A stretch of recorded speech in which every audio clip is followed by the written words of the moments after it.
Now scanning ass fellas eyes, spending that money fast, 20s, 50s, 100s cash. Boy, going at Goyard bag, boosting ladies where y'all at, stuffing that shit in your bag just to flip it, pop some tags. Girl, going at Goyard bag, spend that shit, spend that shit, spend that shit, baby, spend that shit, spend that shit, spend that shit, spend that shit, baby, spend that shit. Woo!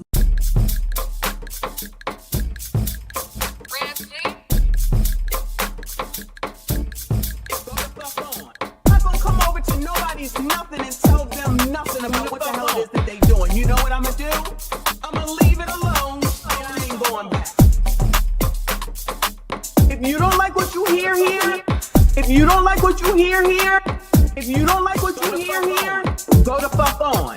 If you don't like what you see on Kendra Damn G, go the fuck on. If you don't like what you see over on Ashley's show, go the fuck on. Why is it that y'all think that you can control shit? Get your own YouTube channel, start it the fuck up, and do whatever the hell it is that you want. But I promise you, I'm not gonna come over to nobody's nothing and tell them nothing about what the hell it is that they're doing. You go the fuck on. If you don't like what you hear here, go the fuck on. If you don't like what you hear here, go the fuck on. If you don't like, if you don't like, go the fuck on. If you don't like what you hear here, go the fuck on. Go the fuck on. Go the fuck on. Spiders, makeup, weave. Hey, spiders, makeup, weave. Hey, we got a new song. We got a new song. You all are the gift that keep on giving us, on giving us, on giving us, on giving us, on giving us, on giving us. Hey. Hey. Hey. Spiders, makeup, weave. Spiders, makeup, weave. Spiders, makeup, weave.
makeup, weave.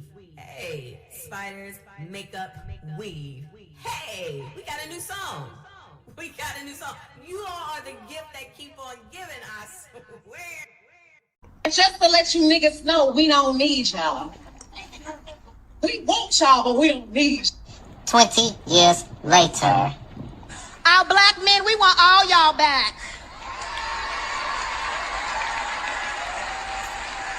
Because we love you, we see you, kings, and most importantly, we need you. And most importantly, we need you.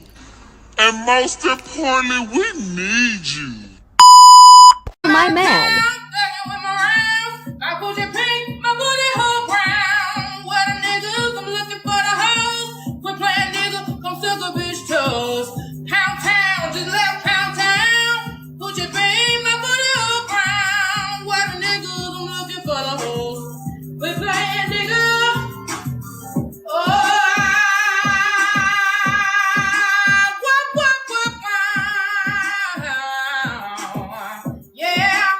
See my man. My booty pink, my booty whole brown. What a niggas, I'm looking for the hoes. Quit playing nigga, come suck a bitch. Musty Tyler, yes, I'm speaking to you. Musty Tether, where you fleeing to?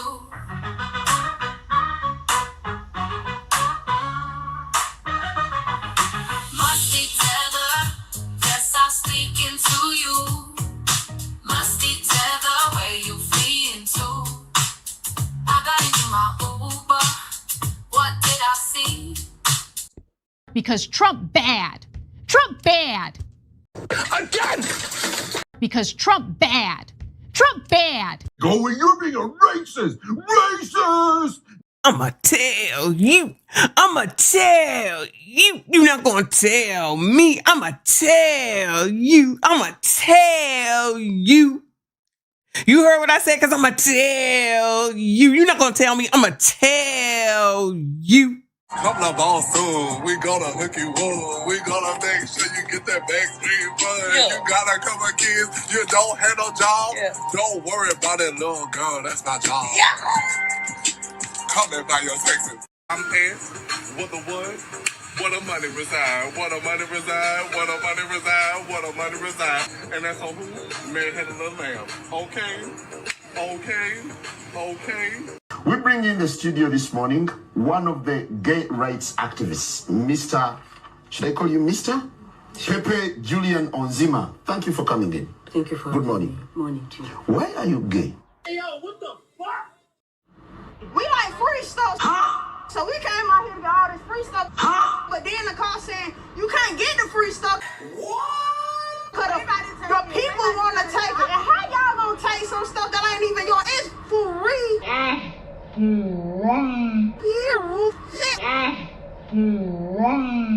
So I got my 2 baskets and took the bus or whatever.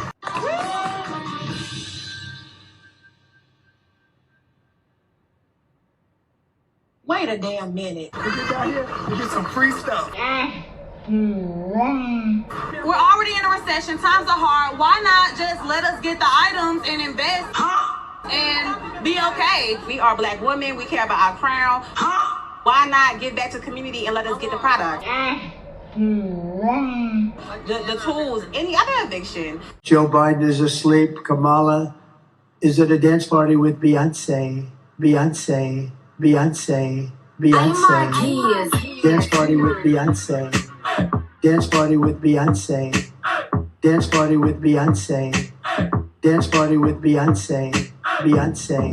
Beyonce. Beyonce. Beyonce. Party with Beyonce. Beyonce. Beyonce. Beyonce. Dance party with Beyonce. Dance party with Beyonce. Dance party with Beyonce. Dance party with Beyonce. Beyonce. Beyonce. Beyonce. Beyonce. Party with Beyonce. Beyonce. Carry on. Dance party with Beyonce. Beyonce. Dance party with Beyonce. Beyonce. Dance party with Beyonce. Beyonce. Dance party with Beyonce. Beyonce. Beyonce. Hold up. Dance party with Beyonce.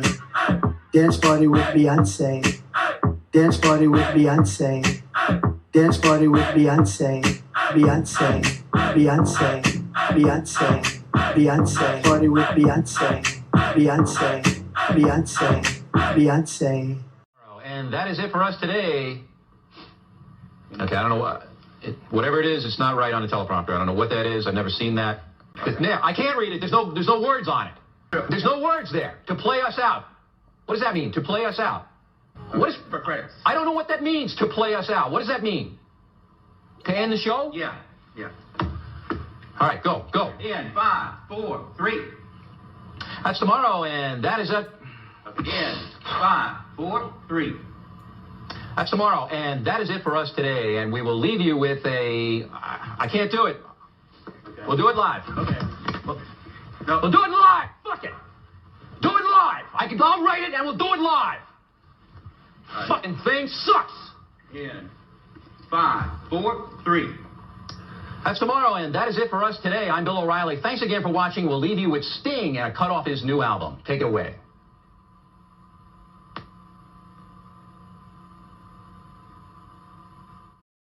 Happy Sunday, besties. Hopefully the sound machine is working.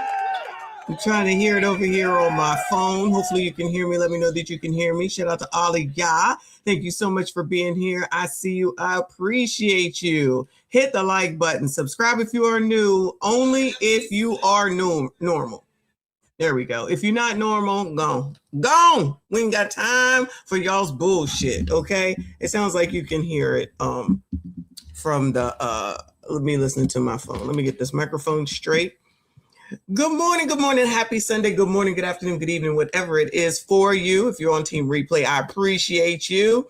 Y'all, let me get started, okay? I'm here. I'm tired. I am glad that I went last night to Anton's meetup. Shout out to the Bag Chasers. Shout out to the Bag Chasers, okay? Let me just say, okay, I got to take a minute. We're going to get to this Nolan stuff, but we're also going to catch up on some other things that we haven't been able to catch up on because of this Nolan stuff, all right? But I came home, I got up and I said I was going to come home early because I didn't want to deal with the traffic. There's a lot of traffic going down there yesterday. So we went to DC. Now it can be known it's over. We went to DC.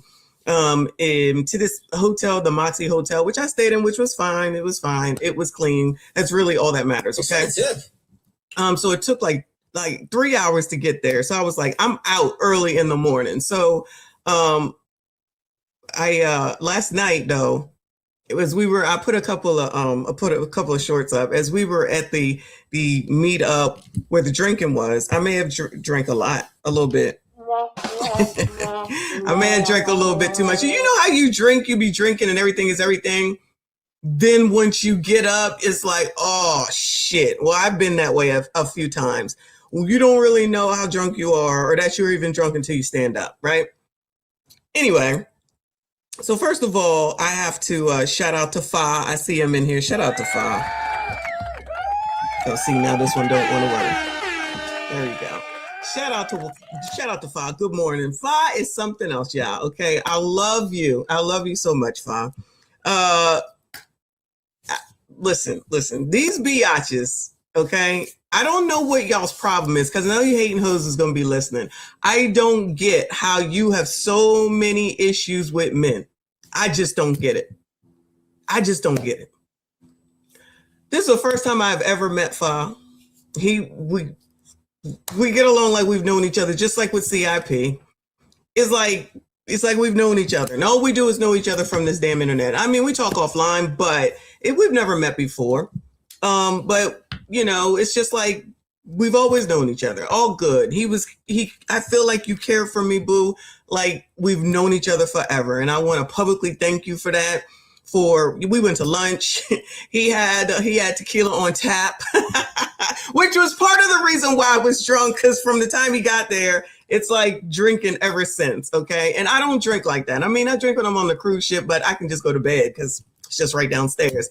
So you know, we had the shots, and then I had a drink, and then we went there and drunk, and then we was outside. We were sitting outside for a while, and it was a nice day, but still you outside. It's still the summertime. It's still a little warm. You know, we had eaten at lunch. I didn't eat after that. So all that taken into account.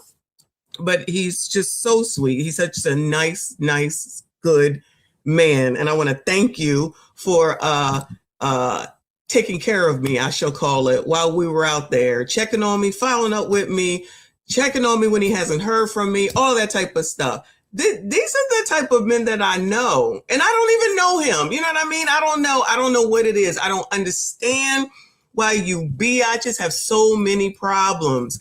I don't have these problems. This is just another indication of how I don't. Then there's, hold on, I just saw A.R. Smitty. Shout out to A.R. Smitty. Shout out to A.R. Smitty. Thank you so much, first of all, for you caring for me while I was there as well. Child, I don't know who this person is. I know him from the chat.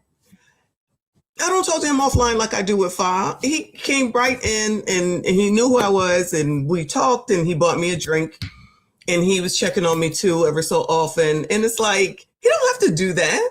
He doesn't have to do that. I am nothing and nobody to these people at the end of the day.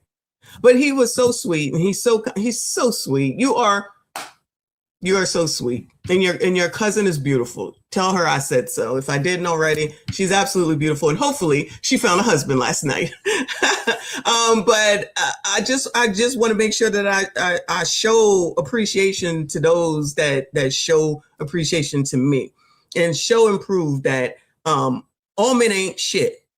Regardless of what you bitches say, all men aren't shit. You just know how to find the ain't shit men.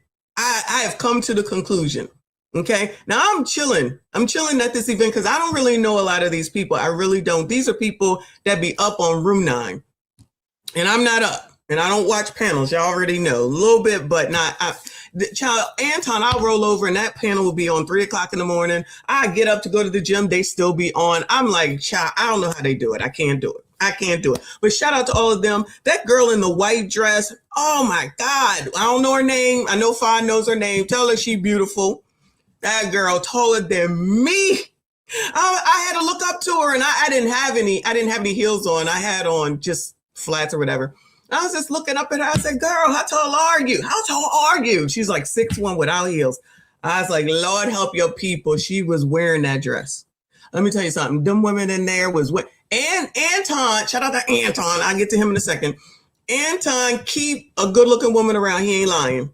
Azriel, that's Azriel. Okay. Azriel, child, if you come across here, you already know. I already told you. Looking good in that white dress.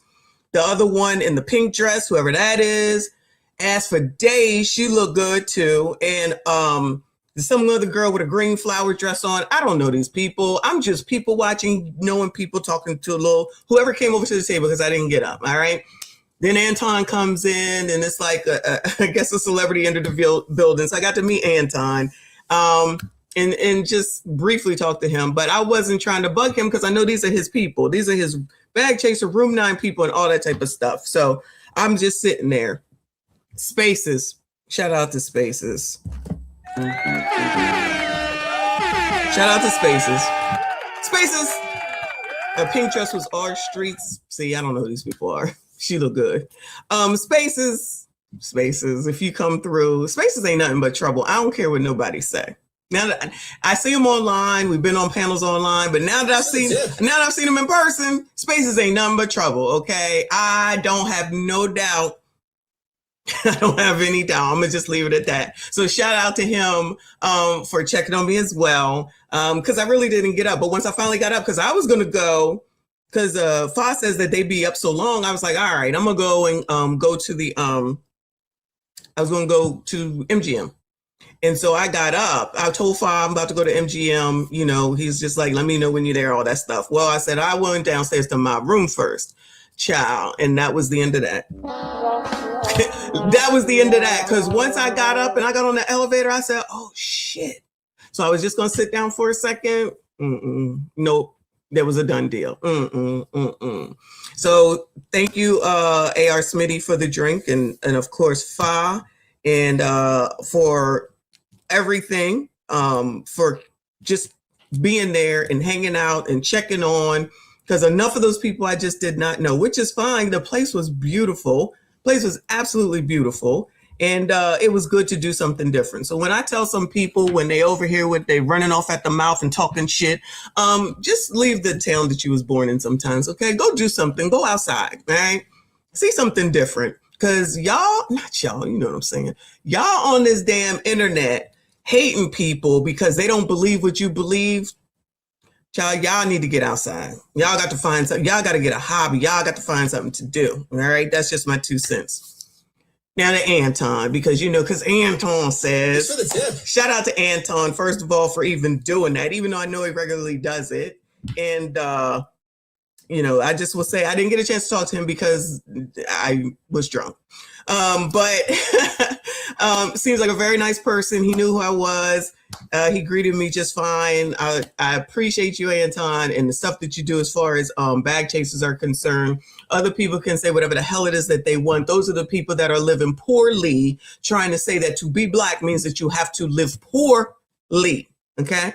And they can have that. If that's what y'all think, then y'all go right ahead and be over there, because we're going to be right on over here. Because this morning I got up early because I wanted to get out before the traffic. And then I walked 5 blocks to Lincoln Waffle House, okay? I was going to go get Starbucks, but I said, no, I'm in D.C. I'm going to eat in D.C. And went to Lincoln Waffle House, which was right next to where Abraham Lincoln got assassinated. I forget what theater it was called. I took a picture of it. And so they got all these tributes around there. And I walk in there, and it's the diviest of the diviest places ever. And I was like, I'm going to eat these waffles, okay? Asians come out. Who thought that Asians would be running a Waffle House named after Abraham Lincoln? This looks crazy, but they were very nice because I know y'all supposed to be boycotting Asians, okay? I was like, yeah, hook me up. Oh my God, they made the scrapple perfectly. I had scrapple. They did it. They cooked it hard. It was perfect. It was perfect. So all good stuff from the Lincoln Waffle House Lincoln Waffle House. So shout out to them. And he's like, make sure you come back, y'all. Asians don't talk that much, except for the one that do my nails. Other than that, they don't be talking. He's like, where you from? And I told him. He's like, that's about 3.5 hours. I was like, yeah. He's like, will you come back? I was like, I don't know. He's like, will you come back? You come back here. I said, I'll come back here. I ain't say it like that, but that's how he was talking. So I was like, I definitely come back here. Those waffles was fine. It wasn't excellent, but that scrapple was amazing. So yeah, so that was all that, right? Every man that I have encountered this whole evening has been amazing. Every single last one. On my way home, guess who got pulled over by the oppressor? Guess who got pulled over by the oppressor? I was oppressed, y'all. I was oppressed today, y'all. I still made it home by 11 o'clock to do this show. So I take the Bay Bridge, and Bay Bridge will have a lane closed. But I'm going to ride that lane till I get all the way to the end. Well, Mr. Oppressor was waiting for me, who was coming down, because they got X's and checks, greens and reds. And I'm in the red, trying to go to the last minute to get over, right?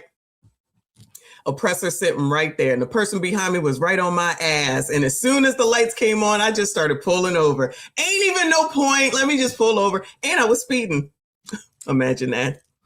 And I was speeding. So I was like, Lord, help your people. The last thing I need is any more points on my damn license. Okay. So, and Maryland has this new law, because I was in Maryland, where if you go more than 10 miles over the posted speed limit, they could technically take your ass to jail.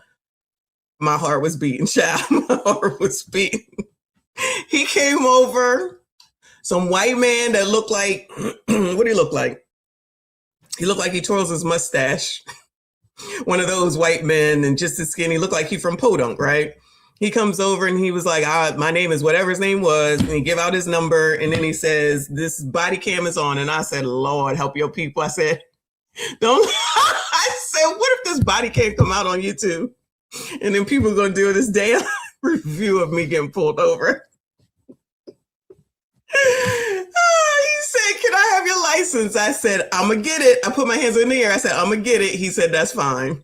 And I give it to him. And then he's like, where are, the registration? And I go, I'm going to get it. And he said, okay. So I give it to him. It's fine. I'm sitting there. I'm on YouTube because I'm just waiting. I was like, okay, what are we going to do today? I might as well do some work while I'm sitting here. He comes back over and he said,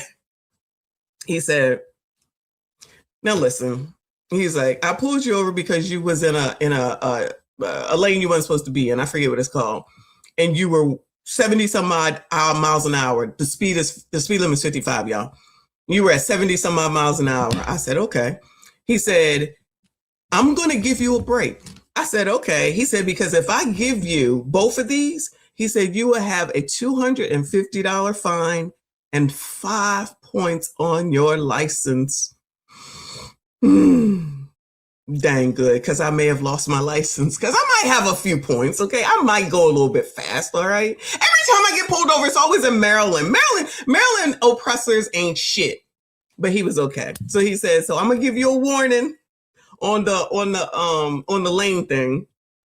And then he said, and then I'm going to give you whatever, where you only get 1 point and you have to pay $90. I was like, oh, okay. He said, because you have a CDL. He said, and you could possibly lose it if I give you what it is that you got here. I was like, oh my God, I didn't even know that. This is what you should do. Oh my God, I didn't even know that. Not, how you don't get to, yeah, no. Yes, I didn't even know that. Okay, thanks. He's like, okay, yeah, so this is how you get out of here. I was like, thanks. I'm out of there. I did 55 the whole way back, and I'm pissed because that's slow. I might as well be a tortoise going 55 miles an hour. Who came up with this shit? Put them damn speed limits up higher in Maryland. I'm sick of y'all. And that's where my father is. So I have to keep going there. I'm mad. Raise the damn limits. Who is in Maryland? Go talk to them people and get them damn speed limits up. It should be 65. It's 2026. Why are we still doing 55? What the hell? Oh my God. So another nice man, and that one was white. I had blacks, Asians, and whites all weekend. I got no complaints from none of them. So shout out to all you sassy straights, all y'all, okay? Now, I'm pretty sure that the trolls are like, you was just acting white, because to act black, yes, Eric, no more 55. That should be against the law. That's crazy. That's going nowhere. Nowhere. I'm flabbergasted. I'm just flabbergasted. Anyway, so yeah, so that's been my weekend. 24 hours. Shout out to me. Shout out to Anton. I blame Anton for all that too, but shout out to the Meet Up the Bag Chasers, Anton, AR, Spaces, all of y'all, all the sassy straights, the oppressor, the Asians in the Waffle House. All these men have done fine by me. I thank you all y'all for the last 24 hours. I appreciate you. Child, if the rest of them had the problems that they do, I feel like it's their fault. Period. Point blank. Archive, thank you for the jewels. I appreciate you. Looks like it's a flower. Thank you so much. And then here comes another man. Shout out to RBN. Damn it. Thank you so much. How generous of you. RBN, we always talking. He said, for letting me bug you. You're not bugging me, but thank you so much. It's very generous of you. Can you attest that I think it was you I was talking to, when you said, what are you doing? And I told you I was folding the clothes. Because I feel like these people don't realize that I actually do fold clothes. I was actually folding the clothes. Well, I think the last time or the time before that we was talking. Anyway, very generous of you. Another man that I would feel comfortable with, even though we've only been on the internet together, that I would not have any qualms at all in meeting him in person and being good, feeling like I would be good. So this is how it was with CIP. Shout out to CIP. He'll be doing Soca Sunday today. Let's make sure we go support him. We went on a whole vacation together. It was amazing. So thank you so much, boo. No bugging whatsoever. Shout out to AR Smitty. Shout out to AR Smitty in the building last night, in the building today. Again, thank you so much, hon. Thank you for your generosity. Thank you for your kindness. And thank you for just being you. I don't know if anybody's ever told you that, but you are such a sweet person too. In a little bit of time that we got to talk for a little bit, very, very, very nice, kind man. Appreciate you. He said, good morning, Messi. It was a pleasure meeting you last night. You as well, sir. You as well. This is what I'm talking about, y'all. See? Not even because of the cat or because of the super chat, just because he's just a sweet person. Very, very nice, kind, sweet man. Okay? Period, point blank. Period, point blank. All right, Rachel, thank you, boo. She said, good morning, my favorite woman on the tube. You're always spitting friggity facts. Thank you, hon. I appreciate you. You always here supporting. It's always good to see you. Thank you so much. Shout out to RBN with another 10. He said, these chicks seek out these dirty socks I wear homeless men. When they run into a fight, they see him as the enemy they aren't going to settle for. Child. Anybody that won't settle for a father, then you settling for a funky ass life, because absolutely nothing wrong with him. Absolutely. He's amazing. He is absolutely amazing. AR Smitty, very, very kind, sweet man. Okay. I couldn't tell if he was real tall or not, but I'm a little bit taller than Fa. I don't even care about that. He's still an amazing man. He's still an amazing man, even where he stands. Okay.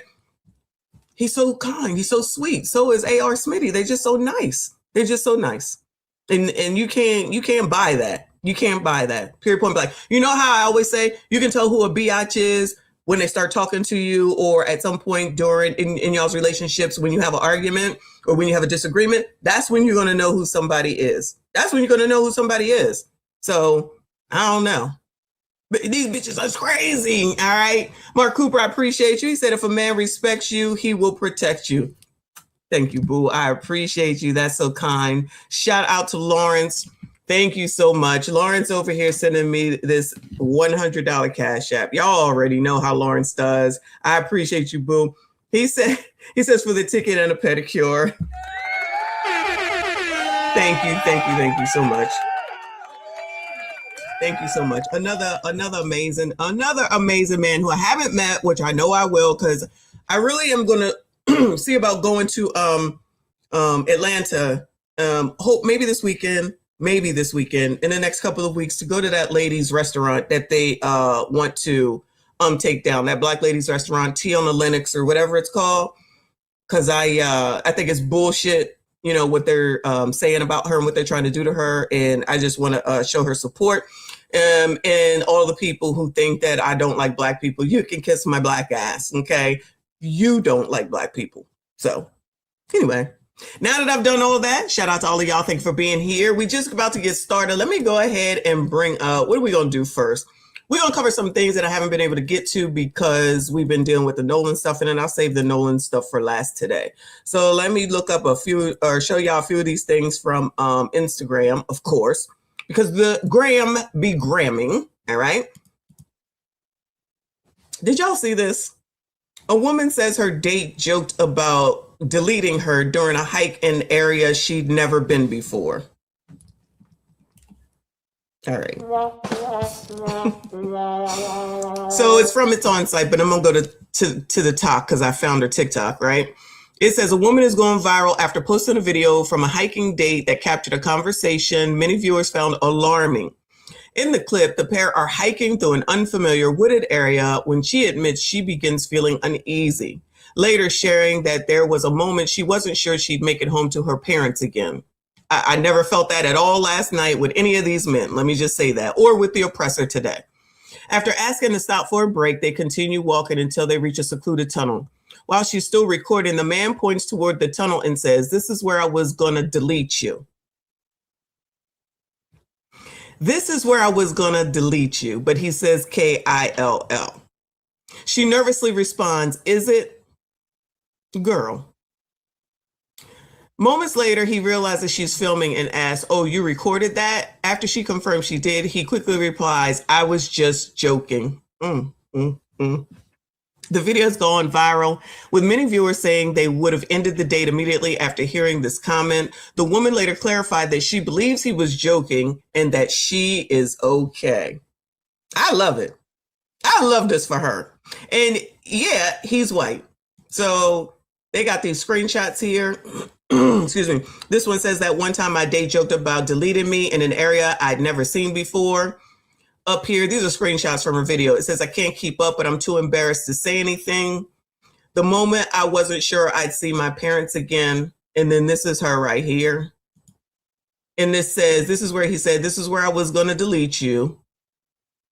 This one says she laughs nervously and says, oh my God, did you, or he laughs nervously and he said, oh my God, did you record that?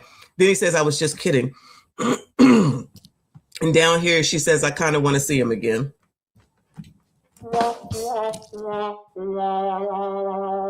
Now, if you sassy straights, and I'm talking to the black ones, okay? If you said, girl, let's go on a date. Thanks for the tip. And let's go take a hike. Now, what you think they're going to say? I got a feeling. I could be wrong, but I'm not. That they would be like, a hike? You got to spend $10 million and you got to feed my kids and you got to take me on a trip. Say I'm lying. It would be some bullshit. You sitting up here talking about you was on a hike with a white man and that was okay? Y'all know damn well these heifers ain't going on no damn hikes. You know they ain't going on no, let's go to Planet Fitness and work out for an hour as a date. I want one of y'all to do that and record it so we can see what they said. I want y'all to offer that and record it and send it to me because we going to talk about it, okay? Because we know GD well, these people are not going to do that because they believe this. The racism that you're experiencing and the struggle to make ends meet actually means the diet don't work for you the same. Then there's that. Let me read some of these comments and we're going to go to her talk. It says, and girl, why the F would you go on a date in the woods? Just goofy. Survival instincts of a fucking penny. That was funny. That's funny. Survival instincts of a effing penny. I love it. Yeah, sure. Go see him again, but make sure you tell your fam to not ask us to contribute to the GoFundMe after. Oh, y'all gonna contribute. You can say all this, all you want to. Y'all gonna contribute to the GoFundMe.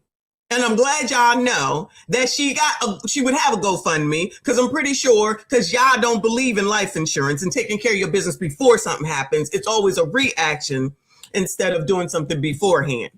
It says, y'all love them white men. It's a hard no for me. I was always told if he tell you he'll delete you, believe him. I watched too many Lifetime movies growing up. Oh, is Lifetime not still on? Is that still on? Being black, going hiking with a white man, you just met is crazy. Oh, okay. So this was like, oh, maybe it was the first date. So the first day she agreed to hiking. Goodbye. Child, y'all know these people is crazy. They not going on no dates with y'all to no damn hiking. Say I'm lying. Mark Cooper. Exactly. That's probably the response if that's what you meant. Child, these people, go see him again so we can get a new Dateline. So we can get a new Dateline episode. Would have turned around and hiked my ass back home. I hate when people share their trauma and get us upset and ruin our day to say something dumb. Like, I kind of want to see him again. Go then and leave us alone. This is the problem. Why are you getting upset? Fuck this bitch. Even before she even said that she wanted to see him again. I'm going to say the same thing. Whoever said the instincts of a penny. Yeah, this is the most educated. This is the most educated. Okay. So child, y'all keep doing your thing. I support it. I support it all. So this is just the TikTok, what is it? Thread. Let me play it. She's on here somewhere though. I'm gonna kill you. Huh? This is Rose gonna kill you. Is it? A black woman's date threatened to kill her, but when people warned her to be careful, she defended him instead. The woman met the white man through Hinge, and their first date was a run through a wooded trail. At one point, the man ran ahead and led her into a quiet area. He then turned around and told her, "This is where I was going to kill you." When she reacted, he first asked if she was recording. After learning that she was, he quickly said he was only joking. That detail made many viewers even more concerned since they believed he only changed his words after noticing the camera. However, the woman later defended him in the comments, She said people were taking the video too seriously and needed to understand that it was only a joke. She has also posted another video showing that she went on a second date with him. Many viewers could not understand her decision. Some asked how afraid of being alone someone must be to ignore such a warning. Others said a kind and normal person would never joke about killing a woman during a first date in a remote area. After she continued to defend him, several commenters made dark jokes that they were now waiting for a new true crime documentary about the couple. What do you think? I think these biatches is crazy, okay? But, you know, whatever you want. A lot of shit we joke about. But then there's some shit. Whatever you want. This is where I was going to kill you. Is it?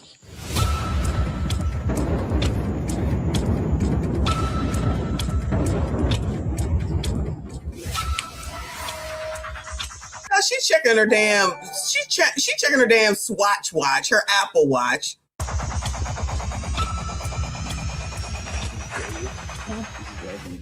Is it? Did you record that? Yeah. I was just kidding. I was just kidding. I'm going to kill you. So it's John Walker. These are POV. You ask your friend to take a Everything is a joke. Okay, so I'm a little bored and I want to rate places me and the guy that I'm dating have been so far. This is her. This is her and him. This is after all that. And I guess as long as you can end up taking her to FIFA, I think, then everything's all good. Starting off super strong, Japan's versus Netherlands game at the AT&T Stadium in Dallas. 10 out of 10 experience. If you didn't get to go to a World Cup game, you missed out. The first game so much. We went to Kansas City for a second game. I'm telling you, atmosphere, crazy. This time we actually did walk with the Netherlands fans behind the bus. Now, please know that this is after this damn video went viral. Now she wants to show this. This was only 2 days ago. I was just in awe, like chills down my body, the way that the whole crowd was just so happy to be there. So third, the Lake of the Ozarks. This is actually where he's from. Tadisha, is she on code? Hating blacks, hating pro-blacks that are mad. Is she on code? Or y'all gonna go over there and say something to her? She dealing with the white man. Y'all said y'all scared of white people. You're not supposed to be with white people. Where's all that at? Where all that at? Anywhere? Bueller? And I know y'all have probably seen the Ozark show, but do not get it twisted. This is way different. Anyway, we went on a boat. I loved it. 10 out of 10 if you haven't been. Part 2, because I think I'm running out of time. 10 out of 10. I'm happy for her. I'm happy for her. I guess she not following the Nolan Wells case, huh? Is she absolutely on code? I guess she is not following the Nolan Wells case, huh? She's like, F it. White man, anytime, any place, no matter what. But you ninjas, you sassy straights, you can forget it. You can forget it, okay? So I'm going to let y'all know right now. You are second class to white men. You heard that black woman last week tell y'all that, and this is the proof that it is, all right? But I want y'all, next time you ask a black woman out on a date to ask to go hiking for the first date, record it and send it to me, because I'm interested. I could be wrong. I'm interested. Shout out to Dre. I appreciate you, boo. He said the story is fake. It was circulating last year on social. People are fantasy victims. Maybe, maybe not, but they most certainly are talking about it. Thank you so much, boo. I appreciate you. RB, and I appreciate you. What happened to her edges? Child, y'all be looking at shit I don't even be paying attention to. I don't know. Maybe he took them when they was in that tunnel. Trey, thank you for the W. I appreciate you, boo. I did see that come up there. Thank you so much. Shout out to Aliyah. Hit the like button for me. Subscribe if you are new. Moving on, child. Moving on. So this is, I didn't get a chance to get to this Malcolm Jamal Warner ex-wife or widow stuff. So let's go ahead and take a look at it and let me see what's going on. I know PPL did something on it, but I just want to go from here. This is CBS This Morning. Widow of Malcolm Jamal Warner opens up 1 year after his death amid lawsuit over estate. Today that we learned this very talented actor, very popular, drowned in Costa Rica while on vacation with his family. His death sent shockwaves through the entertainment industry. Now, unfortunately, there is new legal drama. Rest in peace to Malcolm Jamal Warner, child, because this did just happen around this time last year. Ooh, shout out to Theo. Surrounding the family. His widow, Tanisha Warner, filed a lawsuit that seeks to recover more than $1 million from the family trust. In a statement, she said this: "For the last year, I have attempted to privately settle my beloved husband's complicated estate and honor his last wishes. Malcolm had every intention to provide for our 9-year-old daughter and me. Well, the trust is controlled by Malcolm's mother. Her name is Pamela Warner, who posted on Instagram Hold on. filed a lawsuit that seeks to recover more than $1 million from the family trust. In a statement, she said this: "For the last year, I have attempted to privately settle my beloved husband's complicated estate and honor his last wishes. Malcolm had every intention to provide for our 9-year-old daughter and me. For the last year, I've attempted to privately settle my beloved husband's complicated estate and honor his last wishes." What are they? Malcolm had every intention. Well, if he had a trust, wouldn't that have his last wishes in there? What's she talking about? Malcolm had every intention to provide for our 9-year-old daughter and me. So he had every intention of providing for you. She's throwing a kid in there. She's throwing a kid in there. Every intention. Well, he had a trust. So if you have a trust, then you should have a will. Then you should have all the other documentation. So if he put his mama in charge of it, then I guess he intended to have it done that way, right? Because if you're doing one, you might as well do them all. The power of attorney for a living will, a power of attorney, all that type of stuff. Usually is all done at the same time. One would hope he had that done. What is she talking about? Well, the trust is controlled by Malcolm's mother. Her name is Pamela Warner, who posted on Instagram Monday night, without naming names. She said, in part, "During my year-long journey, I've discovered how cruel, evil, and greedy a human can be. I've also discovered the depth of love, care, concern, and support that humans are capable of." Well, we sat down with Tanisha Warner for an exclusive conversation. Who knows how long they were married? Anybody know how long Tanisha here and Malcolm Jamal Warner were married? I'm assuming it wasn't during the Theo days, because he was dating that one girl that was on the show. What was her name? And then she died. I know that for sure. I forget her name on the show. And then I feel like there may have been somebody else. And so how long was he with this girl? His wife. Like, it's not like she's nobody. He married her. That we did prior to this lawsuit. Among other things, we talked about Malcolm, of course, and what the year has been like for her. We asked about her relationship with her mother-in-law. Do you communicate with his mom? Are you close to his mom? Where is she? She's in Los Angeles? Mm-hmm. Yeah. Right now, everybody, like all of his family members and everyone who has lost him, they are grieving. It's been the biggest loss for all of us. All of us. Right now, my daughter and I are just like, you guys are a unit. Yeah. You guys are a unit. Yeah. The hell kind of thing is that to say? Me and my daughter are a unit. You're her mother. I hope you are. Michelle Thomas, that's exactly who it was. Rest in peace to her. What? I think he. So is she trying to say that she got nothing? Is that what we're trying to say? Or she must have gotten something, because I can't imagine, I could be wrong, but I'm going to go out on a limb and say that Malcolm Jamal Warner, Theo, would not leave his daughter or his wife with nothing. You know what I mean? So is it a matter of she wants more? I'm thinking maybe she wants more. In this too, news ticks, always. It's for the tip. Oh, she's broke now. She's saying she ain't got no money. Well, work. What does she do? Anybody know? Like before being Theo's wife, Malcolm Jamal Warner, no disrespect. What does she do? Is she an actress? Is she a dancer? Like, is she somebody's child that's rich? Like, anybody know? So they were married for 8 years or so. So it's well after Theo. It's well after the show he had with Eddie, what's his name? So it's like in his serious later life. She ain't do nothing. Okay. Oh, she was a doctor or something, maybe? All right. I don't have the energy to look it up, but I just can't imagine that there was nothing. Prior to this lawsuit, among other things, we talked about Malcolm, of course, and what the year has been like for her. We asked about her relationship with her mother-in-law. Do you communicate with his mom? Are you close to his mom? Where is she? She's in Los Angeles? Mm-hmm. Yeah. Right now, everybody, like all of his family members and everyone who has lost him, they are grieving. It's been the biggest loss for all of us. All of us. Right now, my daughter and I are just like, you guys are a unit. Yeah. You guys are a unit. Yeah. It's Gail, what the hell? The emotional capacity that I have can be very limited sometimes, and so I have to, for myself, decide what do I have to give right now in this moment. And whatever I have to give, the first person to get that is my daughter. And then the second is myself.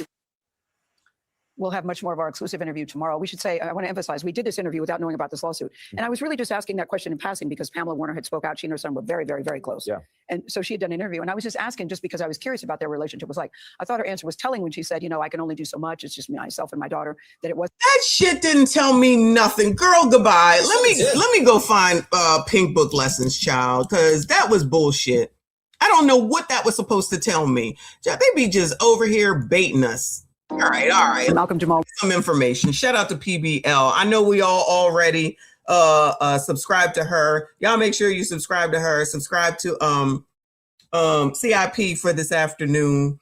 And our friend RB in here. Thank you, Boo. He said he was with Michelle Thomas. Yes, then she died. Then he spent over a decade with Regina King. I didn't know that one. Okay. Him and Michelle Thomas was supposed to be together, in my opinion. Rest in peace to her. Thank you. That's exactly who I was talking about. Exactly. Shout out to Kofa. We got to go do his live stream from a few days ago, child. We going to be busy this week. Shout out to Kofa in the building. Make sure we follow Kofa as well. He said Chadwick Boseman's estate is in dispute as well. Damn. MJ Dub, mama controls his estate. Chadwick's widow controls his, and there's issues. In short, gents, make sure your stuff is airtight before you go. Wow. Yeah, definitely. Somebody had said in the comments here, and I missed it, I'm sorry, that she didn't update it. He didn't update it before or after they got married, and that be the problem. But if they was married for 8 years, I guess it wasn't a priority. Foz says MJ Dub did his will 20 plus something years ago before he met her and before the daughter. So everything was left to the mom. She's fighting to get the insurance money because it's all going to mom. So he didn't even update the beneficiary on his insurance? Wow.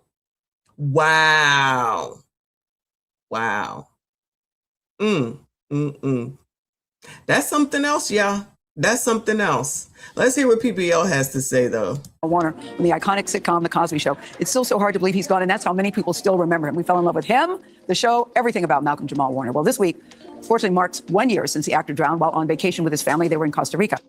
Remember, her husband mysteriously had this incident while on vacation with her in a Spanish-speaking country with a wife that has a Spanish-speaking country in her background. She's Hispanic. From the beginning, details were very sketchy. First, she wasn't with him on vacation. Then she was with him on vacation. Then she fell back and had nothing to say at all. Her husband passed away. There wasn't a statement. Nothing. 0 words for her husband that passed away like that. She's telling the court there was supposed to be $1 million life insurance policy that named her as the sole beneficiary. There was supposed to be $1 million life insurance policy with her as the beneficiary.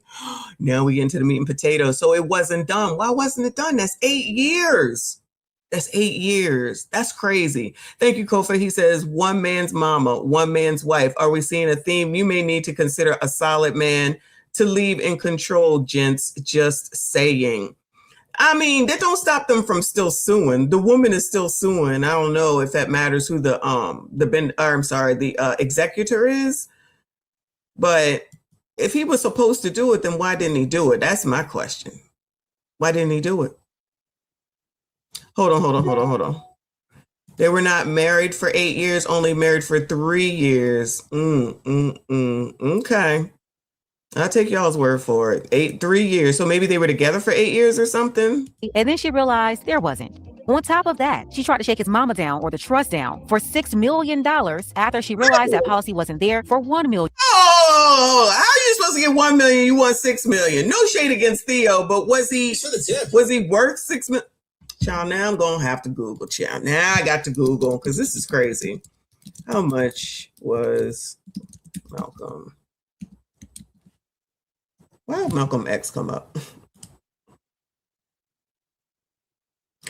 Child, Malcolm Jamal Warner had an estimated net worth between $3.4 million and $6 million at the time of his passing, stemming from his successful decades-long career as an actor, director, and musician. Malcolm and Eddie was the other show. Okay, Malcolm and Eddie. I didn't know he did music. So where is $6 million coming from, girl? Girl. All right. Anyway. Now, all of a sudden, a year later, exactly 1 year later, on the anniversary of his death, she filed that lawsuit and she's talking to Gayle King. Is it because did you need a year or something? Because that sounds crazy too. So you filed a lawsuit on the anniversary of his death. Now, maybe she had to wait a year. She was ready. But there's another woman who was ready. I ain't going to say no names, okay? She went down to the courthouse on the date of her son's funeral. I digress. It was all lined up. It was all planned. It was calculated. And if you're out here talking to Gayle King, it's going to be hard for anybody to believe what you're saying. His wife, Tanisha, is now suing over issues to do with his estate in a dispute over money. But in her first interview since his death, she wanted to focus on the emotional side of her grief. She talked about raising their daughter and a message that she is sharing with his fans. After we lost him, you were very private. We didn't hear anything. And then this past September, you posted something. It was your anniversary, I think. Our wedding. Yes. What made you decide to do that? You know, being in silence for a long time, I realized that there was a world out there that he had touched in such powerful ways that I wasn't necessarily seeing because my grief. Girl, what? Child, you don't know how much we love Theo? What? Girl, you don't know how much we love Theo? September, you posted something. It was your anniversary, I think. Our wedding. Yes. What made you decide to do that? You know, being in silence for a long time, I realized that there was a world out there that he had touched in such powerful ways that I wasn't necessarily seeing because my grief was sacred to me and I needed to keep in mind. And that posting for me was to let the world know I'm here. I'm here and I'm feeling what? I'm here and I'm experiencing the biggest loss of my life. And just because I'm still behind here with my silence and my grief on my own terms doesn't mean I don't see you. Tanisha and Malcolm Jamal. Child, what is she saying? Somebody interpret. I don't like sometimes these people come out here and just be saying shit. And I'm just like, so child, you just saying words. You just saying words. What are you talking about? Put it together for me, child. And you don't look like you a Z. So what is the problem? Can you communicate? Communicate. Thank you, Kofa. He said, updating is a fact. I've seen the second wife get 0 after a soldier's death and everything went to the ex-wife because the estate wasn't updated. Oh, cha. Yeah, these are conversations that people need to be having when you are married. After you get married. Listen, did I not just say this? You biatches be sitting up here scared to say shit. You be scared to say shit to your own fucking detriment. You be scared to say shit to your own fucking detriment. I already said, I don't understand what she's trying to do. I guess obviously, like Kofa said, it wasn't updated. If they was married in 2022, he died last year, so 3 years, but they was probably already seeing each other. So this is the discussion that you have, because I'm assuming that there was a prenup that came too. So you got to be able to talk about what it is, what your needs are. You just assuming that he gonna go ahead and take care of everything. I guess he was busy. It clearly wasn't a priority. I'm not saying it's right. I'm not saying it's wrong, but it clearly was not a priority. So now, unfortunately, you might be asked out, ma'am. But I don't know where you're getting $6 million from. And if it's $1 million policy, why aren't you at least just asking for $1 million? Yo, he didn't even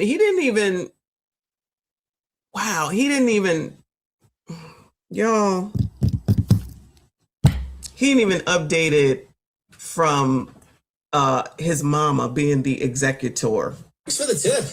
Wow. People don't like to have conversations about money.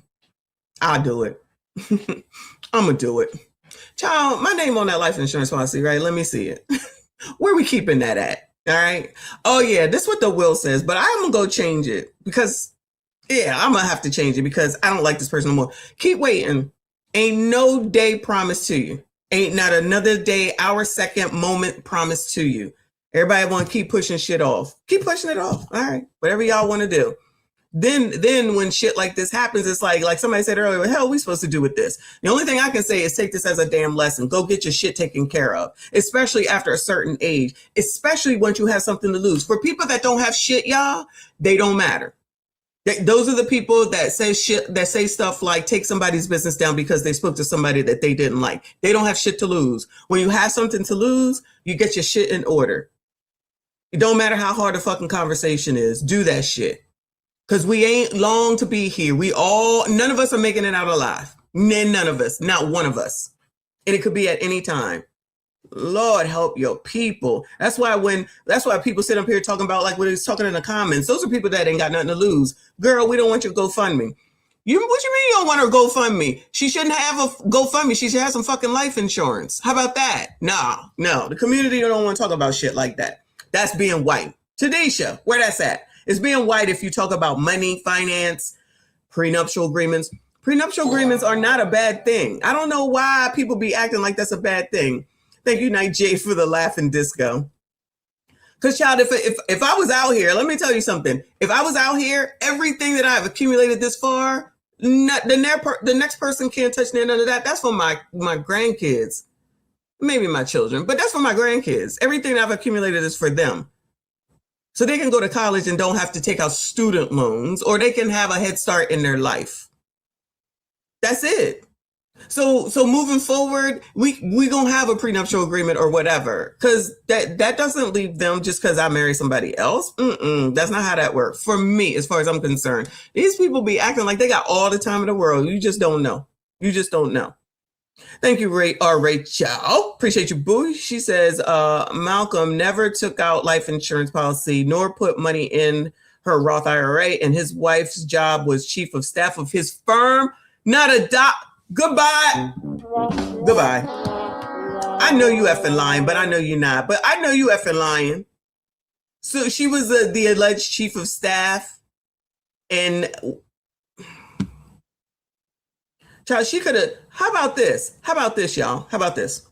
She could have looked up the details, gotten a quote from State Farm, Progressive, whoever the hell else, another insurer, Aflac, and said, Malcolm, look, I done looked it up. Here's the prices. I'm the beneficiary. The little girl's the second beneficiary. And this is what it is we need to get done. Here we go. Here you go. Which one you want to do, boo? Okay. How about that? I'm telling you, I just be scared to say something. I'm telling you. And this is what the hell it is that you get. I guess he said, my mom got it together. She could have called a lawyer. He got to have a lawyer on retainer or something. Mr. Lawyer, can you get some of this stuff together for Malcolm so that he can sign it and make sure that I'm the beneficiary along with the kid? Get us some prices. What's the best thing? Update the will. Set up an appointment and say, Malcolm, you got to come meet your attorney at this time. No initiative whatsoever. That's what I would do. That's just me, though. Warner got married in 2022 and have one daughter together. When did it go from friendship stage to I liked it at him a lot? When did it go to that? 3 months, third date. While they kept their family private, he spoke lovingly about their relationship publicly. Our relationship, our marriage, it's the stuff that people dream of. I say that here because Child, you should have been having the lawyer right after this interview right here. Not this one, the one Malcolm is talking about. While they kept their family private, he spoke lovingly about their relationship publicly. Our relationship, our marriage, it's the stuff that people dream of. I say that here because I want listeners to know that it is possible. I've never liked the spotlight, and so that's one of the things that he loved in me, meeting a woman that didn't care about what was on the red carpet at all. And you really didn't care about any of that. I did not. I remember even going to an event with him, and we walked the red carpet, and I was like, get me out of here. It's too many lights. And I was like, can I just meet you at the end? I can believe that. Yeah, I believe she said that to him. She didn't want to be in the spotlight or deal with Hollywood. Nah, she did want to be taken care of, but she didn't want attention. I often share with people that, yes, he was famous, but from my experience, when people met him, they were not wowed by his fame, they were wowed by him. People would come up and it wasn't like, oh my goodness, you're Malcolm. They'd be like, you have touched my life in such a big way, you have no idea. One of the stars of The Cosby Show has died in a tragic accident. Officials say the 54-year-old was swimming at a Costa Rican beach when he was swept away by a powerful current. Bystanders tried to rescue him, but he was pronounced dead at the scene. So on that particular day, you were on vacation. So were you there first and then he joined? And right now, you see Gail, she's trying to clear up the conflicting stories about her not being on vacation there and people only finding out afterward that she was present when it happened. Look at her answer, though. Well, the moments of that day, they occupy my body so deeply. So it's really hard for me to sort of relive what all of that was and to think about. Girl, goodbye. Child, she just over here saying words. Who is this? What is going on? Answer the damn question. Were you there or not? That is a yes or no close-end question. Vacation. So were you there first and then he joined? And right now, you see Gail, she's trying to clear up the conflicting stories about her not being on vacation there and people only finding out afterward that she was present when it happened. Look at her answer, though. Well, the moments of that day, they occupy my body so deeply. So it's really hard for me to sort of relive what all of that was and to think about it, because it just breaks me in a way that makes it hard for me to sort of stay steady. And that's why it's hard to trust her. Right there. That's why. I'm gonna have to agree. Girl, answer the damn question. Yes or no, and then you can explain. What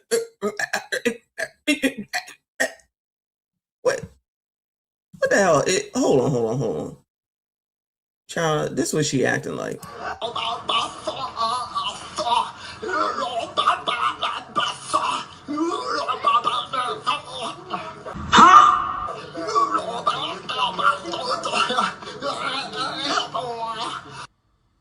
Boy, what the fuck?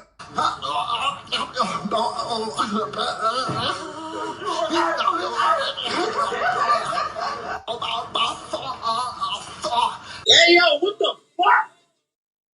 Basically. Why some people remain skeptical. What was the whole situation about you not being there? But we found out that wasn't true. And you have to understand, if you choose not to address that directly, people will continue to question the whole story, especially with these conflicting reports that circulated immediately after the incident.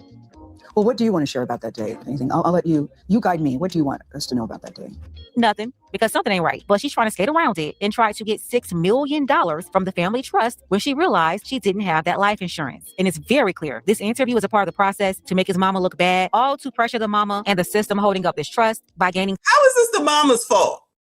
How is this the mama's fault? I mean, no shade. Rest in peace to Malcolm. This would be on Malcolm, not his mama. Would his mama put it together? Did his mama force him to do this?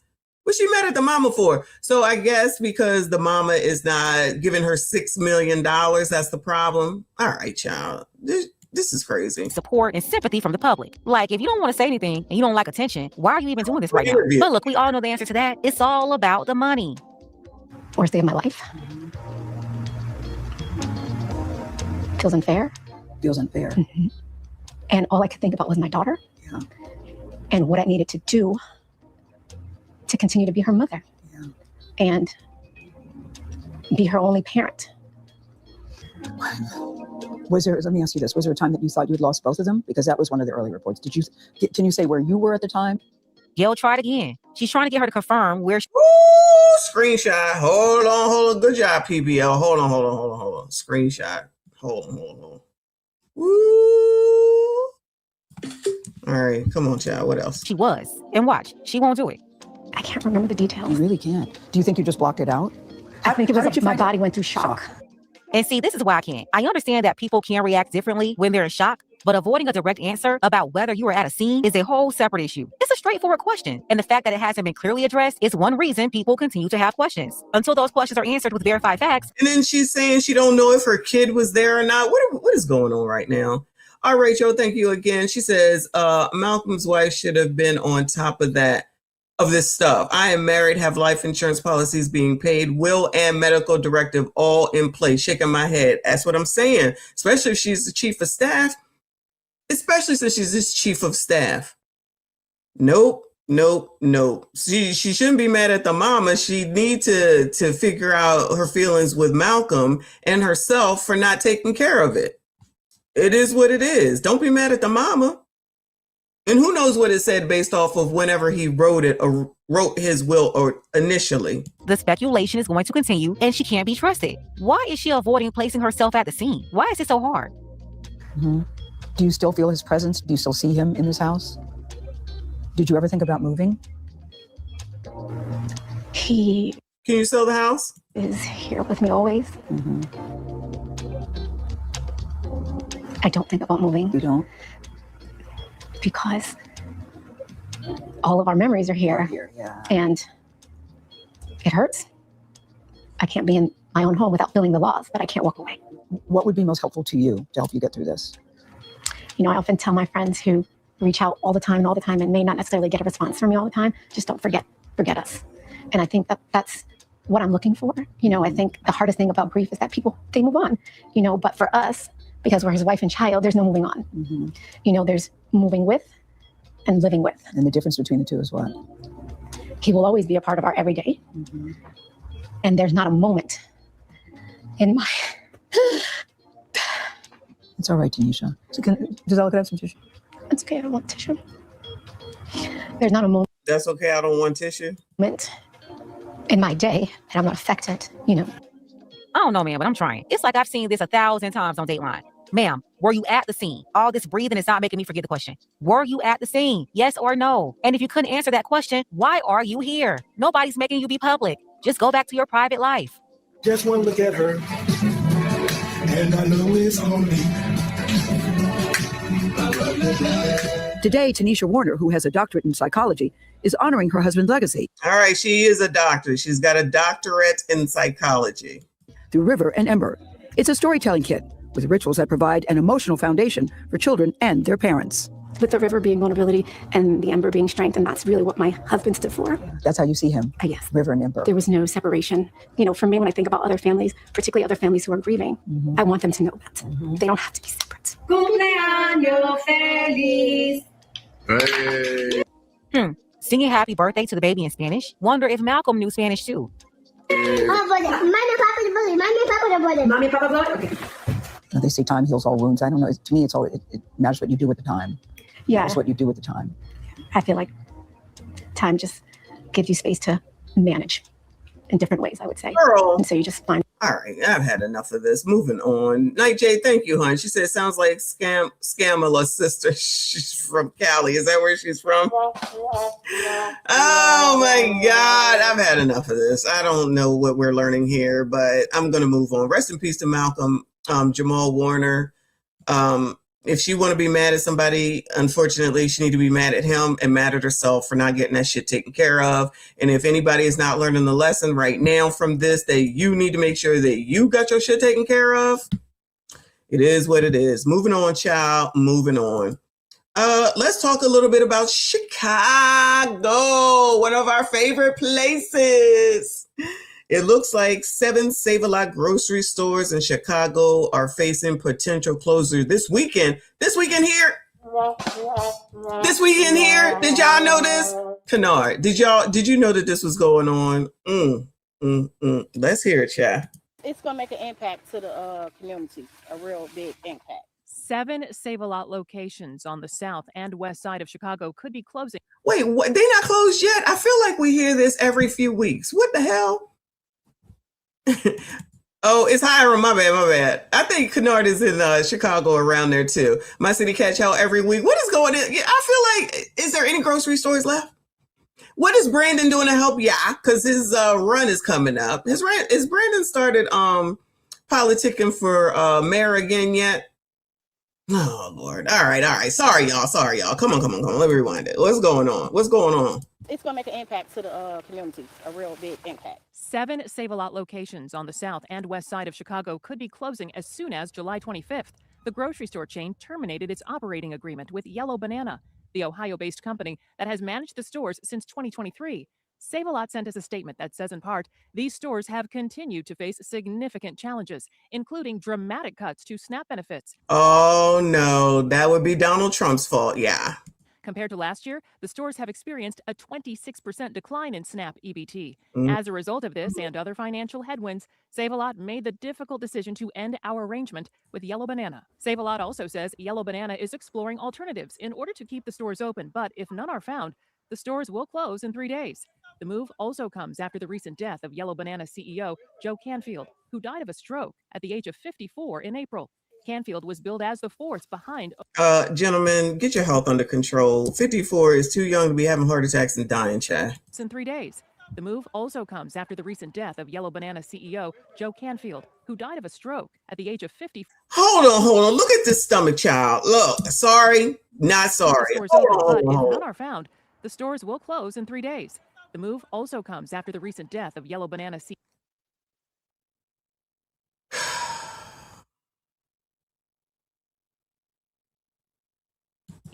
Joe Canfield.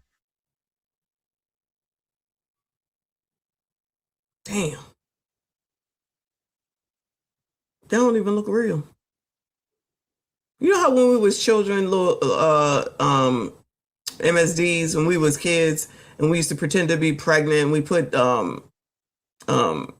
like blankets and balloons in our shirts, and our mothers would come and slap the shit out of the damn thing in the stomach and say, "You bet not do." That's what happened to me anyway.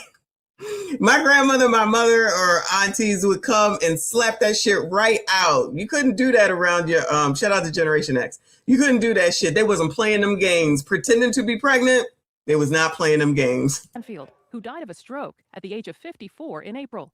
Canfield was billed as the force behind opening the stores as part of a city-funded redevelopment deal. Many of the shelves inside the stores we visited were empty, with items like produce, dairy, baked goods, and meat all 50% off. Carolyn Milan and her husband Brandell Kemp were stocking up for their family at this location in Englewood at 63rd and Halstead. You paid $270 for 12 bags of groceries today. Yes. Yes. While the discount is welcome for the couple and their 5 children, Milan says the possibility of this store closing will have an impact on those who rely on it for affordable groceries each week. I hate it's closing because now we don't have a grocery store to go to. So now we have to travel even farther, and this is very convenient for us and for the seniors around here because we didn't have to go that far. It's an affordable option. Lolita Butts works in Englewood and has shopped here since the store opened. What is your hope? My hope is that someone would take it over, keep the prices where people can afford it, so this community can thrive and survive. Maybe y'all should call Ben Crump. I'm sure he want to come down here and help y'all and all the other social justice people that love Black people. They're just gonna ask you a few questions. They're gonna say, do you support the lady over there at Taste on Lennox? Are you boycotting Asians? Are you scared of white people? And do you believe that the white boys took out Nolan Wells? Those are just a few of the questions they're gonna ask you. So make sure you answer them right. But hold on. So now we have to travel even farther, and this is very convenient for us and for the seniors around here because we didn't have to go that far. They always say that too, and we care about the elders, right? But they always say afterwards, it's like, well, what? And the seniors this and the seniors that. Well, y'all wasn't worrying about the seniors beforehand. I mean, even though we know that what the food stamps are, it says that you have to work 20 hours a week. And I know from TikToks and even from Orlando that people just decided that they just wasn't going to do the 20 hours volunteering or volunteering. They had to volunteer or work. They said they wasn't going to do it. So, and at the end of the day, they really didn't need the food stamps. They just wanted them. That's what I take from that. Taxpayer paid for that. This is crazy. This is crazy. Wash, rinse, repeat. It's an affordable option. Lolita Butts works in Englewood and has shopped here since the store opened. What is your hope? My hope is that someone would take it over, keep the prices where people can afford it, so this community can thrive and survive. Should have access to a grocery store, just like everybody should have access to a doctor. Fred Flintstone, here to save the day. Go on, child. And having a grocery store nearby really changes your entire life, your family's life. Frustration from Governor Pritzker after a number of Save-A-Lot grocery stores are slated to close for good tonight unless a last-minute deal can be reached. A last-minute deal? What date is this? This is 14 hours ago. All right, y'all. Good evening, everyone. I'm Jackie Bang. Bryant McCrae is live with the latest. Bryant. Good evening. Those closures taking place in areas called food deserts, primarily in low-income areas or far away from fresh food or supermarkets. Tonight, people in the racism. Where Ben and the crew at? Where the social justice people? Where they at? How come they not coming out here to help these people? Low income, food deserts, nowhere to be found. community say they're not surprised by these closures. A parking lot on Chicago's South Side slowly clears out as a grocery store called Save-A-Lot prepares to say goodbye. The closure coming at no surprise for Southside resident John Tali Emodaji. It's the same old story, to be honest with you. And it's not just here, it's nationally when it comes down to Black communities. The Save-A-Lot shuttering its doors after the city backed the operator with $13.5 million in taxpayer financing. It was a part of a roughly $26 million deal to buy and rebuild 6 stores on the South and West Side. The operator, an Ohio company called Yellow Banana, agreed to keep them open for 10 years. The stores didn't make it 2. Save-A-Lot and the city both pointing. They didn't make it for 2 years. They were supposed to be open for 10. Did I hear that right? It was a part of a roughly $26 million deal to buy and rebuild 6 stores on the South and West Side. The operator, an Ohio company called Yellow Banana, agreed to keep them open for 10 years. The stores didn't make it 2. Save-A-Lot and the city both pointing to cuts in federal food assistance. I heard that the federal government had a little hand in this particular one. Save-A-Lot is unfortunately the first casualty. At a WNBA event Saturday, Illinois Governor J.B. Pritzker touting the work he's done to keep grocery stores open. I put an initiative in several years ago called the Illinois Grocery Initiative, and what it does is literally help people start grocery stores. However, people who live John, he look bad. in these areas say they believe it's only a matter of time before another grocery store goes dark. Hope is abstract. Action is key. Now, the governor says under his initiative, at least a half a dozen stores have opened statewide. Tonight, 7 stores closing their doors. We did reach out to Yellow Banana and Save-A-Lot for comment. We have not heard back yet. For now, reporting live in downtown. I don't know what else there is to say. Good luck to those people. Wow. You think that they would maybe want to get a handle of this by now, since they kind of know? Allegedly. Let's see what else is happening in Chicago. Then we'll move on, into this Nolan Wells stuff. 5 deleted and 4 wounded in 6 Chicago SHOOTings from Thursday into Friday. Damn, that wasn't even the actual weekend. Shout out to them. 8:30 right now, following developments from a rash of deadly shootings overnight in Chicago. Yes, we're talking about 6 shootings in the span of just 7 hours. They happened really speckled throughout the city there. A total of 5 people were killed. Brittany Phillips is allowed to break this all down for us with a timeline. Brittany, good morning.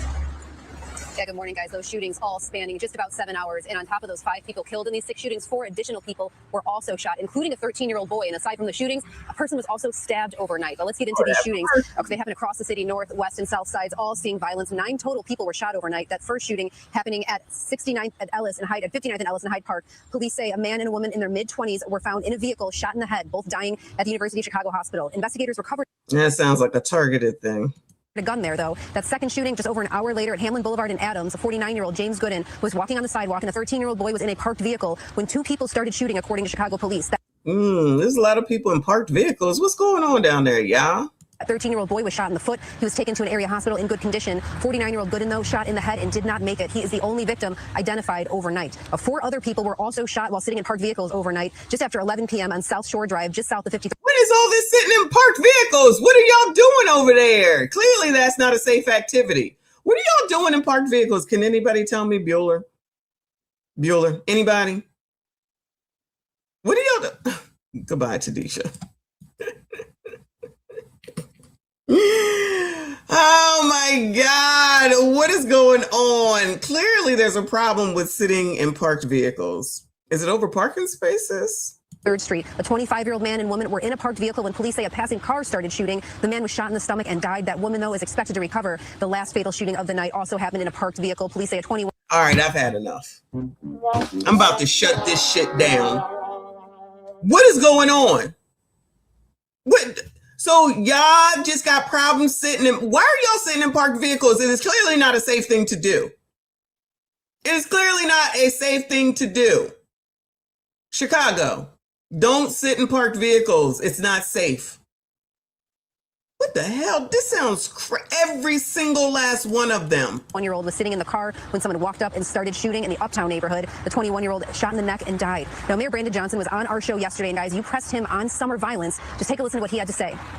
The violence that's going down has to be replaced with the investments that are going up, right? $2 billion on the west side of Chicago, $2.6 billion on the south side of Chicago. And so I believe over time, we'll see that gap close between what is happening in reality and what people are actually experiencing. Well, Brandon says he's got it all under control. He sounds like Tanisha from Malcolm Jamal Warner segment. On summer violence, just take a listen to what he had to say. The violence that's going down has to be replaced with the investments that are going up, right? $2 billion on the west side of Chicago, $2.6 billion on the south side of Chicago. And so I believe over time, we'll see that gap close between what is happening in reality and what people are actually experiencing. Anybody think that's going to help? Anybody can interpret what the fuck he just said? Because that means now that's gobbledygook. I guess he's saying he's investing into those communities. So the violence, y'all just going to have to live with it until those investments start working. Okay? That's what I'm hearing. Y'all really gonna reelect this man? Again, this all happened yesterday morning before all of these overnight shootings. And guys, we have reached back out to the mayor's office to see if he has any new comments. And because, like I said, 9 people shot overnight on a Thursday night even. So we did reach back out to see if he has any new comments. And that stabbing, though, happening in the Humboldt Park neighborhood, that victim did not cooperate with police. They are expected to recover. But the 4 people killed overnight, guys, we still don't have their names. We only have the name of the 149-year-old who was killed. We also don't have a lot of information about what led up to these shootings from police. It sounds like people were just sitting in parked vehicles when passing cars or people walking up started shooting. So there's a lot of information still missing from these cases. But police are investigating, though, and we're still digging as well. So don't sit in parked vehicles. That's all I got for y'all on this. Moving on, child. Moving on. This is wild. This is wild. Good luck in Chicago and surrounding areas. Brandon is on the case. If y'all reelect that man, child, or get someone even worse. Whew, moving on. All right. So this is brief, but I wanted y'all, I don't know if I went over the video that Larry Reed, who who is friends with TLA from back in the day. Shout out to y'all that know when TLA used to do his long live streams. Larry Reed came up there one time. I thought he was a pastor or something. I don't remember. But podcaster Larry Reed calls for a mass exodus of Black Americans to Africa. In case y'all did. Now, Blacks, coloreds, FBAs, non-FBAs at this point, ebonies, chocolates, y'all now need to move to Africa. Okay? Ricky said you got to be scared of white people. Y'all not allowed to deal with Asians. Boycott Target. Somebody said boycott Walmart. Now Laura Reed says that you Blacks, all of y'all, got to move to Africa. All right? As a collective, let's drain this place of its benefits and make our mass exodus and go home and build. Anybody leaving? And how soon y'all leaving? When y'all going? This says African Diaspora International. Podcaster Larry Reed calls for a mass exodus of Black Americans to Africa in response to the Carmelo Anthony verdict. Child, what that got to do with me? I'm so confused. I want you to begin to think about this America and the white people problem that we have. Woo!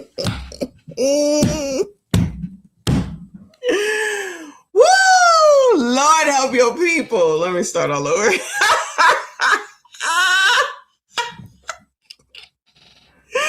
Oh my God.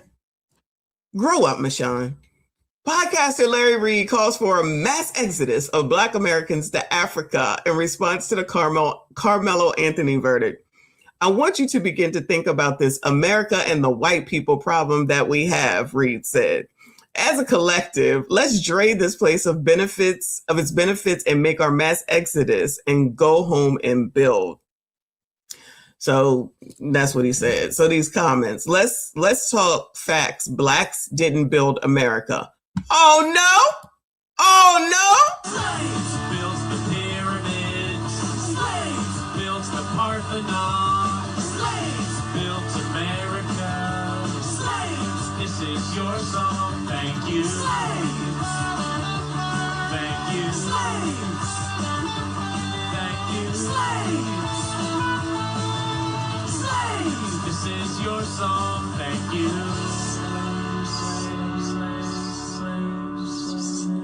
And we're done. We're done. We're finished. Now, I thought that Blacks built everything here. Child, is that not what they say? We built this. We built that White House. We built everything here on the slaves, on the backs of slavery, right? Now it's time to go. After all that building, now it's time to go. According to Larry Reed, now it's Larry Reed telling people what to do. Telling you Blacks what to do, okay? The diaspora says, dear diaspora. Okay, no, I'm not reading that. Clapping. As an African, I don't necessarily think it's a good idea. Look, the Africans said they don't want you. Let them leave at their own accord. I also believe that the relationship among us is not tight enough to have this kind of huge decision. Let them stay. We are good. Caribbean, on the other hand, are always welcome. Child, the Africans is saying, you colors stay where you are, but tethers, bring your asses, even though technically, I guess we would be the tethers, right? Coming over to Africa. Africans said, we don't want y'all. We don't want y'all. Stay your ass over there. Tethers, Caribbeans, y'all can come. They said no, Larry Reed. They said no. The next one says, for those of you planning to leave America and move to Africa, please respect what you find in Africa. They're giving y'all the rules in advance. They're giving y'all the rules in advance. Many of your American ways will have to fall away, and you will have to adapt to your new human environment. By all means, bring skills, ideas, and labor, but respect what you find here. Sounds like they don't want y'all. Sounds like they don't want y'all.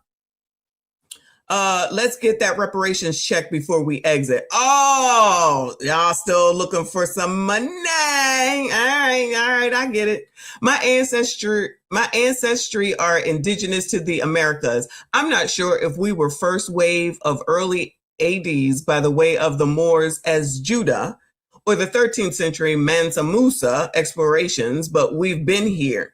But for those that research themselves and you did come over on a slave ship, I do understand. Okay.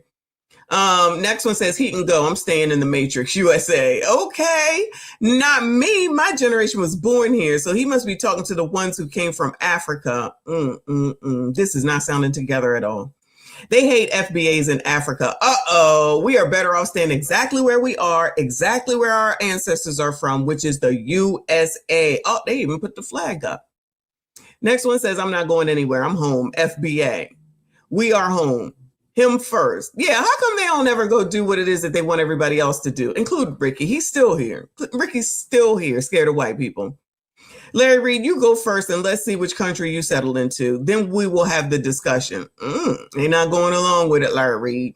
Fleeing the country my ancestors built with their blood, sweat, and tears would be a huge fail on my behalf. No one in the last 250 of my lineage is in Africa. Does Larry Reed have an immigrant background? Child, I don't know. I'll just be giving y'all the information. So y'all better pack it on up. Colors, blacks, FBAs, all of y'all. Ebonies, pack it on up. Carry your ass to Africa. That's the plan. That's what Larry Reed said. And y'all better go on and get on up here because of all the shit that white people is doing to y'all. All right? All right. Don't say I ain't tell you. Moving on, child. Moving on. Let me see. Tatum was on News Nation yesterday at some point. It says, Brandon Tatum challenges racism narrative in the Nolan Wells case. All right, so we getting into this Nolan stuff. Get your minds right. Trolls, get your ass together. Shout out to Sink Fan in the building. I appreciate you. He says, hey, Michonne, peace to the chat. He's more than welcome to get the F on up out of here. Peace and chicken grease, cousin. He ain't going nowhere. He ain't going no damn where. He just out here talking just like Ricky fucking Smiley. Shout out to Jafari up in here, member for 28 months. I appreciate you, boo. He says, funny, maybe it's me, but I never hear that African have to adapt to their new human environment here in America from blacks here. Make that make sense because nothing is ever required here in America, okay? Especially amongst black people. They don't ask for anything, and when you ask questions, you're acting white. If you ask questions, then you're not with your people. You're a white supremacist. When you ask questions or you ask for something, that's being white, okay? You're just not allowed to do it. Those are the answers that you get, which makes no sense to me, but it definitely affirms why there's so many failures because no one ever wants to ask anything. You know what I'm saying? I'm just saying, but I'm saying, you know what I'm saying? All right, because I was saying. Shout out to Spaces. I thought you were already here. Hey, boo. All right, one button isn't working.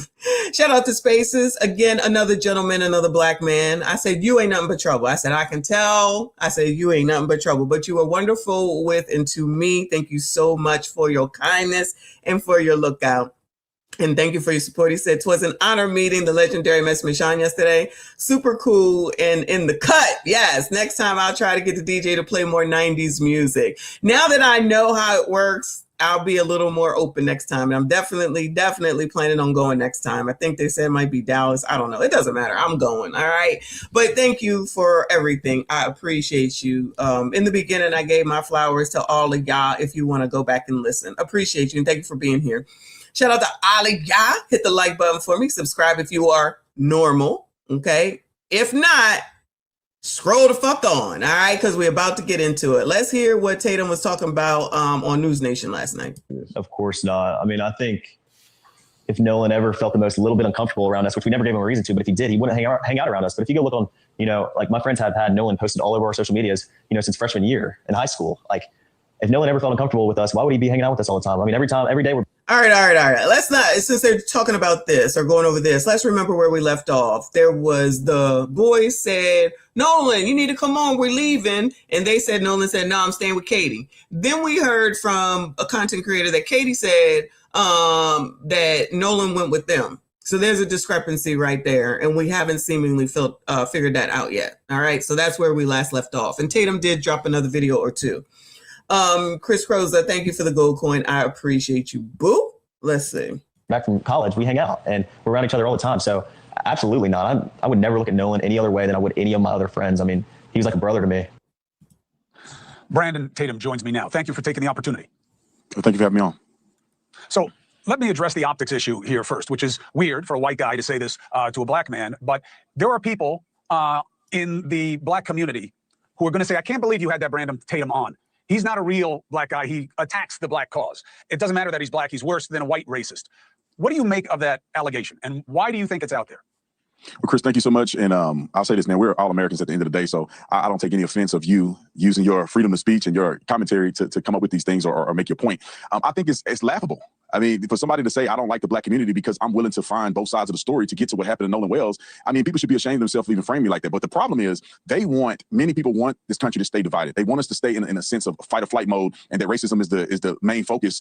Shout out to Larry Reed. All you blacks better get your bags ready and carry your ass to Africa. Buy your ticket now. Y'all got to the end of the year to get on up out of here. And that's the main contributor to black success or failure in this country. And it's just not the case. Most people are not worried about race. I'm sure you and I couldn't care less what color somebody's skin is. Are you a good person or you're not a good person? And some things that I found out after going to Mississippi and talking to a whole slew of people is that in this situation, it does not appear that race was a factor. A young man lost his life, and I think that's what we need to focus on, and we need to focus on finding out how he lost his life. What is your take, as someone who's obviously intimately familiar with law enforcement, what is your take on the suggestion that, the authorities really started this? They came out too soon saying no foul play. They should have said that they were investigating because there's not enough evidence for them to put out there of their own conclusion. What do you think of that? Well, I agree. If that's what happened, yeah, and they needed to be pushed to continue to look into it. Agree completely. They're darned if they do, they're darned if they don't. If they said nothing, people will be mad that they didn't say enough. If they come out and at least give some people some idea of what the investigation has in store so far, then people get mad at that. They did not say that there was no foul play. They said at this point, we don't have any indication of foul play, which I think that any rational person... At this point, we don't have an indication of foul play. All right. I know people don't trust Tatum. He get on my nerves too, but... he said indication of foul play. That didn't mean that they closed the case. I thought I heard that they closed the case and then Ben Crump came out. Locked and loaded. This is amazing. Locked and loaded. Thank you for the gold coin. I appreciate you. Come on, child. That's involved or invested in this should feel very confident in, like, okay, we're not looking at some heinous murder where a kid was mutilated and things like that. At least they can feel somewhat of relief that it wasn't a brutal murder. But there's still an investigation that needs to go on, and they're dedicated in finding out what happened to Nolan. And if it leads to a murder, they're going to let the public know, and people are going to be held accountable. So I don't know why people get so frustrated with these things if they're looking at it in a fair sense, where they're not going to give you everything. They can only give you so much, so they can actually give you a fair investigation. So at the end result, it can be done in a fashion where they can present it to a grand jury. Well, but it's a little in the weeds for people, but I do think it's important. So they're presenting evidence to a grand jury. The official word is we don't have any proof of any foul play yet, but we are going to a grand jury. Now, as you and I know, and people at home should know, yes, the grand jury looks for the lowest level of proof, which is probable cause, but a prosecutor has to have a good faith belief that there is something to bring to the grand jury worth their time in order to go to one. So what are we supposed to think here, Brandon? Why are they going to a grand jury if there's nothing to see here? Yeah, that's a great question. Basically, what I heard from authorities is that this is typical. Any case involving a mysterious death or where it's undetermined, they have to take all their evidence to a grand jury and present it to make sure that there's nothing afoot and they don't believe that other people who have been involved should be charged. So it's not an indictment to say that there's a crime occurred. It's typical for them to do this. It's routine. This is the process that every case that is not clearly determined that it wasn't a crime afoot, they have to bring all the evidence they have to the grand jury. And they do that for public trust. So so they can't go down and say, well, they did this for this case and not for this case. Every case involving a death that's undetermined in this fashion will be brought to a grand jury. Due process cures a lot of ills. There's no question. Now, I wanted people to hear another soundbite because the pivotal moment is what happened when you left, right? Why did the boys that Nolan came with, why did they leave with his phone? You address it with his friend, and here's one part of that conversation. Nolan was... I'm about tired of hearing about this damn phone. Sitting by the boat with that Katie girl, and my buddy yelled for Nolan, Nolan, get on the boat. We're leaving, panicking. Nolan, get the F on the boat. Get on the boat. And Nolan said, no, I'm staying out here. I'm going to ride with somebody else. And it's not uncommon to hear, but it's not like my buddy asked him one time. My buddy asked Nolan multiple times to get on the boat. What's your read? Well, he seemed very truthful. I did see text messages where others had confirmed that the young man on the boat had asked Nolan multiple times. So it was confirmed not only by his statement, it was confirmed by the other young boys that were there, confirmed by others on the boat. And I saw a text message from the Katie girl who indicated in a text that they did ask Nolan to get on the boat. So, and when I went out there and I was on, they took me on a boat ride out there to see kind of what the environment was like. It does seem reasonable that when you have several hundred, even 1,000 people on a boat, several hundred boats out there, multiple friend groups, it wasn't just Nolan and 4 people. The group that was with Nolan was on multiple boats and it was over 20, 30 people. So Nolan saying, look, I'm with a shorty right now. I'm about to hang out with her. I'm gonna get on another boat as it comes in. I'm good. Because also also, they were in a rush to get out of there because their boat was sinking. So they had to get out of there early at 4:30, which is, pretty much ruining the party. And I can see why Nolan didn't want to get on the boat. Nolan's phone wasn't the only phone left on the boat. There was at least 5 people that phone was left on the boat that did not return with that boat. And later, one of the kids, who was a black kid, his mother came and grabbed the phone and Nolan's phone after, the incident had happened. So it wasn't uncommon that people would leave their phone. Did we know that? We knew that the friend went and got Nolan's phone. Did we know that she went and got her son's phone and Nolan's phone, Bueller?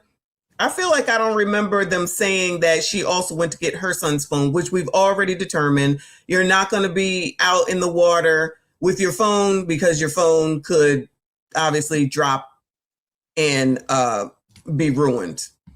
Okay, so they didn't tell us that. So that's a concern too. That's a concern. How come they didn't tell us that?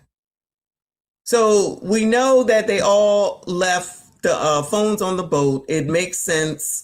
There's nothing on the island but dirt, sand, barge, whatever you want to call it. They wading in the water, in the poopy water, whatever. They wading in the water, And it's not weird not to have your phone. Don't make sense to me. Somebody said you jump off and you could be neck deep in water. So we already been through the phone stuff. However, we didn't know that part. Why did they leave that out? Why did they leave that out? Now, I don't know. I'm not saying anybody is lying, but I'm saying, why didn't they tell us that they were also going to get their phones? It's 4:30 because the mama got a picture that somebody sent to her where Nolan was seen at 4:30. That's why it changed to 4:30. Hence the reason why people talking like they know shit and don't know shit. That's why all this is crazy, because we're trying to figure out what. That's why it's like, if we can't confirm it, we're not saying it. So right now, the only discrepancy is the Katie, what she said and what the boy said seems to be the biggest discrepancy right now. On the boat in a haste of them potentially sinking, them leaving, and eventually going to get Nolan his phone back. Wasn't too odd when the totality of the circumstances were explained to me. Brandon Tatum, I appreciate your take. It was very interesting to see you down there and to get this interview. Yeah, all right. Well, that's the end of that. That was a nothing burger. Let me see. Let's go to this one where he was on Fox with this dude. Officer Tatum goes off on Benjamin Crump for lying about Nolan Wells. Crump lies? What? Not Crump. No, never, ever, no way. Now down there with the Ruizes, rest in peace to Mr. Ruiz. Ruiz does not sound like a black person's name, but I digress. Whatever. Come on, child. You on the show. I want to play some sound from Benjamin Crump. He would see what he said. I think you'll find this is kind of a biased narrative, but I'll let you decide that. Watch. This pathologist cannot rule out if any intervening non-accidental factors contributed to or caused the death of Nolan Wells. Understand, he's saying based on the examination of the body, he cannot rule out foul play. That is significant. Brandon, he said you can't. He can't confirm that there was foul play either, but other people don't hear that. Rule out foul play. What he left out is there is zero evidence of foul play. Okay, well, basically, he just said the same thing. First of all, Benjamin Crump needs to learn how to read. And I think that he was very disrespectful to the family by even doing this presentation unprepared. It is asinine that he would. They were right there. They okay with it? I'm okay with it. They allow all this? Who cares? Interject race into a situation where there's no evidence of race and there's no evidence of foul play. I think that every single person under the sound of my voice wants to know what happened to Nolan Wells. But what we don't want is for people to interject hatred into a community that's struggling right now to deal with the fact that a young man who had an incredibly bright future, who was beloved by everybody, would be taken at such a young age. But this is what they do, Trace. They go into these communities, they push racism because it's the only way that they can still keep up the grift. Because we know, and me actually going to Mississippi, I spoke to many citizens there. I spoke to all of the kids that were involved in this, and they were good, quality young people raised right, and the community isn't rooted in racism like maybe it was several decades ago. But Benjamin Crump has to come out and do this instead of being honest and interviewing every party involved to get the full spectrum before he get out and run his mouth. And Brandon, I want to play this. How don't you love though? Before he starts, how it's you're a race traitor because you went and talked to the other side, because you went and talked to them white boys, because you went down there and talked to a black child, if I'm not mistaken. I'm about to get to it. How come people ain't interested in working together? This is what I'm trying to talk about. If you're trying to figure it out, don't you have to talk to the people that you think did it? Don't you have to hear what they have to say? We didn't hear more from, is his name Warren, I think? than we ever heard from Carmelo. When we gonna hear from Carmelo? And is he getting a new trial? I feel like I heard that he's getting a new trial. Anybody know that? I feel like maybe I asked that yesterday. I thought I saw that something's coming up in August. So they still working on, is Benjamin spending enough time down there with Carmelo? And now between Carmelo, Nolan, and Ruiz, is he going to have enough time for all three of these cases? Busy man, child. Busy man. This is because you also talked to Nolan Wells' best friend. And I want to play some of this sound because this is really a big part of the story that is being left out, and you got to the bottom of this. It is well worth the watch. Listen to this very closely. The statements that are out there made it appear that it was just you, Nolan, and probably 2 or 3 other guys, and y'all are the only ones that went out to this. They absolutely said or made it seem like that they were the only ones out there on this island. They absolutely initially made it seem like they were the only ones out on this island, like they was out there by themselves, and they just took him out and then they went on home. That's absolutely what they initially tried to portray it as. So those that are delusional can lie all you want to and believe what the fuck you want, but that's exactly what it is that they were trying to perpetrate until those videos started surfacing. Until the video started surfacing. I'm just saying. Then you saw that people were recording all those other people out there, but they still only want to focus on. Why do they keep saying 4 and there are only 3 in the picture, though? They keep saying 4, but there's only 3 in the picture. I'm confused. And that's completely incorrect. I mean, Horn Island on the 4th of July is the most popular day to be on the water on, throughout the entire Gulf Coast. Next thing you know, there's 50 other people around us, and then it just grew and grew as the day came on. And, that's just how it was. Everybody's drinking, it's 4th of July. Everyone's just trying to enjoy themselves. And, it's a big party, basically. Big party. Yeah, and you had witnesses, Brendan, that were saying that Nolan stayed on the island because he was with a girl, and he said he would take the next boat home, and these guys left. It's not like they did anything nefarious. Pick it up from there. Well, first of all, I want to give a shout out to Warren for being brave and showing courage to come out, because while I was there, the young men were getting death threats, people trying to show up at their houses, but it doesn't appear that they did anything wrong. They showed me, I went out to Horn Island. They gave a very clear articulation that they left. They had Life 360 evidence. They had text message evidence. You name it, they had it. They've already talked to investigators. Some of the young men took a lot. They've already talked to investigators. Something else that we learned the other day that I don't think that Crump and Sharpton or any of them are telling anyone. They're not getting that message out there like they want to keep saying Emmett Till and the deep south of Mississippi and all that shit. They've already been interviewed. They've already talked to the oppressor. So just FYI, if you want to hear it, you hear it. And if you don't, then fine, you don't. But they've already talked to the police. Took an equivalent of a lie detector test and all passed. And they had nothing to do with this. And let me tell you this, Trace, these young men were hurting. His name is Trace. Shout out to Nicole Ward for the thumbs up. I appreciate you. And what you said a second ago. Who is this? Maga Tamara. The 4th one probably took the picture. All right. Then I didn't think about that. That makes sense. Because I'm just like, who in the hell is this other person? Thank you for another set of jewels, Nicole. I appreciate you.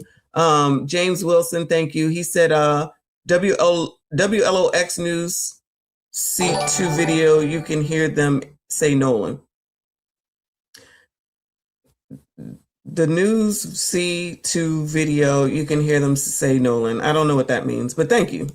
Shout out to Dave in the building. Thank you so much for the Sunshine Jewels. Appreciate you. Always, always, always good to see you. Thank you so much. Shout out to Melissa for the Silver Star. I appreciate you. All right. Come on, child. They literally had tears in their eyes talking about their best friend who had died. And it's a shame that these race hustlers came out and did what they did, because Warren and others couldn't even go to the funeral because they were afraid somebody would attack them at the funeral, and they were not welcome there. And you got to think these are Nolan's really close friends. You know that I actually heard somebody say that, why didn't they go to the funeral? Didn't I tell y'all that? Why didn't they go to the funeral? If you supposedly his friend, why didn't you go to the funeral? Child, I can't take it. Child, y'all exhaust me. Well, why would they go? Why would they go? You cannot please the unreasonable, y'all. You cannot make the unreasonable happy. Once you got something in your brain which has been helped along, and I'm not blaming him, but he definitely, this is his grift. Somebody like Al Sharpton and Ben Crump to say that it's racism, and those white boys killed him, then all these other black people are just going with that narrative. And it's white people too, but mostly black people that's going with that narrative. You can't even see that. Y'all know, they know deep down that if those kids went to that damn funeral, it would have been a to-do. So why disrupt it? So they don't go, they still having a fit. Why wouldn't you show up if that's your best friend?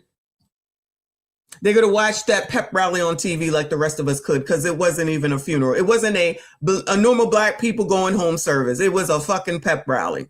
Again, child, the parents okay with it? It is what it is. But that's not how we do funerals. Black people know.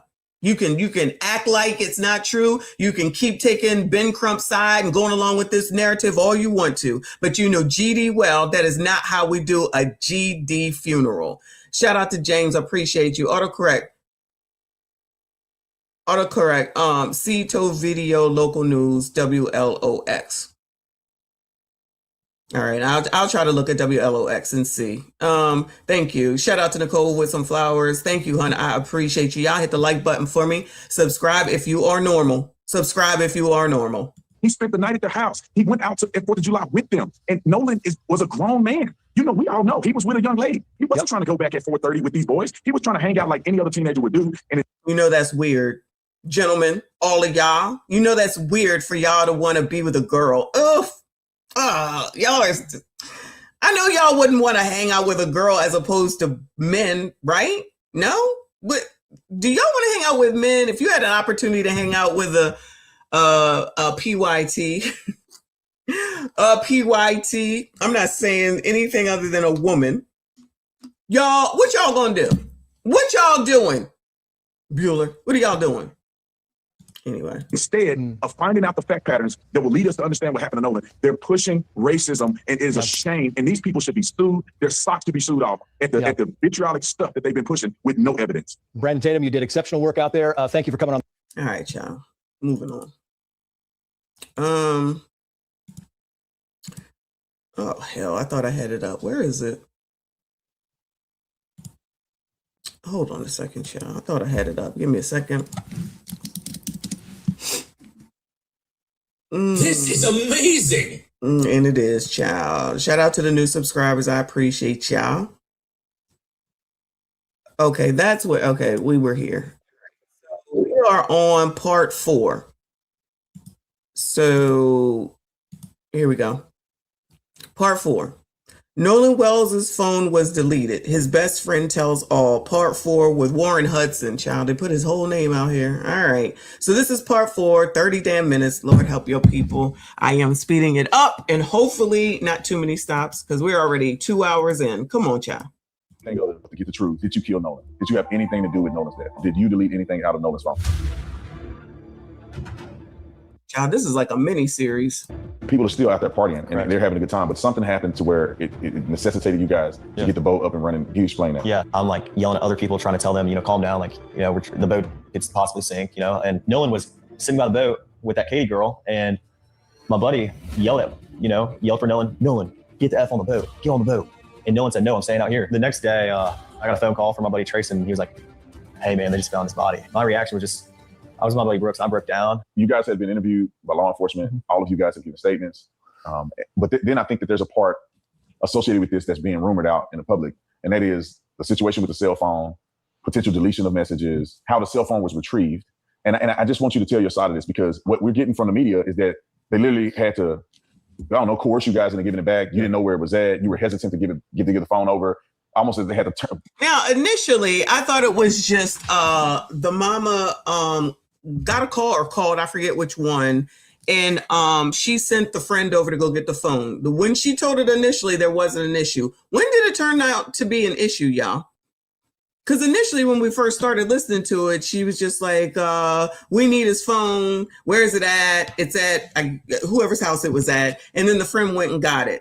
When did it become an issue that nobody was trying to give up the phone? I must have missed that. It must have it was a narrative later, because I feel like the mama said they just went and got the phone. Turn your wrist or twist your arm just to get it back. Right. But what happened with the cell phone thing? So let's go back to the first engagement you had when it comes to the family or somebody coming back to get the cell phone and keys? When did that occur, and what happened there? Okay, well, that night, about 12:30, I went back to my buddy's house. And you said the night of the 4th? The night of the 4th, but it was about 12:30, I would like to say. And so I went back to my buddy's house. I stayed the night before, where we all met up, and stayed together the night before. And my buddy got a call from this guy, and the guy was like, "Oh, like, Child, he need to start naming these buddies because he got a lot of buddies. Like, what's going on with all this Nolan stuff?" Very aggravated. I mean, yeah, every right to be, but I mean, we were trying to calm him down, and like he was just like, "Oh, like, where y'all at?" My buddy said, we're at my buddy's house, and he said, "All right," and then he just hung up. And so about 30 minutes later, I'd like to say, all of a sudden the door just got open and slammed, and there was a girl who walked in, and like probably about 8 or 9 guys behind her, and then another mom. Is that a train? What is he talking about? I'm so confused. This buddy, that buddy. Warren, can you start using names, please, Chad? About 30 minutes later, I'd like to say, all of a sudden the door just got open and slammed, and there was a girl who walked in, and like probably about 8 or 9 guys behind her, and then another mom, which was Javon's mom. And who's Javon? I want to put that in perspective. Who is Javon? Javon is one of Nolan's good friends. He's a friend of mine too. Like, great guy, and his mom and their family is very close with the Wells family. And I mean, so I don't know why she was there. Like, the Walmsley's family, child. What was going on? But I was very surprised about this. I was like, like, you just basically like kick the door open, bust up in the house with no knock or anything. So is Javon black or white? Javon's mixed. I mean, I don't. Yeah, I guess he's mixed. Yeah. So, but he's not white. No, he's not white. Just white. Yeah. Or all white, I guess. And Nolan is mixed. Yeah. So then they come in the house. Do you know any of these people? And you said the mom, but do you know anybody else? I've seen the mom before, and I know most of them. Most of the guys went to high school with me, and like, I'm friends with some of the guys. I mean, I know some of them. So eventually, like, things started to get heated, and I was just like, a guy I was like, friends with in high school. He was like, "Man, come outside with me." And I was like, "All right." And I walked outside with him. He was like, "Man, I don't know what," like, they're panicking, and like, this is just like, I think Nolan's just on somebody's couch. He's been drinking all day. He's just messed up, and this is nothing that we have to worry about. As much as I sat there and I told him, I was like, I agree. I would think, he's on somebody's couch, just had been drinking all day and just drank too much and was super intoxicated. And, that's kind of what a lot of us thought, but they were kind of losing it, and they were going crazy. And the mom that was with them demanded Nolan's phone, because Nolan left the phone on the boat. And when we ran in, Nolan didn't ask for his phone, and his keys were not on the boat, because his car was parked at my buddy's house where we had all slept, the night before the 4th. And so the keys were left at the house, because Nolan's car was at my buddy's house where we stayed at. So of course he left his keys there. But his phone, I mean, he was drinking. He didn't have his phone in the water because no one did. And I mean, there was more than just Nolan's phone that wasn't on the boat with us.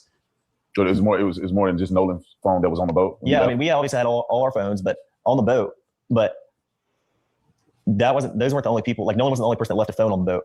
There was a lot of people that left phones on the boat, not that didn't ride out or in with us. So we I mean, there was a couple phones that we had that we didn't know who they belonged to, and my buddy's got that figured out, But it wasn't just Nolan's phone that was on the boat who wasn't there. There was a lot of phones. So when they barged in, they started getting frantic.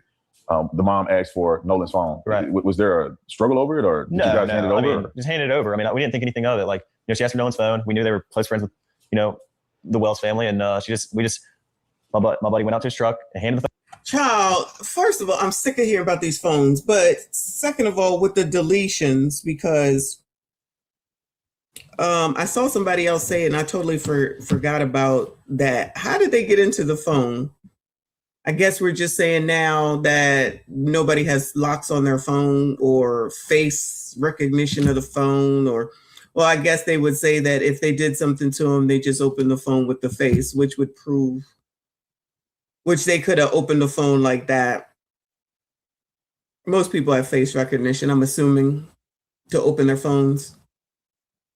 I don't know what he's saying. I got to be honest with you. He talking like Malcolm Jamal Warner's ex-wife or widow. Phone over. No complications, no issue, nothing. But I mean, I told Miss Christine that we had his phone and he had left it in our possession on the boat. When did you? Miss Christine is Nolan's mom. Correct. When did you talk to her about that? When I was on. No, I didn't talk to her once. Like, it was like 12:30. I mean, I might have texted her a couple times and talked briefly about a couple things, but I never. I told her on the phone before I called the Coast Guard that we had Nolan's phone. Before I called Miss Christine, I asked, I was like, "Oh, well, where's his location at?" Because Nolan has his Snapchat location on for me. And he said, it's, Wyatt said it's, in my truck. Like, because everybody who left stuff on the boat, it was Wyatt's boat. So Wyatt put it in his truck, like, it's normal. And so the phone was in possession in Wyatt's truck. And when that mom came over and asked for it, there was no issue at all with us giving the phone to her. I mean, Nolan just left it on the boat. We handed the phone to her that night of the 4th of July. And did you guys go through the phone, or? Of course not. I mean, none of us had a reason to go through Nolan's phone. I mean, there's multiple phones on the boat. Why would it be? And the boat was having issues. Why would our concern be getting on Nolan's? Gentlemen. First of all, Warren, please start naming these buddies. Okay. Shout out to Night Mover for the Eagle, Jules. I appreciate you, hun. Gentlemen, do y'all go through each other's phones? Like, is that something that y'all do? I know that that's something women do. They go through phones, right? Do y'all go through phones? I'm just wondering. I just feel like why would they go through the phone? Like, what? Like, why? What would going through the phone? Just say, just say that they needed to go through the phone for what? For what? I'm just asking. To delete what? If they were doing something wrong to Nolan, okay? Goodbye, RBN. If they're doing, I'm Nolan. If they're doing something to Nolan, right? What are we deleting? What are we deleting? Did y'all send messages that says I'm about to delete you, and so y'all need to delete that message? What would there that needs to be deleted? The phones was on the boat. We already know this. People don't take their phones on the island. We've seen why. They're all sitting in poopy water. We saw that too. I'm just trying to understand what would be deleted. That then I know that the phone companies can still bring it back. So you're trying to tell me that these buddies drunk are thinking about the time frame, so they're deleting shit for the time frame? I'm sorry, that don't make sense. I'm sorry, that don't make sense. We're gonna delete stuff for the time frame. I don't get it. I don't get it.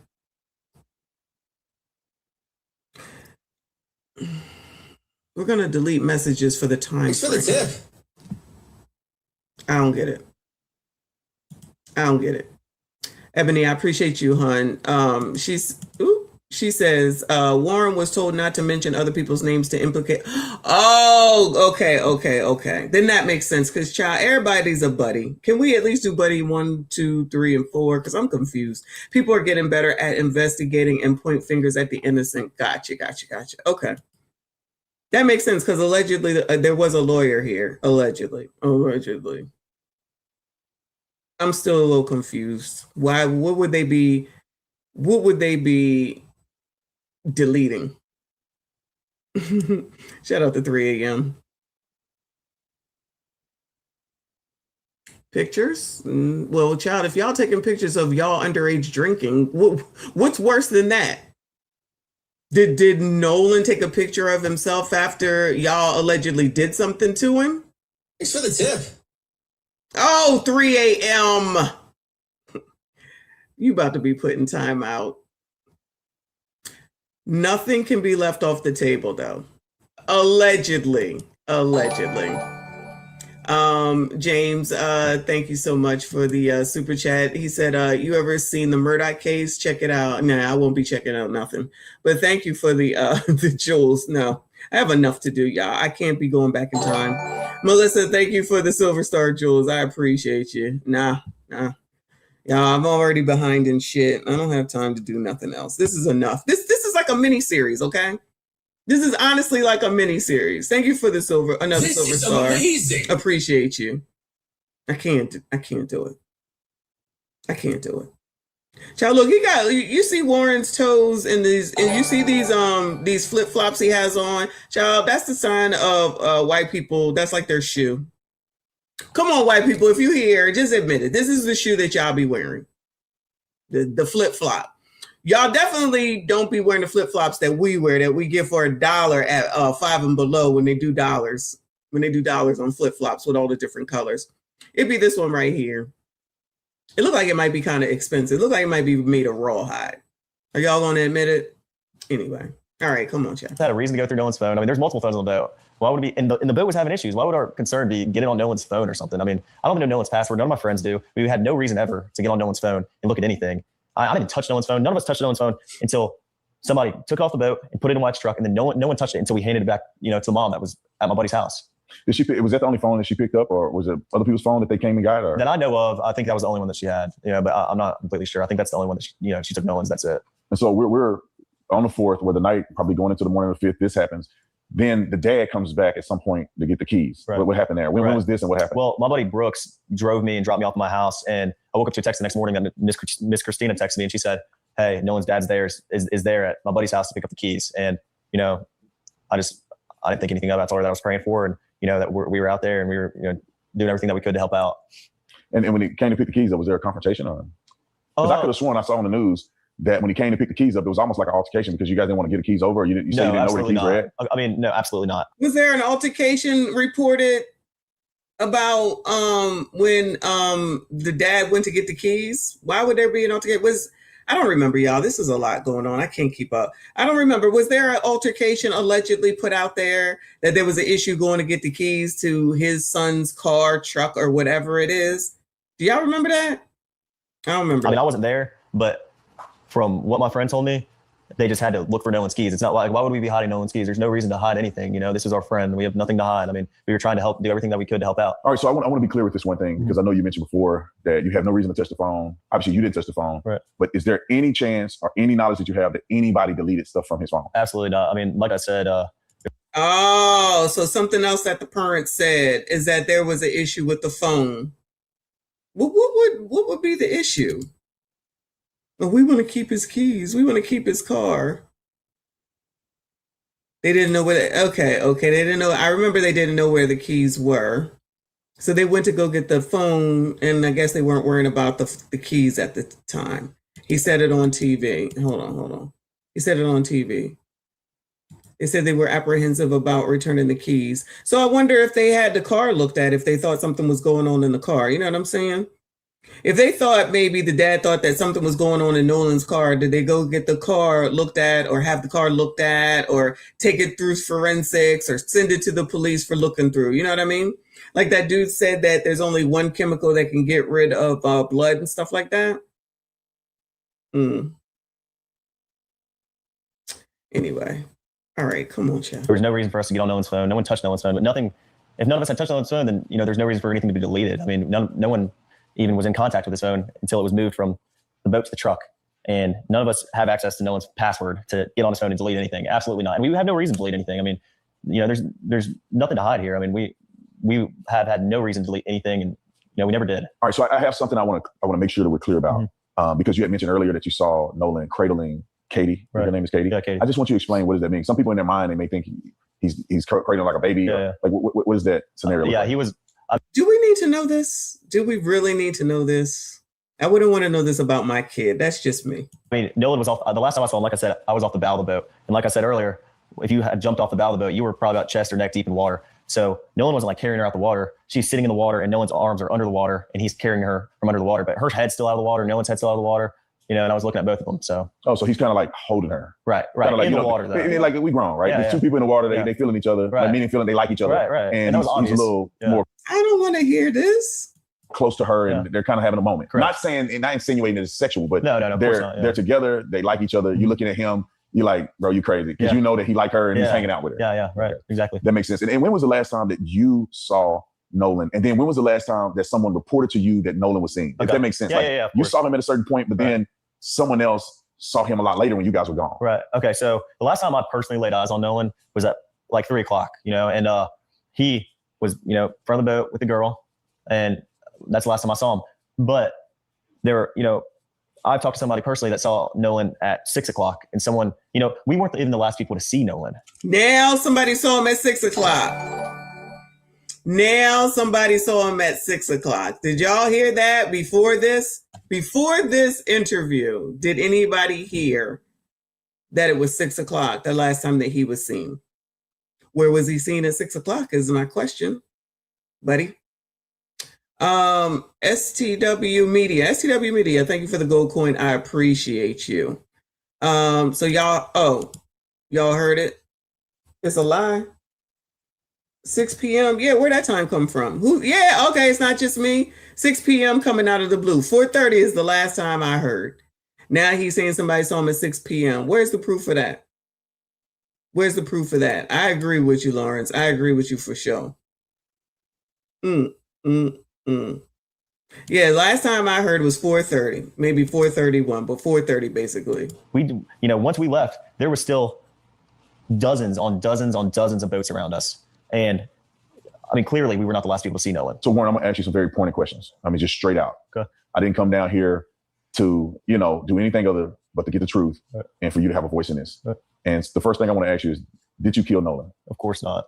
Did you have anything to do with Nolan's death? Of course not. And absolutely not. They say that you guys deleted stuff out of his phone. Did you delete anything out of Nolan's phone? No, of course not. The mom act like, or at least she portrayed on television, and the rumors are that you weren't really good friends with Nolan. Is that true or not? Absolutely not. I hung out with Nolan probably like 3 days a week. I mean, seriously, at least. Some days my friends want to. Does anybody want to tell the truth around here about this part real quick? So when you all were younger, you're telling me that your parents knew every single one of your friends, Bueller? What the hell is that? Oh, okay. Your parents knew every single one of your friends. Remember, for the regulars, I said my kids would come home talking about somebody as their best friend, and I'd be like, everybody ain't your damn friend. Everybody ain't your damn friend, and that ain't your best friend. I say that all the time. So people gonna act like they didn't have friends that maybe their parents didn't know. Everybody gonna act like every single person that you ever knew, your parents knew. I had a whole group in school, and it was in school during high school, where it was 5 or 6 girls that were friends. 5 of us were friends. And we were together every day in school. 3 of them never came to my house one time. My mother couldn't pick them out in a lineup and don't know none of them names. I've never been to 2 of the girls' house because they lived in a place that I would never go. And then the one girl, she said that her mama was racist, so I didn't want to go to her house, but she was still our friend. So we're going to act like that couldn't be a thing.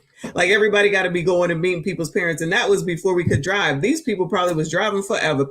These white people probably was driving dirt bikes and motorcycles and things like that and could get around. But people want to try to act like it's weird. Oh, the mama didn't know. Oh, she didn't know. Child, please act like you were a child at one point. Please.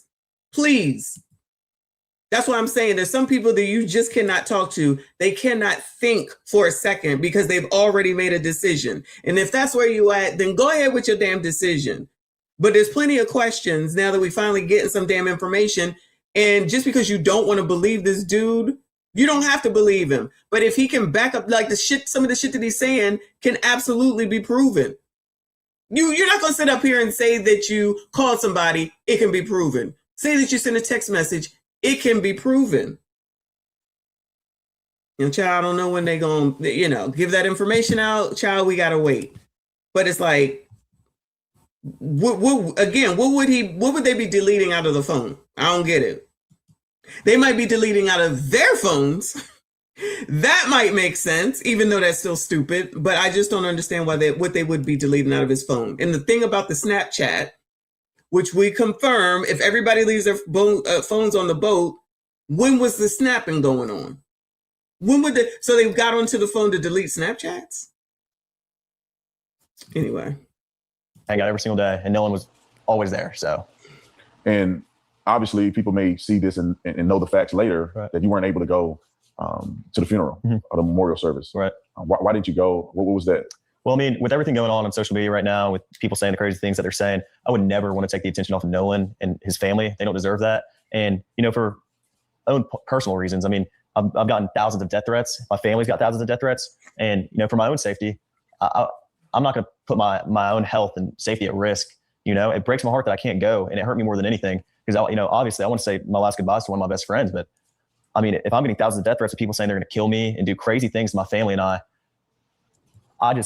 I couldn't bring myself to go because, I got to put my own safety first. And even if that means, missing my friend's funeral, I mean, it's horrible. And I wish I could have been there, but that's what's been going on, Everything timestamps though. So James said that pulling up the location you would snap. When we take pictures, at least on iPhones, it also shows where the hell you are, the time you took the damn phone picture. It shows you everything. So I guess they went through and just started deleting everything then so that they couldn't show where they are. Because all the stuff on the phone shows everything now. It's crazy. Anybody thinks that they have privacy, you're crazy. Anybody that thinks that their shit is private, it's not. Anyway. News ticks. It's crazy to think that they would show up to this funeral. It's just anybody who thinks that, oh, they didn't show because they're guilty, you're an asshole. Let me just let you know, you're so stupid. Dummism all 2026. Oh, they didn't go if they're such good friends. For fucking what?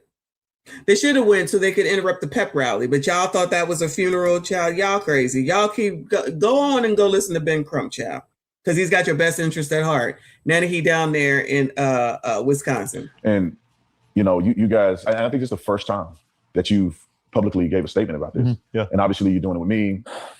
We're going to put it out there for the world. Why did you choose to do it now? And why did you choose to not speak to anybody but me? Child, because you called. Oh, all right. Right. Okay. Well, you know, Officer Tatum, I've been watching you for a good while now. And, you know, I think you're a great guy. You've kind of, ever since things got really hot, you've kind of been on my friends and I's side. And I really like that about you. I mean, I thought you were very confident and well-spoken, and I really enjoyed that. And all my friends and I watch you. We all think you're great. We love your faith with the Lord. You know, we try to be closer and closer with the Lord every day. And so did Nolan, you know, and, you know, that we just really liked the way you spoke about us and how you took our side, not based off someone's agenda and, you know, based off of race. Cause I mean, that's a horrible thing, you know? Was this about race? I saw somebody talk about this on one of their streams. Him when he answered this question here, and they're like, "Well, then that proves that that they did it because they went and talked to Tatum." Well, I remember when Cam went and talked to only the MFers that liked her. Y'all forget that. Do all of y'all that are saying he only talked to him because he likes him and he's on his side? Well, I believe Cam did the same thing. And the one time that she finally decided to go and talk to someone that would give her some pushback, y'all called that shit racist. Y'all remember that when she went and talked to somebody at Fox? Brett Baer, I think his name was. Let him cook. Shout out to Saifa for the Let him cook, Jules. I appreciate you. So that's weird. Is that weird? So when we was talking about Cam won't go take an interview from somebody that might have some pushback, so it was all a bunch of damn fluff. Y'all thought that was okay, because I'm pretty sure it's the same people. Y'all thought that was okay, and we're like, well, you know, she needs to have some pushback, because when she sat down with Rolly, there wasn't no pushback. She sat down with Call Her Daddy. I don't know why y'all even like that shit. She sat down with some girl with a show called Call Her Daddy. She wouldn't even go to Joe Rogan. But now all of a sudden, that was not racist, but this is racist because he went with someone who supports them. Even though that's what technically the family is doing with Al Sharpton and Ben Crump, but that's not racist. So do you see where your hypocrisy is at the end of the day? This has nothing to do with defending this boy on the screen. This has to do with you all can't seem to be fair, and you can't see anything outside of your own hate for white people, but also for this dude and his friends with absolutely no information. But, you know, that's how it typically goes. Anyway, come on now, child. What else? Does this have anything to do with race as far as from your perspective? Absolutely not. I mean, Nolan's been a great friend of mine since 8th grade. Nolan isn't my only friend of color. And, you know, I have plenty of friends through high school and friends I have now. Not just Nolan, who are Black, Mexican, you know, I've never looked at that, and none of my friends ever have. Like, and if you do, you know, that's disgusting, you know? And if you had a chance to, you know, tell the world that have painted this picture of you and your friends as being potential murderers of Nolan, white supremacists, racists, what would you want the world to know if you can summarize to them in a very short? Kev G, thank you for the happy poop. I appreciate you. Paragraph or a few sentences. Yeah. What would you want to say to them if you had the opportunity? I would want to say to them that my family and I are praying for y'all. You know, I can never bring myself to tell somebody that I'm going to kill them, and that I'm going to, you know, I've received, and my family's received absolutely horrible threats about this. And, you know, I want people to know that our faith with the Lord is stronger and means more to us than anything. And we all trust in the Lord, and for the Lord to reveal the truth. And I know that's what will happen because I have faith in my faith. Mr. Whodunit, thank you for the silver stars. I appreciate you, boo. Family has faith, but I want people to know that I'm praying for them. And if they want to speak hate and speak, these horrible things, and I mean, you're obviously not in the right state of mind, and you need to work on yourself. It's a horrible thing, and but race was never a thing between Nolan and I and my friends. I mean, I have friends in my friend group that are Mexican and mixed, black. I mean, that's never mattered. And I think it's just absolutely disgusting that people try to make this narrative out of something that it's absolutely not, first off, and out of something that they have zero facts about. Jackson County hasn't released any. Yeah, well, Mr. Whodunit, thank you for another silver star. Appreciate you. Facts. There haven't been any facts about this case other than that, just timelines and stuff like that. But it's horrible that people have made this out to be something that it's absolutely not, and it's disgusting in my opinion. Was Nolan the only black person on that island? Absolutely not. I saw a lot of black people, and like I said, I mean, it's not pointed out or anything. I mean, I wasn't looking at that, but my buddy Trayson was out there. Yeah, I don't know about a lot, sir, but we know that there were some out, more than just Nolan out there. Maga Tamara, thank you for the jewels, the flow state. I appreciate you. Shout out to Melissa for a gold coin. I appreciate you. And another gold coin. I appreciate you. Thank you all so much. Hit the like button for me. Subscribe if you are normal. Thank you. Thank you for another gold coin. I appreciate you. These things, these new things they got are so crazy. They're fun though. Thank you guys so much. I appreciate you. And he's mixed. Javon was out there. He's came out. He's mixed. I know a bunch of my friends that are black that were out there that day that I haven't even mentioned. I mean, Nolan was not the only black person out there by no means. I mean, like there was thousands of people out there, white, Mexican, black, everyone, And in the friend group, is Nolan the only black person in the friend group? Absolutely not. My buddy Trayson's black. Trayston, wait, hold on a second. We're getting ready to look at him in a second. Wanda said, did you see the AI picture that was put out? A few are saying Crump put it out and then took it down too late. It was all over channels yesterday. Is there a AI, not the one where they were, allegedly he was face down in the sand after some fighting. Is that the one? We did see that. I didn't know where that came from. I forget where we saw that. If it was something else, I don't know if I saw it. I have other friends of color. I mean, our friend group's very tight, and we have not a small group of guys, but we have we have 10 to 12 guys in my friend group, and we're all from Ocean Springs, and we grew up together. But Nolan is not the only black guy in my friend group by any means, and everybody knows that. There's controversy around the CETO, right? You guys called it in. Right. They have that record of you guys, making that emergency call. Right. But then there's this, I guess, graphic of you guys traveling at a slow speed, and all of a sudden you accelerate. Right. People are saying that that's an indication of something afoot or foul play going on in that timeline. What do you have to say to the naysayers who are mentioning that something must have happened, that you guys were going slow, then you accelerated all of a sudden? Yeah, I mean, absolutely not. We got towed probably a quarter mile. Like I said, my buddy Bart drove his boat up next to ours after he pulled us out away from the island, and then he towed us a little more while we were trying to get the motor figured out. I mean, the motor would trim down. So then eventually, and the motor wouldn't trim down. So eventually we figured out if you held the manual trim on the motor will stay in the water even when you start to accelerate. Because when my buddy would put the boat in gear and forward, the motor would come right back up. So it trimmed down, but then it come right back up when you went to go put it in forward and drive off. So yeah, we stopped at one point. My buddy pulled. Okay, so clearly Chicago Kevin is not listening. You see, again, you cannot reason with the unreasonable who already formed something in their head and they're not going to hear anything else but what they want to hear. This is what I'm saying. If that's who you are, then please don't subscribe to this channel and don't even be here. Because you've already made up your mind. So what's the point? What's the point? I'm so sick of talking about fucking phones. It's ridiculous. And unless somebody wants to explain to me what they would be deleting out of Nolan's phone. That's the only question I got besides the story between Katie and between the boys and why that don't make sense. With all the verified information, that's the only thing that I'm confused about. Pulled the plug out the boat, got back in the boat, the captain of the boat, got in the water, pulled the plug out the boat, got back in the boat, and hit it. And like I said earlier, we all transferred our weight to the front. So because there was so much water in the back of the boat that when my buddy had it pinned out all the way, trying to go as fast as we can, and the boat was still sitting like this on. What did I make up my mind on, since you know everything, Terrence? What did I make up my mind on? What is my mind made up on?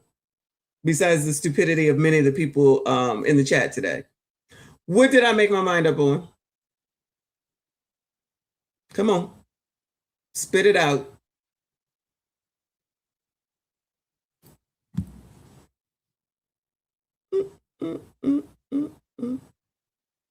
I agree, and they're not trying to hear it.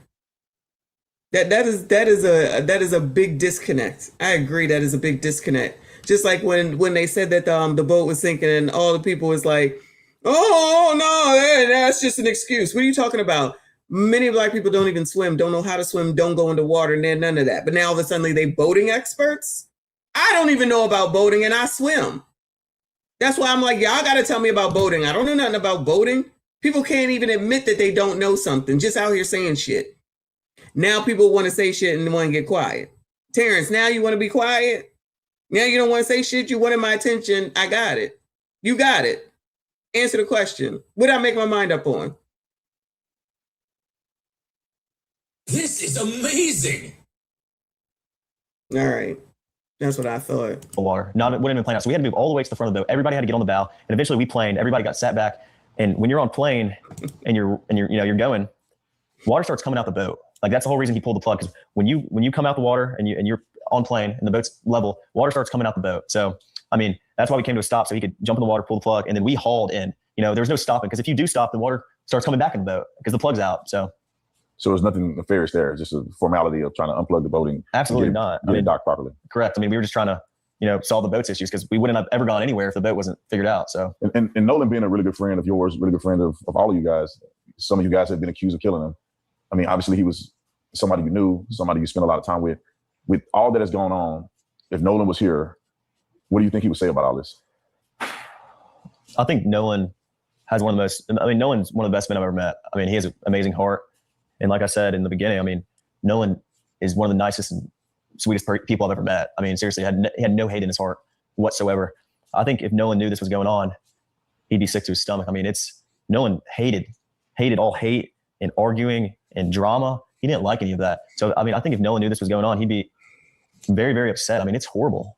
If he knew his friends were getting these threats and, we were, felt threatened for our lives, I mean, Nolan would be traumatized if he was here. Like, and if he knew that, like, I mean, he was a person of no violence, and, he had a really good heart. He would hate it. Do you think your friendship with Nolan inspired you to want to speak out? Of course. I mean, I know Nolan. And like I said, I've been really tight with Nolan since 8th grade, and he's a best friend of mine. He's like a brother, and Nolan's the type of guy to fight back for what's right and fight for the truth. And I know Nolan would tell me if he was here to fight back and make sure the truth is out and make sure your word is out, because that's what matters most. So after all that's been said in this interview, do you have any theories about what could have possibly happened to Nolan? My buddies and I have talked about it. And like I said, I mean, I've been on the water my entire life. Don't say anything. My friends have. It's not like we're unexperienced in this, but Nolan was my best friend, and he was my friend's best friend. And he was like a brother to me. And more than anything, and the thing that's most important is what happened to him. And I want to know just as much as anybody else. I mean, that's all. Like, my friends haven't stopped talking about that. Like, what happened, and like just trying to figure it out. But I would never want to put it on somebody else because of the hate that I've received for just being out there around them, and my name getting brought up because I called the Coast Guard. I was the first one to call the Coast Guard. I mean, I don't know, and I want to know more than anybody. I mean, my friends and I are have been wondering this for a while, and we just want to know as much as anybody else what happened to him. But I would never want to sit here and blame anybody else and put this on anybody else because of the hate and death threats that my family and my friends have received. It's horrible, and I would never want someone else to experience that. Yeah, especially if there's no evidence to it. Exactly. So I got two more things I want to address directly. Mm-hmm. It's been said out there that you guys immediately deleted your social media, lowered it up, as if you were in some type of fear that you would be implicated in this. What do you say to that?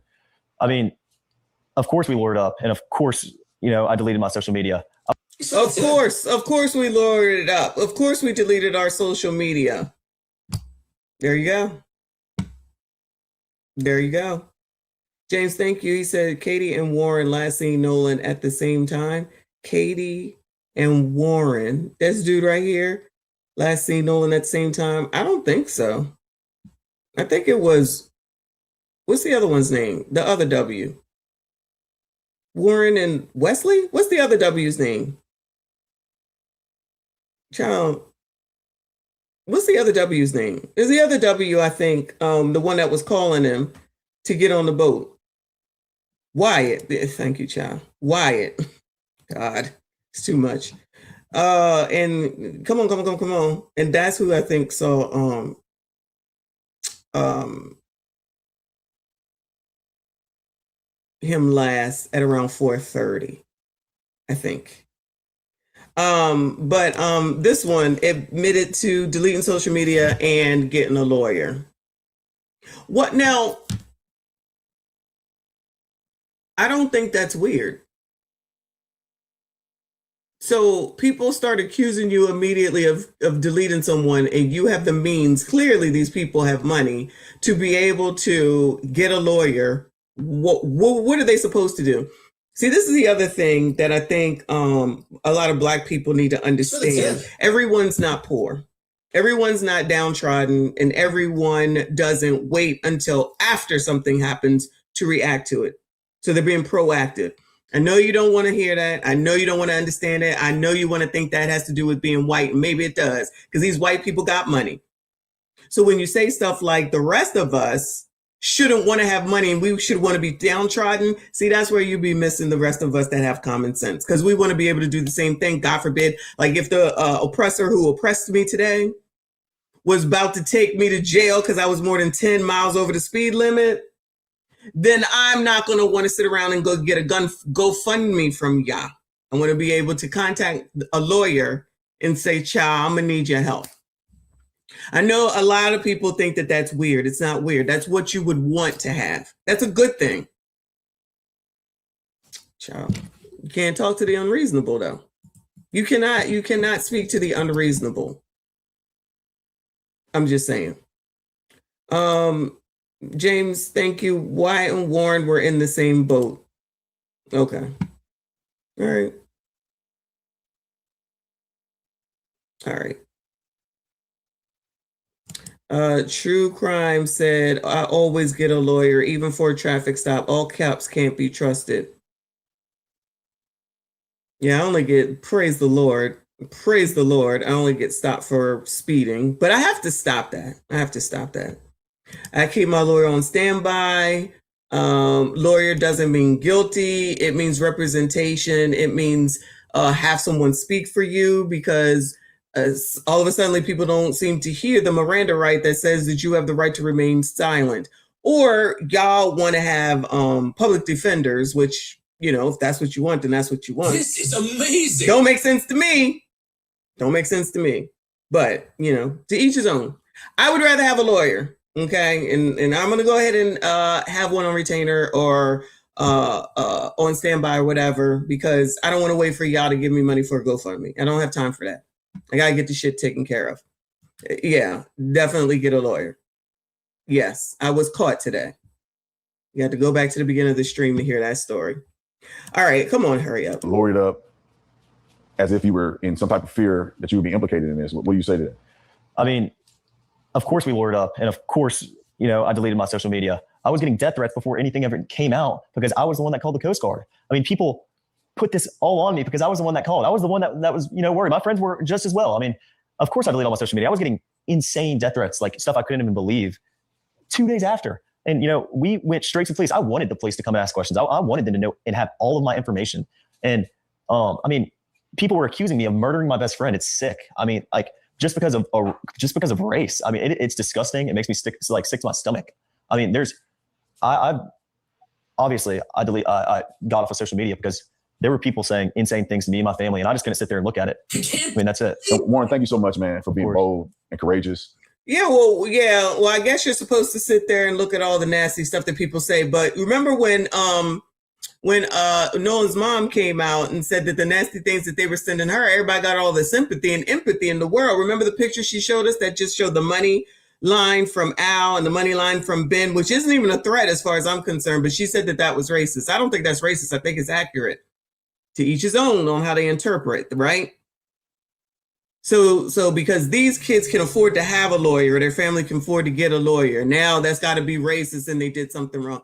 Child, you can't reason with the unreasonable. Holla at your girl. I like the name. Thank you for the floating heart. I appreciate you. We hollering at you, boo. Child, I cannot see. Thank you so much, Linda Phipps, 2026. Thank you so much. I appreciate you. She said, my mind is open. But what I've heard is young men trying to get the story out, a little camera shock. bumbling a little, stumbling over words, afraid of being judged by his words, threatened. I don't disagree. This is another reason why I never wanted to hear from Ben Crump and Al Sharpton. I don't care what they have to say. I don't give a shit what they have to say. But if that's who the parents want to use, just like with the guy for Carmelo, the baby shaking minister, I don't want to hear what he had to say. Why do I want to hear what he had to say? He is somebody coming to represent them. I don't give a damn what he has to say. I want to hear from them. I want to hear what they have to say. I would like to hear what this is like the same play. The mom, the dad, they up there at the podium. This race hustler person comes through to represent for whatever they representing and says, this is a matter of race. This has got nothing to do with nothing. These are racist people. This is white supremacy. He excuse me, in my opinion, he really effed that all up down for Carmelo when he kicked the dad out. When he kicked that dad out, the Metcalfs, I think, the Metcalfs, when he kicked that dad out that day, I feel like it all went to shit after that. So bringing these people in and I guess they're supposed to help somehow. They do more hindering than anything. He definitely effed that shit up. Then you got here, it's the same place. You got the mom and dad standing up here. And you got Ben Crump and sometimes Al Sharpton parading these people around with their not misery, their trauma, exploiting it all over, bringing up Emmett Till. Oh, don't she and Emmett Till's mom look just alike? Motherfucker, what does that have to do with anything? And no, they don't. And she's Asian. And so is Nolan. But we don't want to talk about none of that. What does that have to do with anything?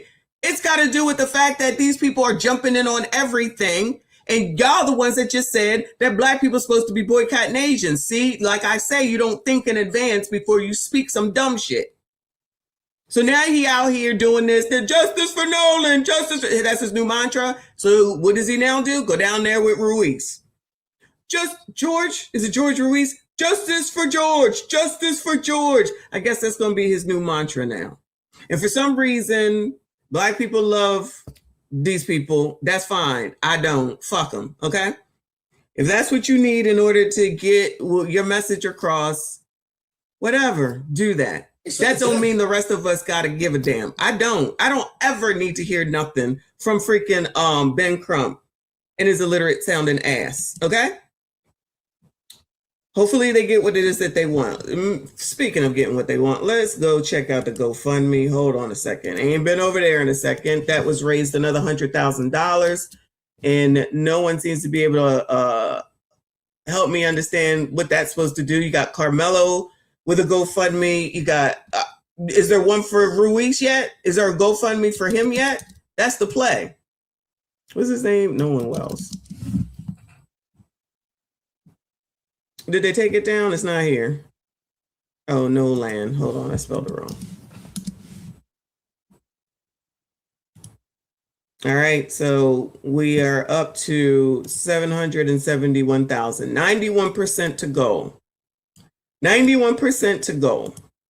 Y'all like it? I love it. Donate it up. Do what you will with your own money. But guess what? I get to do the same.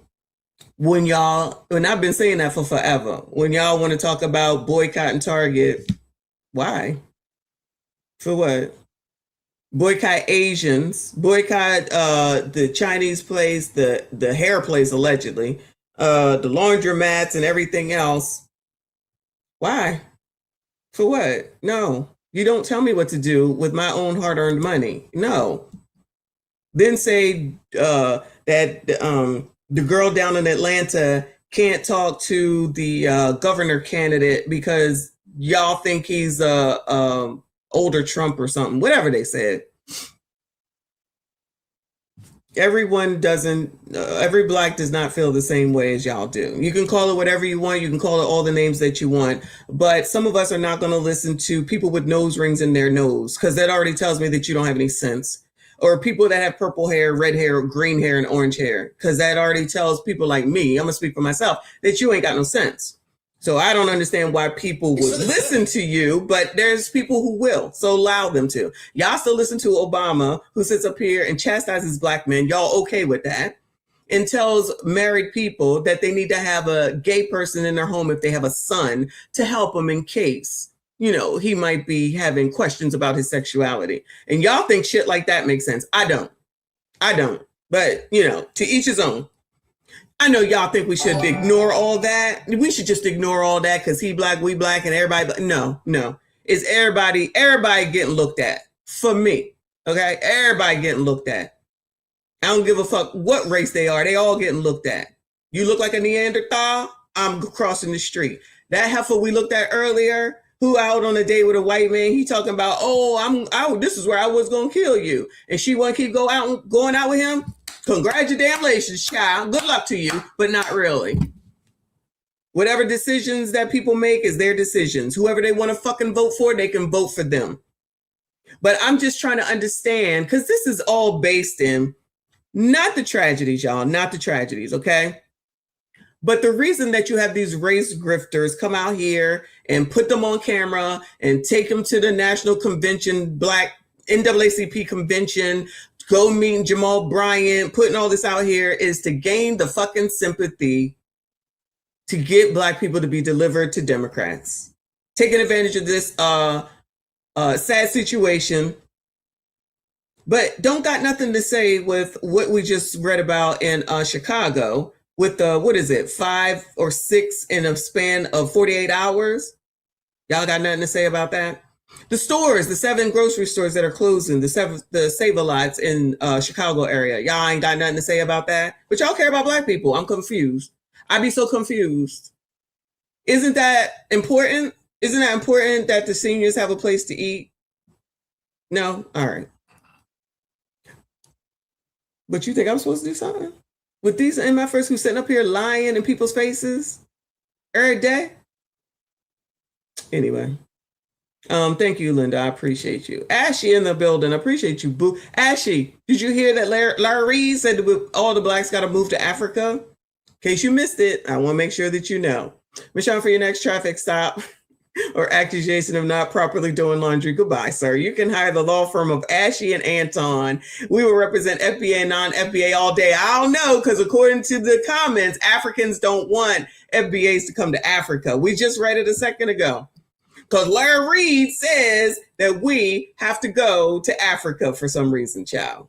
It's fun over here, child. It's fun over here.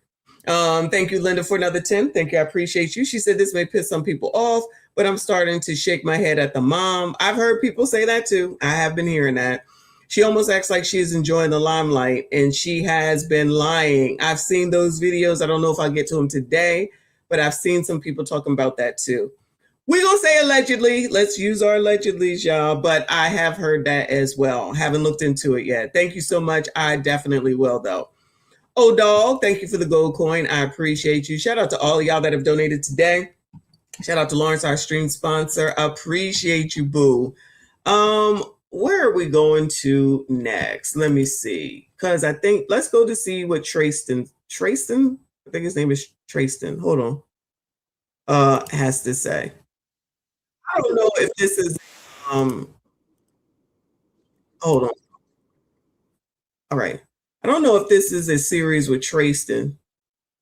Oh, no, it just says part 5. So another Nolan Wells best friend breaks silence about what happened, part 5, Traston Shepard. Traston, did you just come from a mud event? What in the world?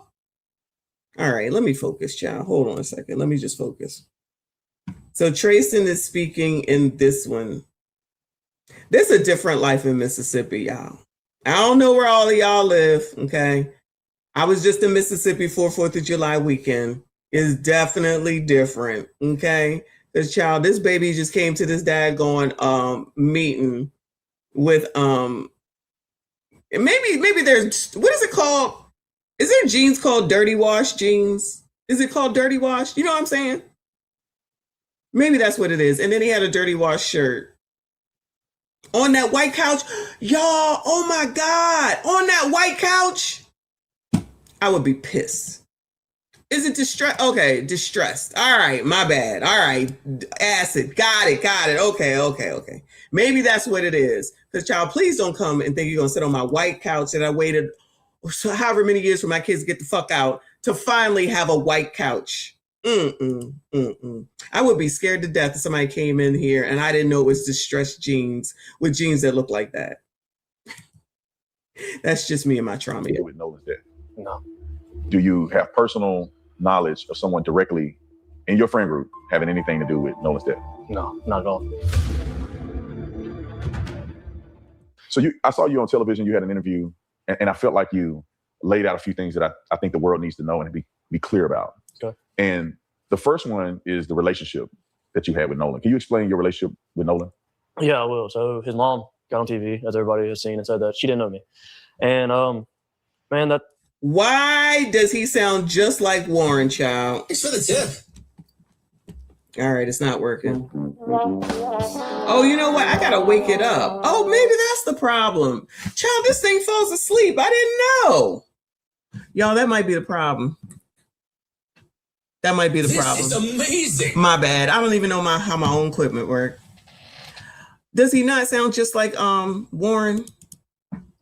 Child, twins. Shout out to Ashy for another 10. He said, Larry said, what? Show did? Well, law firm is now closed. Now open is Ashy Airlines. Oh, Lord. Which I personally will pilot. I'm a pilot like Cheyenne Bryant is a doctor. So you know you can trust me. I know I can, child. I know I can. But yes, he absolutely just said that all blacks need to leave and go to Africa. And then some of the Africans said, child. Africans was coming out saying, child. Child, who is this? I can't see. Mr. Whodunit, thank you for the jewels. I appreciate your silver stars. Shout out to all of y'all that are here. We're listening to Trayston now, y'all. We're listening to Trayston in his stonewashed, dirty washed jeans or whatever they are. That can't be farther from the truth. Me and Nolan, I met Nolan in 9th grade in our second block class. It was math. He was one of the first guys I made friends with. It was somebody I made a connection to. Like, off rep, he was an athlete. I could tell he was an athlete. I'm sorry to interrupt. He's talking like he's a grown ass man. This one looks like a baby. Warren looks like he's about 30. But they're I guess it's the accent down there. They sound like grown ass men, When I walked into class, we sat really close to each other. And all he did, he turned around and asked me for a pencil when I first met him in 9th grade when I moved to Ocean Springs, man. It was tough. And the relationship there has always been best friend in my eyes. I never wanted to take away how close somebody else was with Nolan, but Nolan was my best friend. That was a guy I knew I could call at any point in time. He called me at 11 o'clock on the 4th to see where I was parked at. Man, me and Nolan have countless nights of him giving me advice on my girlfriend, on my life in general. Nolan has been the only friend, and I love my friends and my best friend in this group of guys, but Nolan has been the only person to ever tell me, like, he's proud of what I've done. He's proud of how hard I worked. He's proud of me going overseas to go play ball. That was my guy. Like, that was my best friend.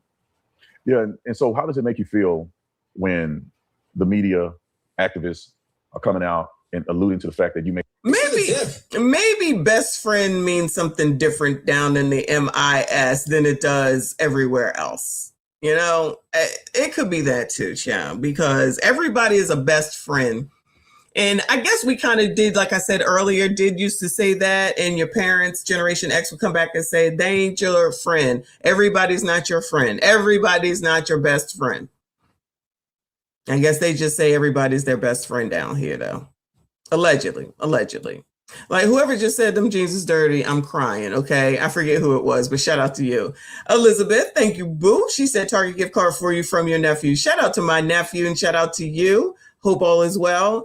Tell your nephew that he has to move to Africa. I don't know what you're going to do, chap, but Larry Reid said that all the blacks got to move to Africa, so he got to go with us. I don't know where you're going to be in all this, but, you know, I will take care of him. I can watch him for you, okay? I'm offering. Shout out to you, boo. I appreciate you. Tell my nephew I said hello. It has something to do with what happened to Nolan on that day.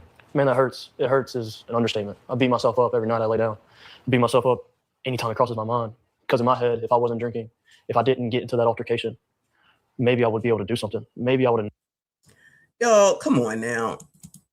if he was your friend, you would have way more emotion than what we are getting. Y'all really do think that you run people. Like, how do you know? So technically, has Miss Christine been tearful enough? Because there's been plenty of people saying that she hasn't been. And honestly, has the husband who they've shut up and shut down, has he been tearful enough? He definitely looks solemn. The father definitely looks solemn. But the mother hasn't cried enough. Are you going to say that too, given it was her son? Because that's an ignorant statement. I'm going to be honest. They're not crying enough. They need to show more emotion. Now it's emotion police, y'all. If it ain't one, this is what I'm saying. There's people who are just unreasonable, who have their minds made up, and they're not going to ever listen to anything. So even if facts come out in court, just like they do any other time, they're not going to believe it. It's still racism. I don't even understand why you would even be here if this is how you're feeling. It doesn't make sense. It doesn't make sense. You're not crying enough. You're not emotional enough. Soon as a man start crying, what do people do? Start talking about the fact that a man is crying. You cannot win for losing, child. You cannot win for losing. Nolan saw something. Maybe I told Nolan, hey, man, you're not going with that girl. Just come back with us. We're going back a little bit later. We can go meet up with the guys later. Maybe it just plays out different. And then the fact that they're going to play that is I'm already trying to mourn my friend's death as is, and I'm blaming myself for it. To put that in my head is a next level of hurt that can't be truly explained.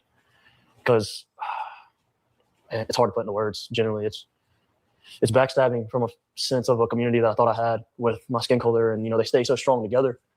And I'm supposed to be one of them, but I come up and I speak, and now I'm the person to blame. Now I'm not dark enough for them. I'm not black enough for them.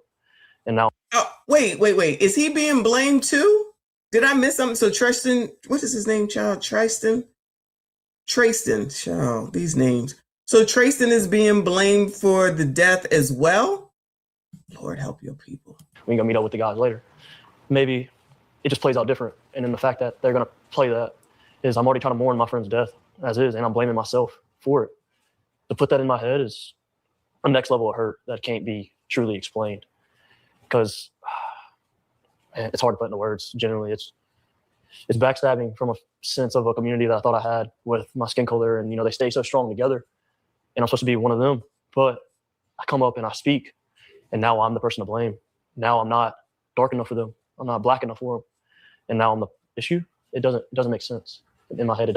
Tadisha, where is this at in the code? Because it absolutely makes sense. If you don't agree, that's why the trolls are here, child. The trolls are here, and they talking dumb because if you don't follow what they think, because we don't have our own minds. If you don't follow what they think, then you're a MAGA supporter. This is a MAGA channel. Child, call it whatever you want, but you hear. But you hear. Because it has nothing to do with people who can actually wait for facts and be fair and not be led by a mushmouth Benjamin Crump and a race grifter Al Sharpton who've been doing the same play every single time that they come out and have something to say. While you're supposed to be downtrodden black people, okay? And if you don't do what they want and what they say, then you're the problem, and you're not dark enough, and you're not black enough, and you're a white supremacist, and you're an Auntie Ruckus, and you this, you that, you this, you that. Child, Ben heard it. Prior to YouTube, same shit, different grift. You speak like you white. No, I speak like my mother taught me to be able to speak properly and not like a ghetto ass hood rat bitch ass bitch. Okay. So if that's not black enough for you, that's a you problem, not a me problem. And maybe that's why you're where you are and I'm where I am. But no, that's not what it is.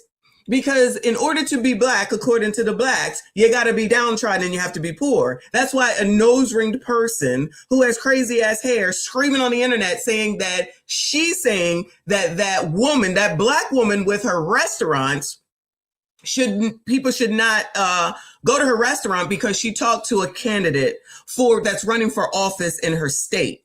So because they think, all led by liberals, progressives, and Democrats at the end of the day, because they're too busy worrying about the racist Republicans, conservatives, MAGAs, that anything that doesn't go along with what they say is racist. It means that you're on their side. When there is no side as far as I'm concerned, because all of y'all are crazy, first of all, and I am beholden to nobody except me and my family, because that's what matters to moi. And if that's a problem for y'all, that's a y'all problem, not a moi problem. Because it'll always be something. That's why people trying to please other people don't make no sense to me, because you're never going to please everybody. Yeah, there's enough people who can't look at things fairly. There's plenty of people who've already made up their minds about everything. So that's the thing about racist, right? Like, true and actual racist. Why would I waste my time trying to talk to a racist, Bueller? Why? For what? Why come? Bueller, why? Why do I give a fuck if a racist is a fucking racist? Motherfucker, racist wherever the fuck you want, leave me the entire fuck alone. And from what I've seen in my life, they've left me the fuck alone. When the oppressor pulled me over today, it wasn't no issue. I didn't give him a hard time. He told me he didn't need to tell me what I was doing. I knew what I was doing. But there's no need for me to argue with him. I'm going to take the fucking ticket.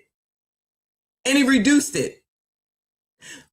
I know that's white. That's acting white. You're acting like you're white supremacist. No, I'm acting like a normal person who wants to just live and let live, which is a thing. So if you want to be racist, be the fuck racist over there, whether you black or white. I don't give a fuck either way. And live your miserable ass life for other people that don't even know you. Keep all that energy for people that you don't know, that don't know you, that don't give a fuck about you. People be grifting all the damn time. Y'all fall for it. Wash, rinse, repeat. And you in the same position that you've been in. You ain't moved forward. You ain't moved up. And the funny thing is that all those same people that be worrying about capitalism and all these CEOs and pocket watching everybody are sitting here listening to motherfuckers that got more money than they will ever see. So really at the end of the day, you don't give a fuck about that. You just want to be a part of something because y'all so fucking lonely and you ain't got shit. So now you done found something to be a part of, and now you feel a kind of way. Congratulations. Congratulations. And all them people that you think are with you, like the last election and the election before that when Trump got elected, because that's your trigger. We already know what your trigger is, and that's why they keep using his name. Because Trump bad. Trump bad. Again! Because Trump bad. Trump bad. Going, you're being a racist! Racist!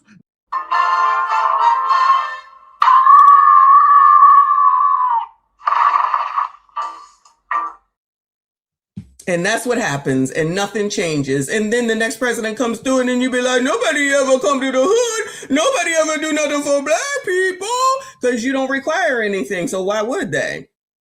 And now that you got socialists all up in the Democratic Party, now you got them same people trying to say, oh no, you don't have to vote Democrat, not anybody blue. Now they taking back all them sayings from all over the years. Y'all not even paying attention to that shit. And y'all will go and vote those people in because I guess maybe y'all think that it makes sense for someone to give you something for free because that's all you care about is free stuff.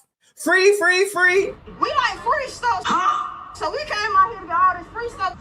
But then the car saying, you can't get the free stuff. What? Because the people want to take it. And how y'all going to take some stuff that ain't even yours? It's free.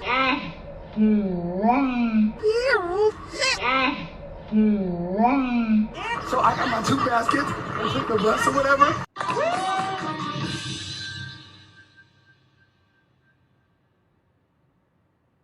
Wait a damn minute. We get down here, we get some free stuff. We're already in a recession. Times are hard. Why not just let us get the items and invest and be okay? We are black women. We care about our crown. Why not give back to the community and let us get the product? The tools, any other eviction. Then keep waiting for the free. Shout out to Christopher. Thank you for the flower jewels. Appreciate you. Gemini, thank you for the gold coin jewels. Appreciate you. Hit the like button. Hit the fucking dislike button. I don't give a shit. All views fucking matter. Subscribe if you are normal. Other than that, you can scroll the fuck on. Doesn't make sense. Was Nolan, I mean, obviously you were in a friend group, but the way the media makes it seem is that almost as if Nolan was the only black person in this whole friend group. Now, they don't even mention you. They don't bring you up in this whole thing when it comes to, you know, what happened on at Horn Island. So what's your take on Nolan being, you know, presented as like the only black kid in a group of all these white boys? That's crazy, man. I know we spoke a little bit, but that friend group that I'm a part of to this day was the first. I'm sorry, y'all. This is not a distressed shirt, child. He just came from doing something in the mud or something, child. Something. Shout out to my girl. She said, Messi, he is part Zambian, half a tether. Who? Your son? All right, well, he's allowed to go back. He gonna be fine. He might have to watch me if I gotta go. Shout out to Elizabeth. She's so crazy. Nolan being, presented as like the only black kid in a group of all these white boys. That's crazy, man. I know we spoke a little bit, but that friend group that I'm a part of to this day was the first friend group I was in when I moved to Ocean Springs as a new kid coming in. I never knew any of them. I known one kind of, sort of, back from grade school because we went to the same private school together. That was it. And him being... He said they went to the same private school together? Oh, he got money. The only black person, minority, any of that measure is insane. Our friend group is diverse from the max. Like, we have a mixed guy. I mean, we had Nolan in our friend group. There's an Asian a part of our friend group. There's a Latino that they're trying to perceive as white. He's truly authentic Mexican. His parents are from Mexico. They came over legally and they did everything right, and he's been here since. It blows my mind because our friend group is not a friend group that sees race. Our friend group sees what good you do for other people, what good you bring, and how the type of person you truly are and where your morals lie.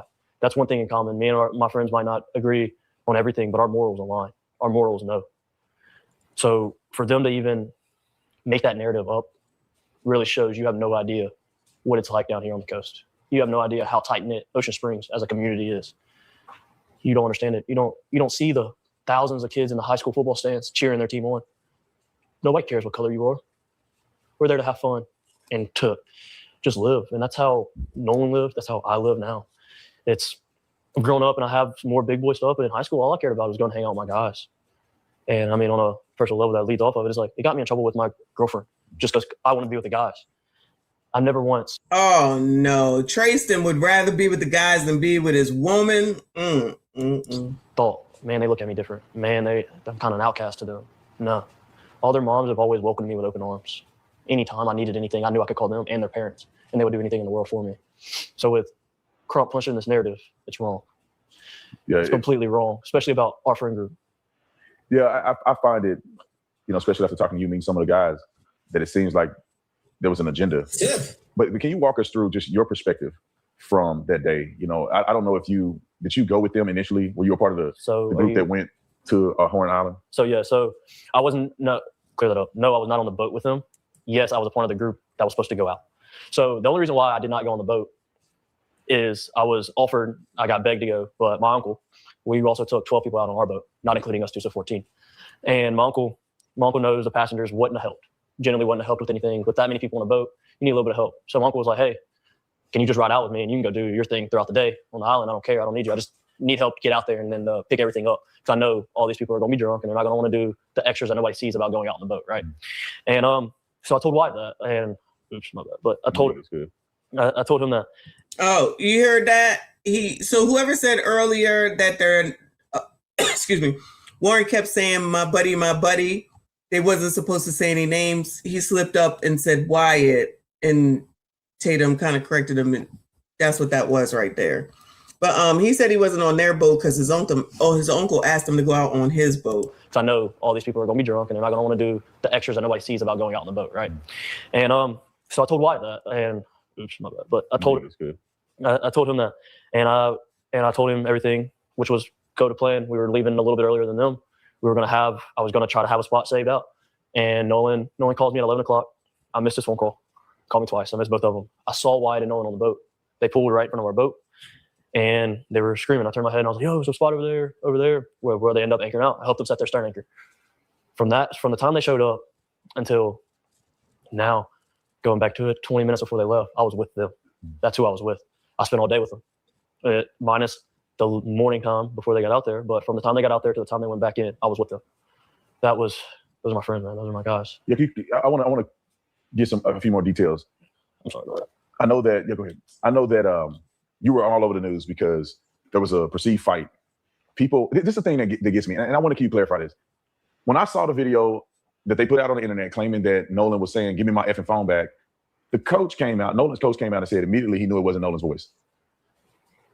and obviously it wasn't Nolan's voice because you were the one that was me yelling, in there yelling. You got into an altercation with somebody. What happened after that? Like, put me in your place where the fight is over. Whatever happened, happened. Nolan is somewhere. You're somewhere. You're hanging out. And when was the last time that you saw Nolan before you left Horn Island? So after the fight, I didn't stay on Horn Island much longer. So the objective, I was really upset. So with you hearing me yelling, my uncle had told me to get on the boat and wouldn't let me back off the boat. Obviously, I was really mad and I wanted to fight, wanted to get out. What wasn't smart, man. And so I was on the boat, I'm yelling. And shortly after that, I left the island. I left probably 30 to 45 minutes after I got to the fight. We started to pack up and left because I was so upset. As Javon mentions, that they were ready to get me back to land because I was really mad. I was genuinely really mad. But the last time I saw Nolan, I was walking to the boat. This was before the fight. It's me and my old lady. We had just got out of a group of people. Nolan was walking. Child, not me and my old lady. Shout out to Take Heed to the message in the building. Thank you, Boo. She said, messy, you being messy. I love it. I'm not being messy, child. I'm just telling these trolls they can miss me with their bullshit, and they're welcome to scroll the fuck up. Shout out to you. All right. That's all I got. Shout out to Take Heed to the message. Towards Wyatt's boat. I was walking in the opposite direction towards my boat. And I dabbed Nolan up. I made a slick comment about something, actually about the girl that he was with. I made a slick comment to him. I was joking around, and I kept going. And not even 10 minutes after that is when I got into a fight. Last thing I told Nolan was, all right, buddy, I love you. See you later. And I'm glad I said it. I had been under the influence a little bit, and that's probably why I did say it at the time. Just a lot of people, a lot of kids under the influence around here. A lot of kids under the influence around here. Listen, I'm assuming that's just what they do. I'm gonna just assume that's just what they do because these kids didn't give a damn. They got pictures right there with adults. Now they out here admitting it. Hey, Mississippi is different, I guess. Shout out to the MIS. Getting all lovey-dovey, but I'm at peace. I said it. I'm glad I said it. That was my last encounter with Nolan. Just telling him I love him. Did you have any, so you leave the island, did you have any encounters or association with these phones, with the keys? Did you have any connection to that? I did not. So what I know, I got my first phone call from Warren at about 9:20. I didn't answer it. I was asleep. I'd been on the boat all day. I didn't feel like going to party anymore. I went to bed. So I got my first phone call about 9:20. And I didn't wake up again until a little after 11 o'clock. And that was to my brother coming in the room being like, hey, Warren's trying to get a hold of you. You need to answer the phone to look for Nolan. And I'm half awake and I pick up the phone. And by this time, nobody had came to the house to grab anything. And Warren gets on the phone and he's just like, hey, man, he was like, hey, have you talked to Nolan? Anything else? I was like, no, I haven't talked to him, man. He was with that girl last time I knew. And he was like, okay. He was like, man, we can't get a hold of him. We don't know where he's at. I was like, man, it's Nolan. He's probably just out somewhere with that girl. Like, get a hold of the girl, you probably find Nolan. It's no big deal. So in other words, he with that girl. You know what that means. And he was like, all right. He was like, but we're starting to freak out. We're getting on the phone with Coast Guard. I was okay. And at that time. Oh, you know what, Charcoal Cowboy, you're right. I forget that. Look, one looked like he's 30. This one looked like he's 15. You're absolutely right. They're in college. So these people are in college. We all drink in college. You're absolutely right. You're absolutely right. I mean, I'd already talked to his mom, Nolan's mom. And he was getting on the phone with the Coast Guard. And I need to be specific about this. I did not call Warren's phone. I called another one of our buddies' phone, and it was on speakerphone. They were all together. I was talking on my other buddy's phone, talking to Warren. He was dialing Coast Guard because he hung up the phone and was like, hey, this is him, bye, and hung up the phone. And that was the last time I talked to him until the next morning when we all decided, when I woke up about 7 o'clock that morning, we had all decided that we were going to go out on the boat and go look for Nolan. Wyatt had already had his boat still in the water. We took that boat out. It was what day are we talking? So that's Sunday morning. Sunday morning on the 6th, the 5th? So it was Saturday the 4th was the 4th of July. The 5th was Sunday. We were on the water from 9:45 to 11:50, 12 o'clock era, about lunchtime. While we were on the water, we talked to a rescue guy, and he told us to get off the water and said that they kind of had the island and the water under control. That's the professionals, man. Yeah. They told us to get on social media and find out any information we can. And by that time, we had already talked to a good amount of people out there. So it just made sense. So we went back in and we concluded our search and started to search off socials and started sharing everything we could and try to get a hold of anybody that could have talked to Nolan, that Nolan possibly would have reached out to. And that led into the night. It led all night long. I didn't sleep at all. Sunday, Monday, I was up at 5 a.m. I was putting fuel in our boat at 6. I got told that they were. Oh, yeah. He got his own boat. They got money. Not boat culture is nothing more but drinking in the middle of a body of water. I don't know that that's true. However, it is a culture that not everyone knows about, clearly. And not everyone can afford either, which is fine, So his family was doing well, too. Sounds like they're doing well in Mississippi. Some people might want to consider moving there. I'm just saying.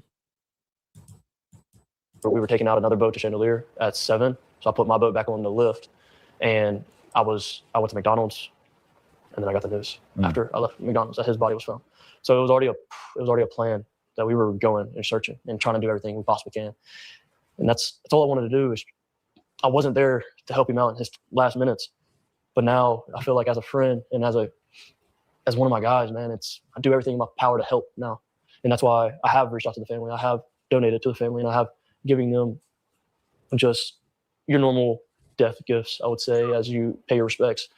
And do you think Benjamin Crump being involved in this case made it better or worse?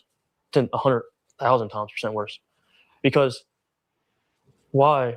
Tatum gonna go after Ben Crump, period. Shout out to him for that. Okay. You know, you love Ben Crump, you can love him. Can't stand him. Tuesday after where has your civil rights been broken? Where has it been shown? You brought Benjamin Crump to stir up a community that's already tight-knit. Yeah, we might not be best friends with everybody, but I promise, if you're talking about Ocean Springs as a whole, Ocean Springs is going to have Ocean Springs back 110%. We back each other. Everybody I've seen, we back each other. And for them to push this narrative and really push it just shows me is like you have no idea who you're dealing with or who you're messing with. And I think he's taking the grieving parents and manipulating and turning this and making it sound all bad because well, wash, rinse, repeat. That's what he does. Nothing's like that at all. No. Have you got death threats, or because I know that the other young men that I spoke to about this, especially the white young men, they're getting all kind of death threats. They're being accused of killing Nolan. Did you get the same backlash and threats that some of those guys have gotten? Yes, I've gotten the death threats per se, but I've also gotten the threats along the lines of where it's like I've been cast out of the Black community. I've been called white. I've been called a wetback. What? All these things. I've been sent photos of me and my grandmother, and they've been told that she's the devil. She's just looking for the time to kill you. You need to be careful and blah, blah, blah. And it's like, man, if y'all want to know the story. I didn't think liberals supposed to be the kind ones. I thought the liberal ones, they love people. I thought the liberals were the ones who accept everyone. No. Progressives, Democrats, no. Oh, only when it behooves you, right? Got it. That makes sense. Oh, now he not Black. That's typically how it goes. See, that's just how it is. You don't do what we want, you're not Black. You're not coming to the cookout. Your Black card has been taken. Child, that shit don't mean shit. But if these people who all seem to have money, okay, because Tristan here clearly has money too, start sicking a lawyer on some people, we're going to be following that too. I think they should. He said him and his old lady. Child, how old are you? Me and my old lady. Goodbye, sir. The only people that showed up for me in my whole life has been my white side of my family. So, they don't want to hear that, Tristan. The only people that stood up for him is his white side of the family. Tristan, you're making it worse, boo. They definitely gonna take your Black card. That half of it.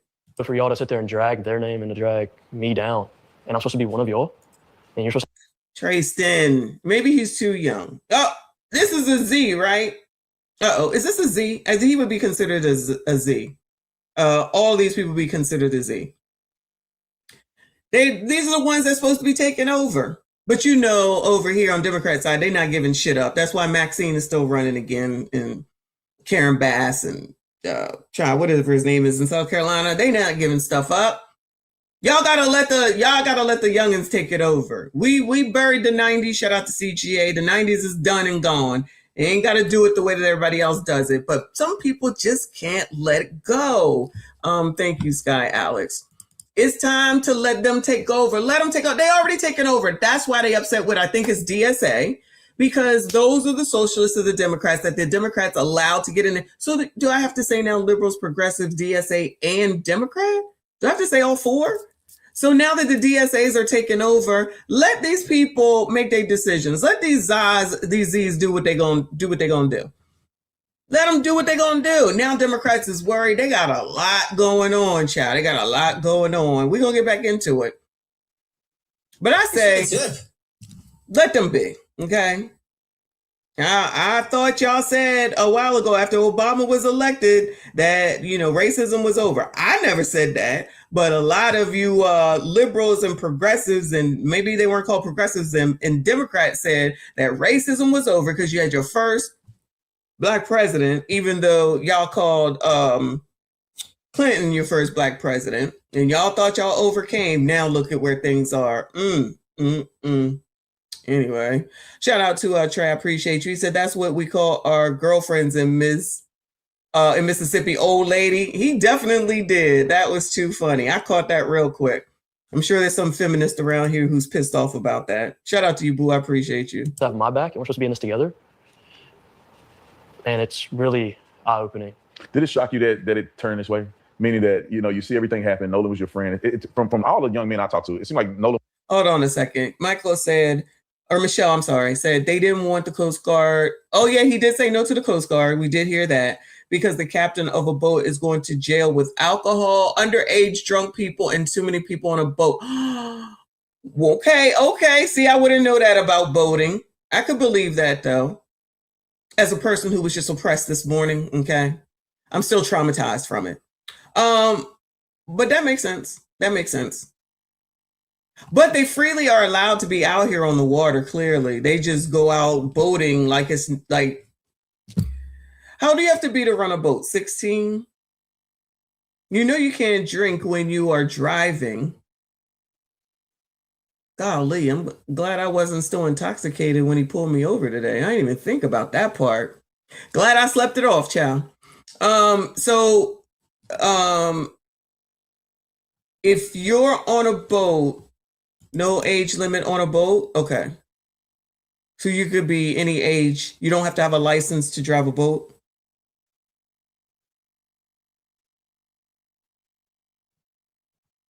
In Mississippi, you can do things early. Boating is the same as ATV or SXX on land. Tadisha. Okay. No license needed. Okay. All right. Okay. They clearly have been doing this for a while. A whole ass different life. I don't know nothing about boating. Natural born American agrees that the captain can't drink. So is the captain the person that runs the boat, basically? You don't necessarily have to have a captain's license, I guess you would call it. I'm asking for understanding because I do not know. Yeah, a lot of, honestly, seriously, there's a lot of people who should be held accountable for allowing so much underage drinking. Again, I agree with Christopher that, or whoever said it earlier, that kids drink when they're in college. Agree.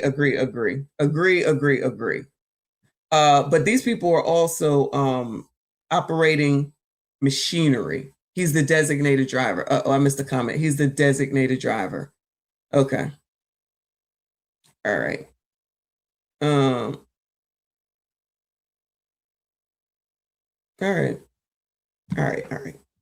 right, come on, Chad. Was the life of the party. Everybody loved Nolan. He gets along with everybody. Everybody's cool. And everybody feels like Nolan made them feel like everybody's his best friend, right? I mean, everybody felt connected to Nolan.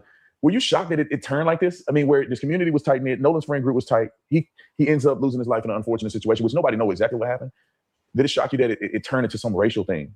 Yes, racial, I do agree. Now, it going famous or going viral, that part didn't shock me. Thinking about it and being honest, like, that's not a surprise because everybody did love Nolan. Especially around here, everybody loved Nolan. So for people to repost that, they know Nolan. I mean, they know he did not have one hateful thing in his heart. And racism, no, that was a shock.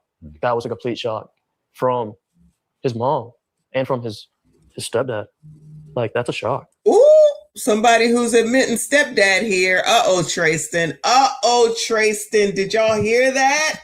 Because, some people don't want to talk about this part and they just want to act like, everybody is Black because she identifies the phenotype as Black, then she's Black, even though we can clearly see that she's not. And we can clearly see that he's not all Black himself.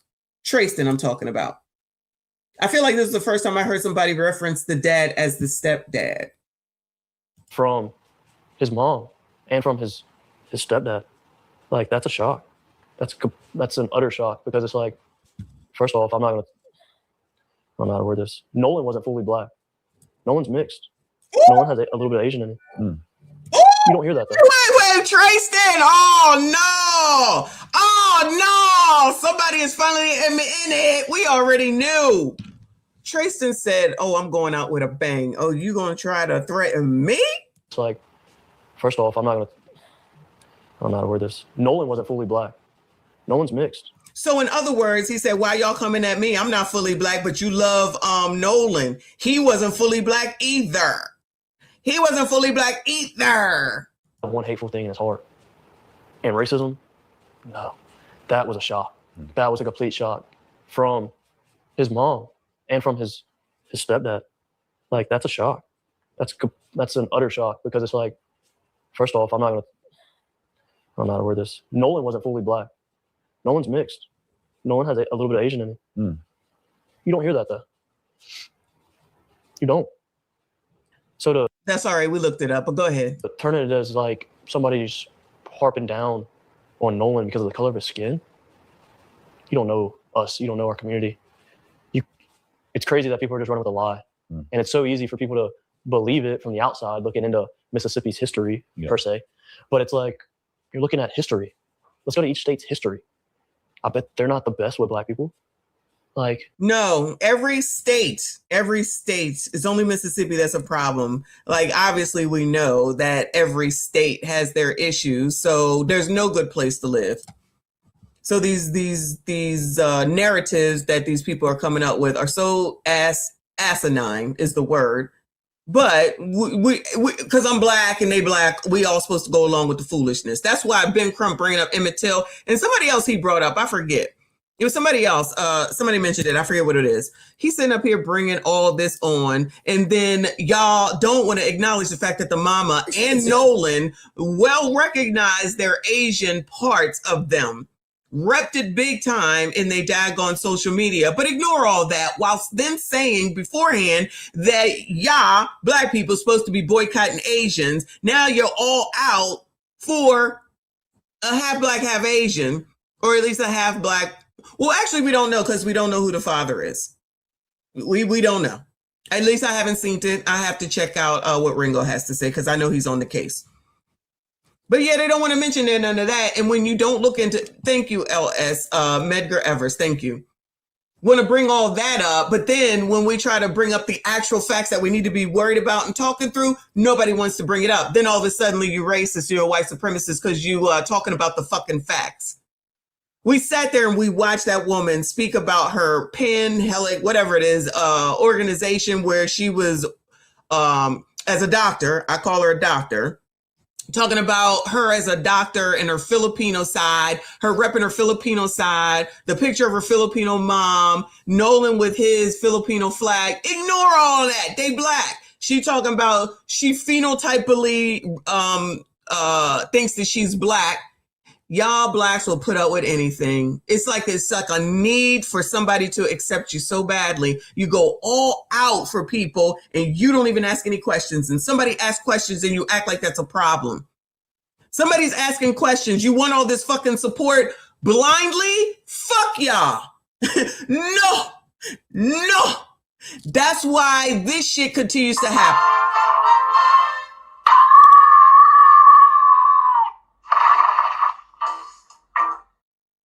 That's why y'all continue to fall over yourselves and end up in the same situation and end up with absolutely nothing. And who's going to have the benefit of all of this right now with what we see? Ben Crump, Al Sharpton, look like the NAACP, Jamal Bryant, the Walmsley family, all on a tragedy where you allegedly, meaning Crump, and Sharpton, are trying to get at the true thing. They're already blinding y'all with racism from the gate. Everybody is racist because you can go to any state and find the racism, y'all.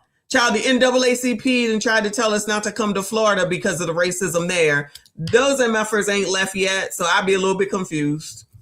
I'd be a little bit confused at all these rich people with all their money telling other people what they supposed to do with their lives. Y'all can listen to those people. You want support from anybody else with some sense? We got fucking questions. And if y'all don't want to answer them, you go over a cliff for those MFers. You got that.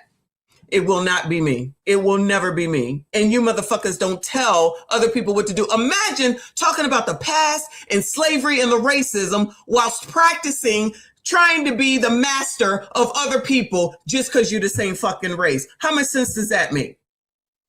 How much sense does that make? You don't own anyone.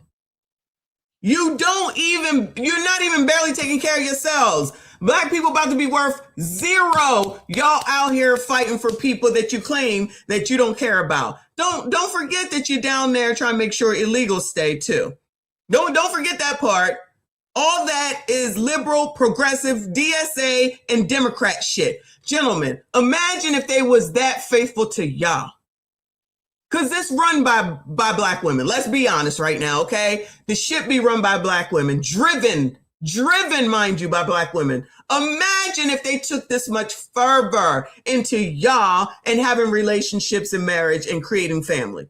Imagine where the community might be if that would happen. Nope. None of that. Y'all ain't shit until you are deceased or you're a criminal. This is when you get your flowers, y'all. This is when you get your flowers. And only if you're deceased, mind you, by a white person or the oppressor. That's it, okay? Other than that, child, you sitting in a car in Chicago, you don't matter, okay? Good luck to you. Good luck to you. But I digress. Shout out to Dadisha. Did I just read this? Thank you. If I missed it, I'm sorry. Thank you for being a member. She said, Auntie, your new name is TT. Thank you for everything. I thought you already called me that, but that's all good. I appreciate you, Boo. Shout out to you. I appreciate everything that you do. She is the code finder. She's the person that finds where everything is in this code that we're supposed to be going by. The code that has absolutely no rules to it. Ezreal, thank you so much. He said, Crump the Chump said, oh, he ain't black. I'm out. He didn't say, no, I know you ain't saying that about Wisconsin because that man is Hispanic, allegedly. But Ben's all good with being in the spotlight. He's stretching himself thin. But child, if they like it, I love it. Free will, child, free will. Ebony, I appreciate you. She said, Illinois, it's a stellar state. Separate us. Child, Illinois. I don't even know if I'll ever make it to Illinois. Y'all crazy out there. Or I don't know if you're there, but y'all crazy out there. Plus, y'all know grocery stores. What I'm going there for? I mean, I wouldn't go to Save-A-Lot, but y'all got a Whole Foods. Y'all got oh no, the Aldi's left. Oh yeah, no, I can't come out there. Thank you for another 5. We all bleed red and it's all pink in the middle. I'm gonna leave that alone. Y'all ain't shit. Shout out to the chat. Y'all crazy. All right, come on, Trayston. I'm done with this after Tracy, because as y'all always know, I'm hungry. On the outside, looking into Mississippi's history, per se. But it's like, you're looking at history. Let's go to each state's history. I bet they're not the best with black people. Like, people change. You learn history so you don't repeat it. Everybody knows that. What's the That's what it's supposed to be. He's talking intelligently. I know that's not in the code. Craziest lie that you've seen floating around there about this situation? I know there's a lot of mysterious things, but like, to you, what's the craziest thing that you've heard somebody say about this? That my buddy in the photo was his lover. That was wild. That's been the utmost craziest. Wait, hold on. His lover? What? Wait. Child, what? Mysterious things, but like, to you, what's the craziest thing that you've heard somebody say about this? That my buddy in the photo was his lover. That was wild. That's been. We have heard that though. We have heard that though. Allegedly. No, we heard it, but that's allegedly a thing. That's been the utmost craziest because it's like, what? Like, where'd you get that from? Yeah. I mean, also the lies of just how racist Mississippi is or how racist the coast is in Ocean Springs. And yeah, no, you don't know this, man. Like, you have no idea. And maybe not for the rich people, because clearly these are all rich people. Maybe that's what it is. What I thought was crazy lie from the beginning was he's the only black person on the boat. He's the only black person on the island. No, not at all. Like, not once. Like, where'd you get this background information from? How many people are on that island from your vantage point? On the 4th of July? Yeah. Thousands? 13 miles? Like, I mean, you're talking hundreds and hundreds of boats that are carrying minimum 4 to 8, 9 people.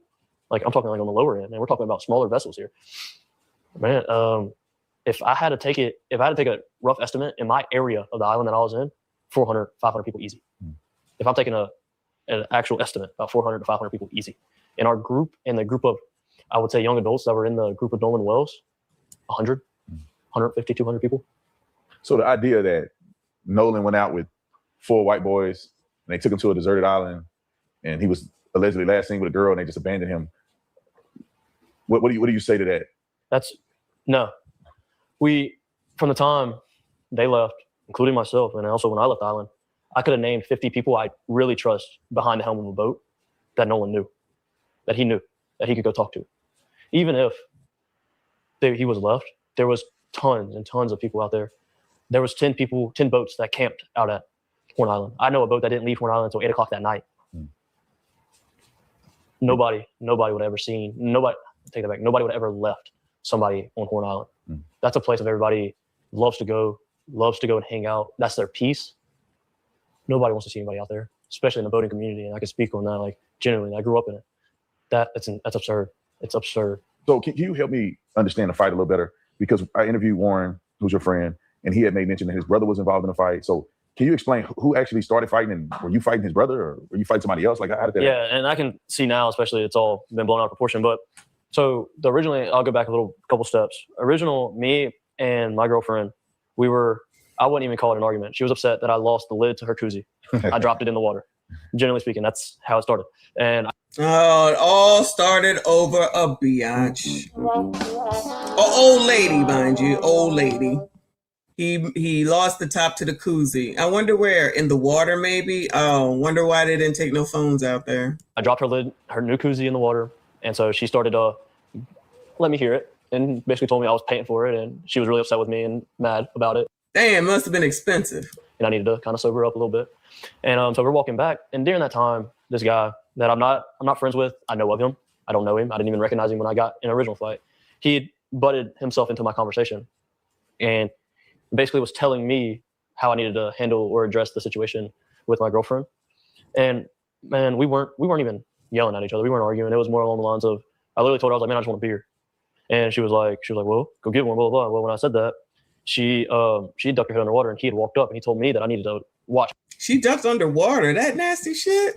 Literally. Well, when I said that, she ducked her head underwater and he had walked up and he told me that I needed to watch how I talked to my girlfriend. And I looked at him and I told him. Oh, yeah, that's probably racist. He's probably white. The girlfriend's probably white and he looked black. This is amazing. Allegedly. Mind y'all's business, shit. Let him and his old lady figure their life out together with her koozie. Imagine being involved in all this because your girlfriend was mad over a koozie. I thought that was that thing that you put on a water bottle or something, allegedly. All right, well, the top of it is missing. Maybe he just meant a tumbler. Probably meant a tumbler. I was like, this has nothing to I'd be mad too, because tumblers can be expensive. I'm just saying, they could be like $60, child. do with you. We're good. This has nothing to do with you. No. And he sat there and he was like, well, I'm gonna tell you, I better not hear it again. And I looked at him, I was like, you need to excuse yourself from the situation. And after I came out, he swung. He threw the first punch. And this is what happens when you be drunk. We went back and forth. I remember at one point in time, I look over and I see my uncle, and my uncle's yelling at me to get in the boat. I stopped fighting. As soon as me and him made eye contact, I got in the boat, I'm sorry. And I listened to my uncle. And what was Warren's brother involvement in this? And so I was getting there. So when I'm on the boat and they're trying to cool me down, I'm trying to get back off the boat. So I see the crowd forming up on the island. Well, my little brother and Carter are like really good friends, like best friends, I would say. He's over at our house all the time. Carter heard him still talking crap as he's getting out of the water and I'm on the boat and the situation is like done and over with, right? Well, he sees him talking crap. So Carter gets up and more along the lines of defending me. And for what? He was like, well, if you got a problem with Tristan, we can handle it right here. So what's the racial breakup of these people that are involved? So the guy that you fought was white. White. I'm the only black guy involved in this whole entire thing. Yeah. And at all. Like, I mean, I don't know. Carter. A shout out to me. Carter is white. The dude I got in a fight with is white. Exactly. Yeah. Here's the racism child. Probably they say, "Look, Negro," because I'm sure his girlfriend is white. Allegedly. So they're like, "You're not gonna talk to that white girl that way." We already watching your ass. Allegedly. But yeah, they all white. They say, "You're not gonna do this, sir. Why are you not minding your business with him and this old lady?" Anyway, let me rewind a little bit. Come on. The only black guy involved in this whole entire thing. Yeah. And at all. Like, I mean, I don't know. Carter is white. The dude I got in a fight. Child, his name is Carter. We knew. With is white. I was the only black guy involved with this. My girlfriend's white. My uncle's white. Shout out to me. Shout out to me. Tristan. I knew this. And that's what it was about. And that was probably the racism right there. I'm not going to have this little brown person talking to a white girl like that. Don't do it. All started over biatch, overreacting over a koozie. Oh, Lord, help your people. There was no other black guy involved. And I know Ben Crump tried to run with a story saying I was Nolan. Well, I was like, nice try. But there was another black guy on the island, so now your whole narrative needs to change again. Right. Like, you know what I mean? Like, but that was Carter's involvement, and that was kind of it. Like, after the fight, man, I remember getting off the boat. I got off the boat, and I walked up to the island. I was telling people, like, hey, like, I just need to cool off. Like, let me be. This is after everything is dispersed. There was no crowd anymore when I walked off the boat. And I was like, let me be. Well, again, my uncle yelled at me, and I was like, I don't care what you're doing. Get back on the boat. We're leaving. So I got back on the boat, and we left shortly after that. And well, at least I know you from the interviews that you've done. Some of the other boys haven't spoken out at all. Yeah. You've had a chance to use your voice to put the truth out there. You did an interview with, I think, ABC. You also did an interview with the Rolling Stones. That was my first interview with Rolling Stones. The first interview was Rolling Stones, then ABC? And then ABC, yes. Now, from what... Did y'all see those interviews? I didn't know about that. Nicole, thank you for the flower jewels. I appreciate you. Y'all hit the like button for me if you're normal. Subscribe if you are new, if you're normal. Did y'all know he did other interviews? This is the first one I heard of, I think. I thought maybe who was the kid? There was the Nolan friend with a J on TMZ. Then there was the one that came out and they said that they didn't know who he was. And now there's Trace. And now all of a sudden don't nobody know nobody. This is too much. It's too many people. You told me before this interview is that the Rolling Stones gave you a very fair interview. It seemed like the young lady who interviewed you articulated very clearly what you told her with no fluff, no nothing added. And she cared. She really did care. And she made sure that what she was telling was the complete truth behind everything with me, with my uncle, and then also fact checking on her side as being in media. And it all aligned, man. And when they came out with that, it was really genuine. When I felt that, it brought me to tears because it was like, that's the truth. That's exactly how it needed to be worded. And I appreciated her. I appreciated her a lot. And we took her out to One Island this morning to do another little bit. But she's done well, and that's the truth. Her story is nothing but the truth. Now, ABC, on the other hand, did they treat you fairly, or how did that go? So, I don't want to say they treated me unfairly. Wait. Who said that Nolan ain't black? He is not just black. He's mixed. He's Asian. So is his mom, who phenotypically identifies as a black woman. Phenotypically. That's what she said. So we don't know who his dad is, though. We really don't know who his dad is. So we could be wrong. People are assuming, of course, that he's black because of the father that's there, his stepfather, but he's definitely Asian. So the next question is, which the color community don't want to listen to, is where's his dad? And what is he? Since they want to ignore the fact that he's Filipino. I'm just saying. We not allowed to ask those questions. We just supposed to go along with this. His father could be partially Asian and partially black, which might make him more Asian than anyone thinks. But black people like crashing out for shit because of what people look like instead of asking actual questions. That's what questions do. They get you clarification, but that's considered to be white supremacy, Chad. The quotes that he used in the article, he did ask me for my permission on it. And I gave it to him to an extent. I changed up some stuff and that he initially didn't change when he came out with it. And then the voice recording, that's really what gets me, because Leroy, if Nolan walked, he said if Nolan walked in a Chinese restaurant, the Chinese people would look at him as he's black. Stop the cap. When Nolan's mother shows up on the fucking TV, she look Asian. You stop that cap. She does not look like she's all the way the fuck black. So miss me with that comparison that makes no sense. See, y'all be reaching because you want racism so badly. You want white people to be responsible for this. You're the one that doesn't want to have any questions asked. You just want people to blindly follow like the typical liberal Democrat DSA progressive to just go along with any narrative and ask no questions whatsoever. Y'all continue with that. Because the same could be said about the damn mother who y'all allow to play in y'all's face. And act like she ain't something other than black. But y'all go ahead and do that while they're millionaires now. And y'all still out here getting what now? Any reparations coming, child? Because y'all don't put this much energy into shit for black people. Not a GD thing.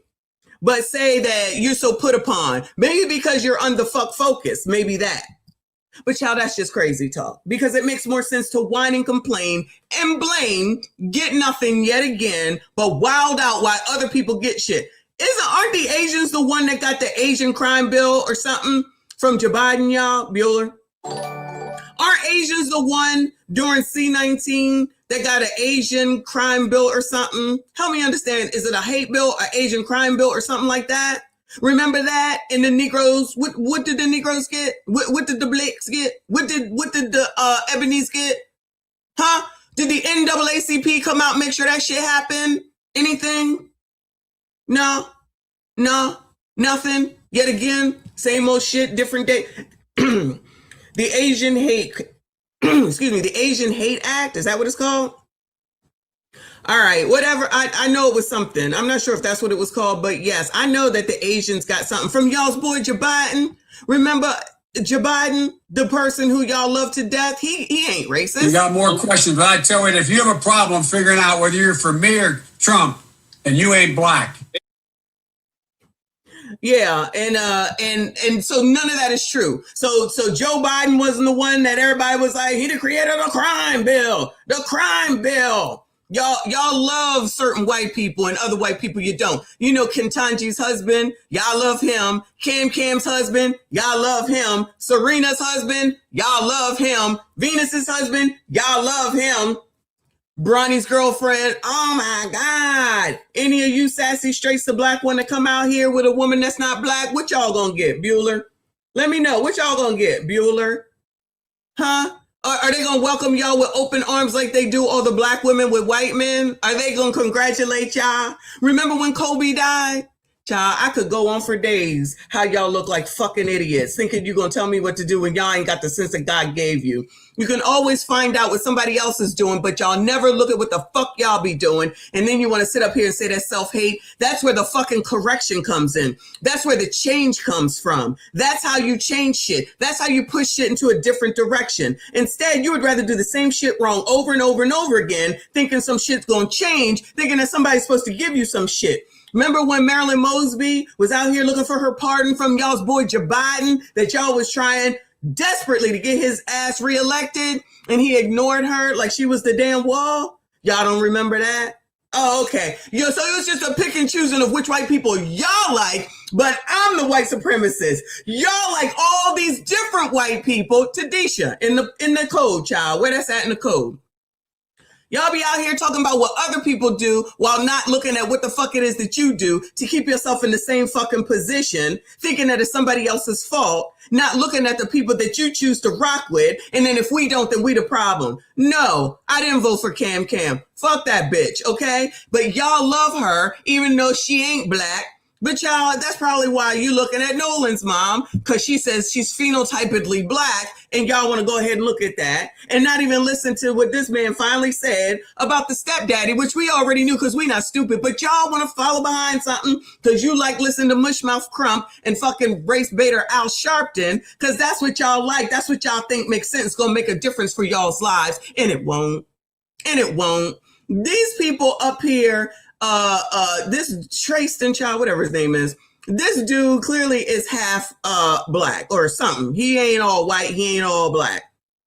Y'all gonna sit up here and be mad at him saying that he's a problem. Well, wait a minute. But Nolan's mom is okay because clearly she's not all the way black. Oh, so you also pick and choose your interracials also?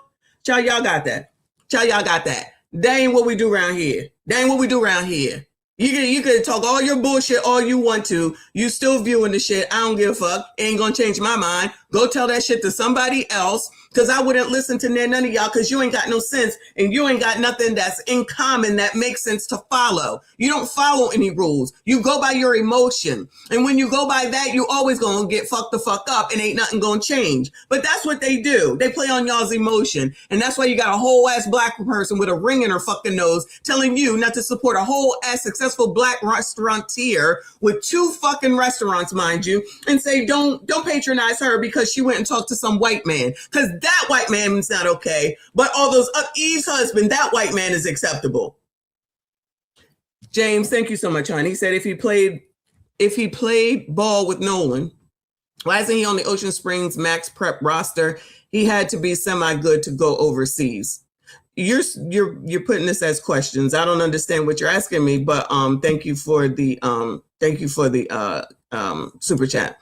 Christopher, thank you for the flower jewels. I appreciate you. Come on, y'all, hurry with this interview because these people starting to piss me off and I'm hungry. That's what the main people are listening to, right? They're not going in and reading in depth in the article and really seeing everything. They're just going off of what's on TV because people don't like to read these days. But how they made that and cut a lot of my voice sounded horrible. Sounded bad. I didn't like it. I didn't like that side of it, but it already aired. So what was I going to do? Really? And at one point, I could have sworn you said that you didn't feel comfortable doing the interview on camera. Yes. And did you do that because you didn't want to be visibly promoted on television, or what? How did that? So the side of that, and I didn't want to be on camera for 2 main reasons. I never wanted to do an interview and get famous. I never wanted any attention, per se, famous attention. I don't care about the negative side of it. I'm doing what I think is right. I never wanted any positive attention, let's say. All I wanted to be is for my guys to know that I had their back and I got Nolan's back. And I didn't want the investigation especially on social media side, I guess, and with Ben Crump and their legal team to go down the wrong path at all. That was my sole purpose, is to tell the truth and to clear up lies. When I talked to ABC, they wanted to do an in-person interview, and I told them no. I told them no because I'm getting death threats, and I don't like them. It is what it is. I'm not putting myself out there any more than I need to, and I'm not sitting behind the camera and so for somebody to watch me talk about my best friend. And I told him, I was like, if you want to do an article, it's okay. I'll talk and you can do the article on that side of it. I never originally wanted to go on TV, period. He convinced me to end up only using my voice, which now I regret, and I wish I would have just sat in front of a camera so you can visibly see the cuts. But they manipulated the interview pretty well. They made it sound a lot worse. And I know for a fact, most of that interview, you can't understand me because I was in tears the entire time talking about it. When he asked me about Nolan's death, and he put it if you listen to it carefully, he cuts it and I just say die. Nobody wants to see him die. Don't talk like that, man. That's not what I said. I did say died during at one point in our interview, but I said we didn't want to see his life being taken from us, period. They didn't put that. They twisted some things around and they almost made a different narrative to where it's like now people are coming out and lying. And it's like, man, no. Yeah, I was wondering if you were gonna. I remember I was like, I could have sworn he said he didn't want to be on camera, and they put your picture all over the news. I mean, how did you feel about that? Was that something that you were okay with? I must have missed this. I don't know what they're talking about. I don't remember no ABC article with a voiceover or whatever. James, I appreciate you. My question shows willingness to lie. My question shows willingness to lie. Whose willingness to lie? This dude right here, Trayson? I don't. Okay. Thanks. Thank you. Yeah, don't miss work, child. Don't miss work. Shout out to you. Thank you for your support today. Okay.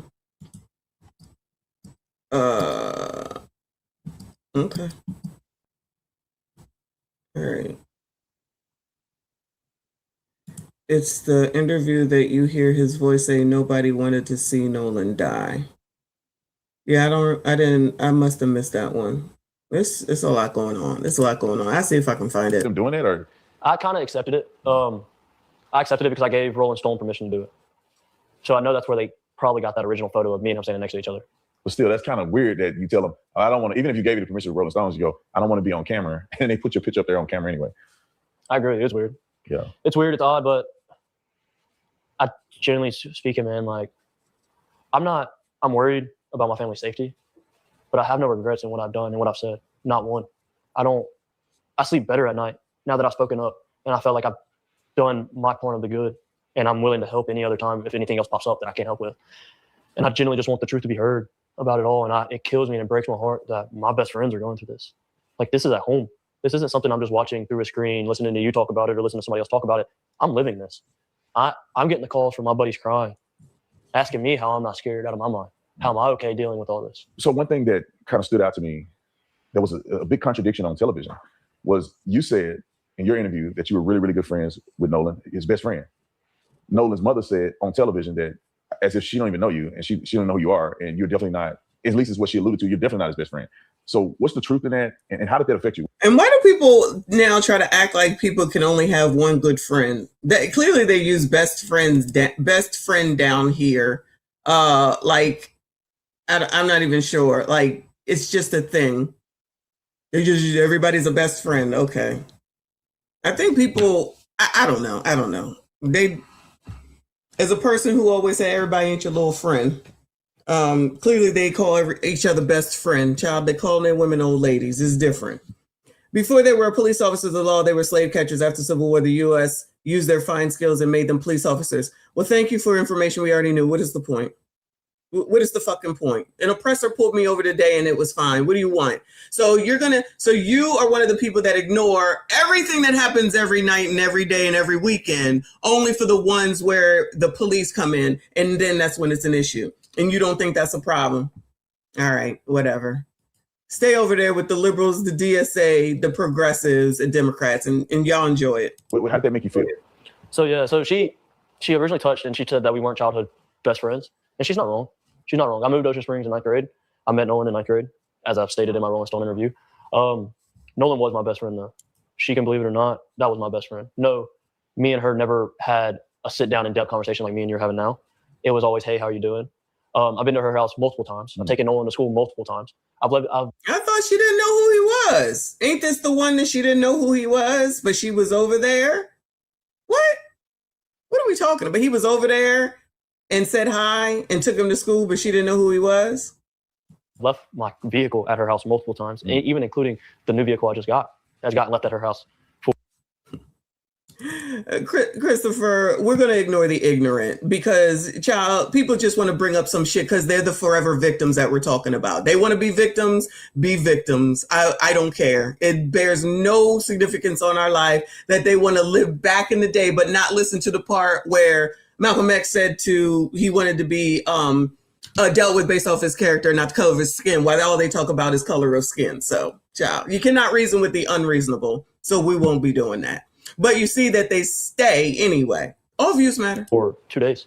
And I haven't even had it for 4 months. My vehicle before that stayed at her house for almost a week. Me and her son went on trips together. We went to Florida for spring break together.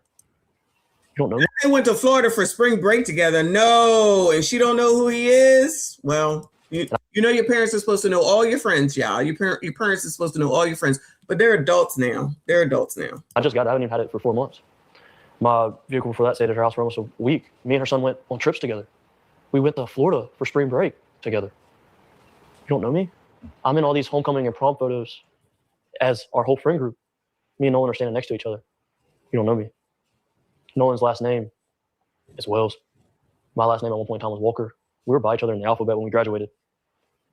Man, shout out to high school where you know all the people that have the same letter as you for your last name and y'all was cool, or in the same homeroom and stuff like that. That's mind-boggling. It's insane. Me and Nolan have multiple classes together. Me and Nolan has always stayed tight. Nolan has always known that he could call me whatever. And like I've mentioned, like I got a new phone number 2 months ago. Nolan was the only friend that had my phone number out of the friend group, and I still call them my best friends. But we communicate on other social medias. But it's like Nolan called me on the day to meet up with me on the 4th out there. But we weren't good friends. We weren't close friends. And when I say best friend, man, I don't want to take away anybody how close they were to Nolan. But when I think of a best friend, I think of Nolan. Somebody I can call, somebody that I've stayed up and I've cried to. that was one of my best friends, generally speaking. She might not think it. That's okay. Me and Nolan knows where we stand with each other. And period. And Nolan knows that. Yeah, I appreciate you sharing that. You know, with interviewing with me, right? You know, we came out here to Mississippi. We just want to give the boys a voice, give you guys a voice. And out of, I'd say, all the other outlets that you could have spoken to, why do you feel that you wanted to talk to me tonight? Honestly, I'm a big fan. I know when I look at news articles, big news articles, obviously, and then I know you've talked on them, I make sure I go read, I watch the full thread of videos. I think our morals align alike. And when we spoke off camera, like, it didn't seem like you were out here like another news reporter that just wanted the next big story. Like you just said, it's like you genuinely wanted us to have a platform to be able to speak and to be able to tell the truth.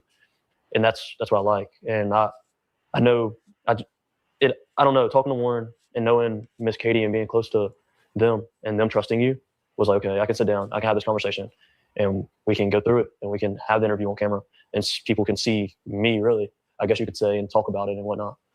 I appreciate that. I really do. And my last question, you know, with all this stuff going on, and you knew Nolan very well, what do you think how Nolan would feel about how this all has Well, are you supposed to be asking him if he had anything to do with Nolan's death, sir? transpired with Benjamin Crumb, with, you know, the statements from his mom, with the accusations against you and his other friends? You know, how would you think he would address this or feel about this? Well, I know people like to use a term, like, it would turn over in his grave. If Nolan could dig himself out of his grave right now, he would. No doubt. Nolan would be livid as an understatement. Nolan would never want anything pursued this way at all. I think he would be really upset with his parents about how they went about the situation. I think he generally would. I don't think he wouldn't support it. I know that for 110%. I know he wouldn't support any of it. I think he would want the truth, and he would search for answers. So are y'all really sitting in here acting like when y'all was 18 and 19 years old that you was coming home and telling your moms and dads everything about your life, who all your friends were, gentlemen, the women you were banging, the women you were using, the women who were willingly coming and spending time between your legs? So y'all trying to tell me that y'all went and told your parents all this information, and they knew all your friends, and they knew everything that y'all talked about, and they knew where you went and who you went with, and young men, okay? And so y'all was sharing all that with your moms, especially, everything like that? That's what y'all was doing? Was she buying your condoms too? Is that what your moms was doing? That's what y'all trying to act like these people are weird with the things that they're saying. These are my good friends. I'm sure they shared some things that y'all think that. So when y'all was sharing things with your boys, y'all was then going home and telling your moms. So when y'all was doing things even in high school, when you was sneaking out and you was going places and you like that girl and you like this girl, so y'all then went home and told your moms. So people really think that it's strange and weird that the mom didn't know everything about what Nolan may have had going on. So that's what y'all do? I'm asking a serious question. Is that what y'all did with y'all's moms? And we only talking about moms because she's the one that's doing the talking. The stepfather, goodbye. The stepfather is not allowed to speak. He's not allowed to speak. I said the same thing. Everybody ain't your friend. I said the same thing. Does that mean that he said, you know what? I can't be friends with you because my mom said so. So that's what we're saying? Is that what you're saying with that? Sometimes you made some bad decisions. Isn't that what that means, to grow the fuck up? Or now all of a sudden that don't happen no more. These kids was in college, so I forgot that. These kids were in college, and we already know that kids in high school drink. Kids in high school drink. So we know that kids in college drink for sure. So now we sit up here, so people sitting up here, when was the last time, gentlemen, let's be honest, if you can be honest, even the hating hoes and the crazies that are the trolls that are here today.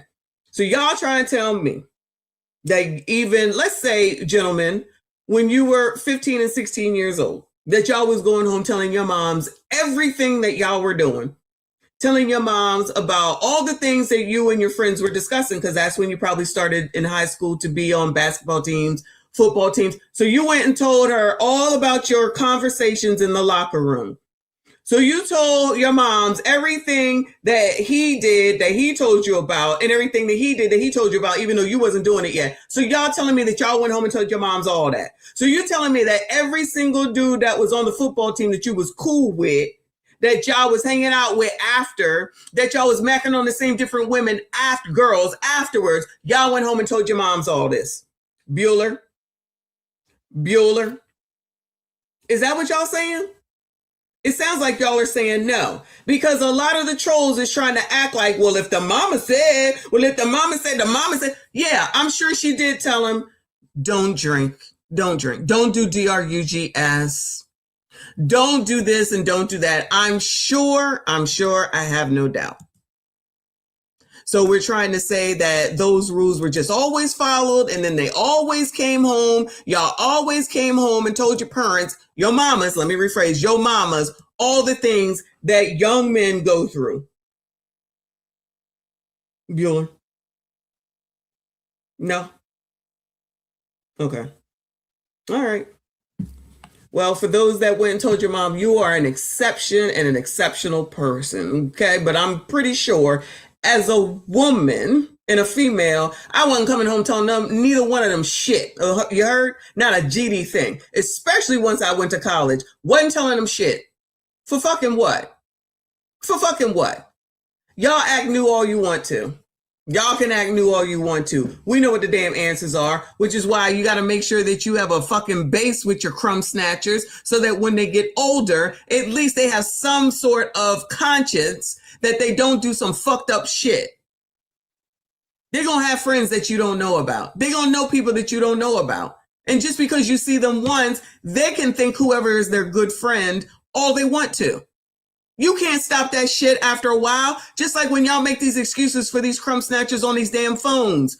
There ain't no excuse. Parent your fucking kids. Take that damn phone away. Put on some damn parental controls. Nah. Y'all make excuses for that shit. It's not their fault. It's Instagram's fault. It's Twitter's fault. Yeah, it's everybody else's fault but yours for your non-parenting ass. All right, y'all. Y'all can go on. But he wouldn't go about it like this. He wouldn't let us get dogged out like this. If no one could have spoke up, he would have already said something about our friend group and saying, yo, y'all are on the wrong path. Generally speaking, he'd be mad. Like, he would be mad. And I don't understand how people don't see that and how people are just okay with even some of his, I guess you could say, other best friends, man, how they were coming out and how they're acting. His other best friends, man, behind it. It's like, man, Nolan was never like that. Nolan was an aggressive, threatening person. Don't get me wrong, Nolan would defend himself if he needed to defend himself. Nolan was loving and kind. Nolan was the furthest thing from a fight. And I remember personally, I was in a heated argument and Nolan comes up, crack a joke, and I'm like, bro, it's not even worth it. Like, come on. And it's like, that just shows his character wouldn't be like this. I know he wouldn't want people chanting at his funeral. I know that for a fact. Oh, you mean like justice for Nolan? Oh, you mean having a rally as opposed to a funeral? I know nobody would want me or the rest of our friends to get dragged through like this. I know he would want all of us to feel comfortable going to that funeral, and all of us didn't because we're scared. And that says a lot. We're scared to go in our own town to who we call our best friend. We're all over his socials, man. Like, I don't know how you're discrediting and thinking that we could have hurt him. We could have known somebody that hurt him. Because like I told everybody, I would put myself in whatever position he was in 100 times before I let him pass away. And I mean that. I genuinely mean that. That dude, he was so loving and so kind. It's just wild. It's crazy. It's wild and it's heartbreaking. Yeah. Well, I appreciate you having the courage, man. All right, Trayston. Lord, that's all I got in me today. Sheesh, that's too much. So if you don't like Tatum, that's fine. He's not my number one go-to or whatever, but at least he has the courage to go and hear the other side and ask the damn questions. We have to look at this. Oh, look, Black people mad I exposed the truth about Nolan Wells. We got to look at that tomorrow, y'all. I can't do no more today. Can't do it. But instead of not being able to accept you know, the fact that he went down there and did it to at least get another side, you would rather just say, oh, he's a child, all the typical phrases or whatever. That ain't got nothing to do with getting the other side of the story and hearing what somebody else has to say, because Ben Crump ain't gonna do it. He's just gonna keep telling y'all Emmett Till and Medgar Evers and the deep south of Mississippi, and y'all fall hook, line, and sinker. Ain't doing shit in order to move the needle and to find shit out. Still ain't giving up that phone from what I understand, but that's the person that y'all got y'all faith in. Cool. Get that damn GoFundMe up to $850. Ava Burson, thank you for the Uncle Alert. I appreciate you, hon. Shout out to Michelle with the Silver Star. Thank you so much. I appreciate you. And Melissa, thank you for the Silver Star. I appreciate you too. Shout out to all of y'all that are at least willing to come here and have a civil conversation instead of saying a bunch of bullshit that ain't gonna move no needle forward and don't prove nothing and don't mean nothing at the end of the day. Go take your ass on over there to daggone Ben Crump or whoever the hell else that you want to take them to, because y'all sound crazy sitting up here for 4 hours listening to some shit that you don't even like. But that's okay, because all views matter. Shout out to all of y'all. I appreciate you. Shout out to Launch Stream sponsor. Thank you so much. Shout out to everyone that donated today. I appreciate you. Shout out to the mods and everything that you do. Thank you so much. Shout out to all the new subscribers that are normal. Thank you so much for your support. We're on the way to 50K, and hopefully more will go ahead and subscribe. If you crazy, don't even do it, because child, we ain't got time for your foolishness. We moving onward and upward. Shout out to y'all. Shout out to Sunday. We're about to go see CIP. It's 3:06. He should be on for the regulars, not your crazies. Let's go support CIP with the Soca Sunday. I appreciate y'all. Hit the like button for me. Hit the dislike button for me. I see you all in the... And now another anti-ruckus rant brought to you by the community. Viewer and audio discretion is highly advised. The community wants to take the word and hold up hoes, whores, OF people, people who put out STD named lip gloss, people who have slept with anybody and everybody at any time, people who talk about the AB clinic like they go into McDonald's, people who just say whatever comes to their mind, people who make songs about scamming, people who like people to pee on them, people who like to hang out with people that could be ABCD, but because they have enough money, it's okay. And then say that that's woman empowerment. So to be a whore is woman empowerment, and that's who runs the community. Y'all stand up for whores, and everybody's just supposed to go along with it. People like Tigger go along with it. Eddie Winslow, whatever his name is, allegedly goes along with it. And people are talking about white people are the problem. Colors, white people are not the problem. I don't care, say what you want, white people is not the problem with the community. It's the fact that black people listen to famous people with yellow hair, pink hair, blue hair, nose rings, eye rings, tongue rings, lip rings, cheek rings, throat rings, boob rings. That's the problem. Liberals, progressives, and Democrats, that's the problem.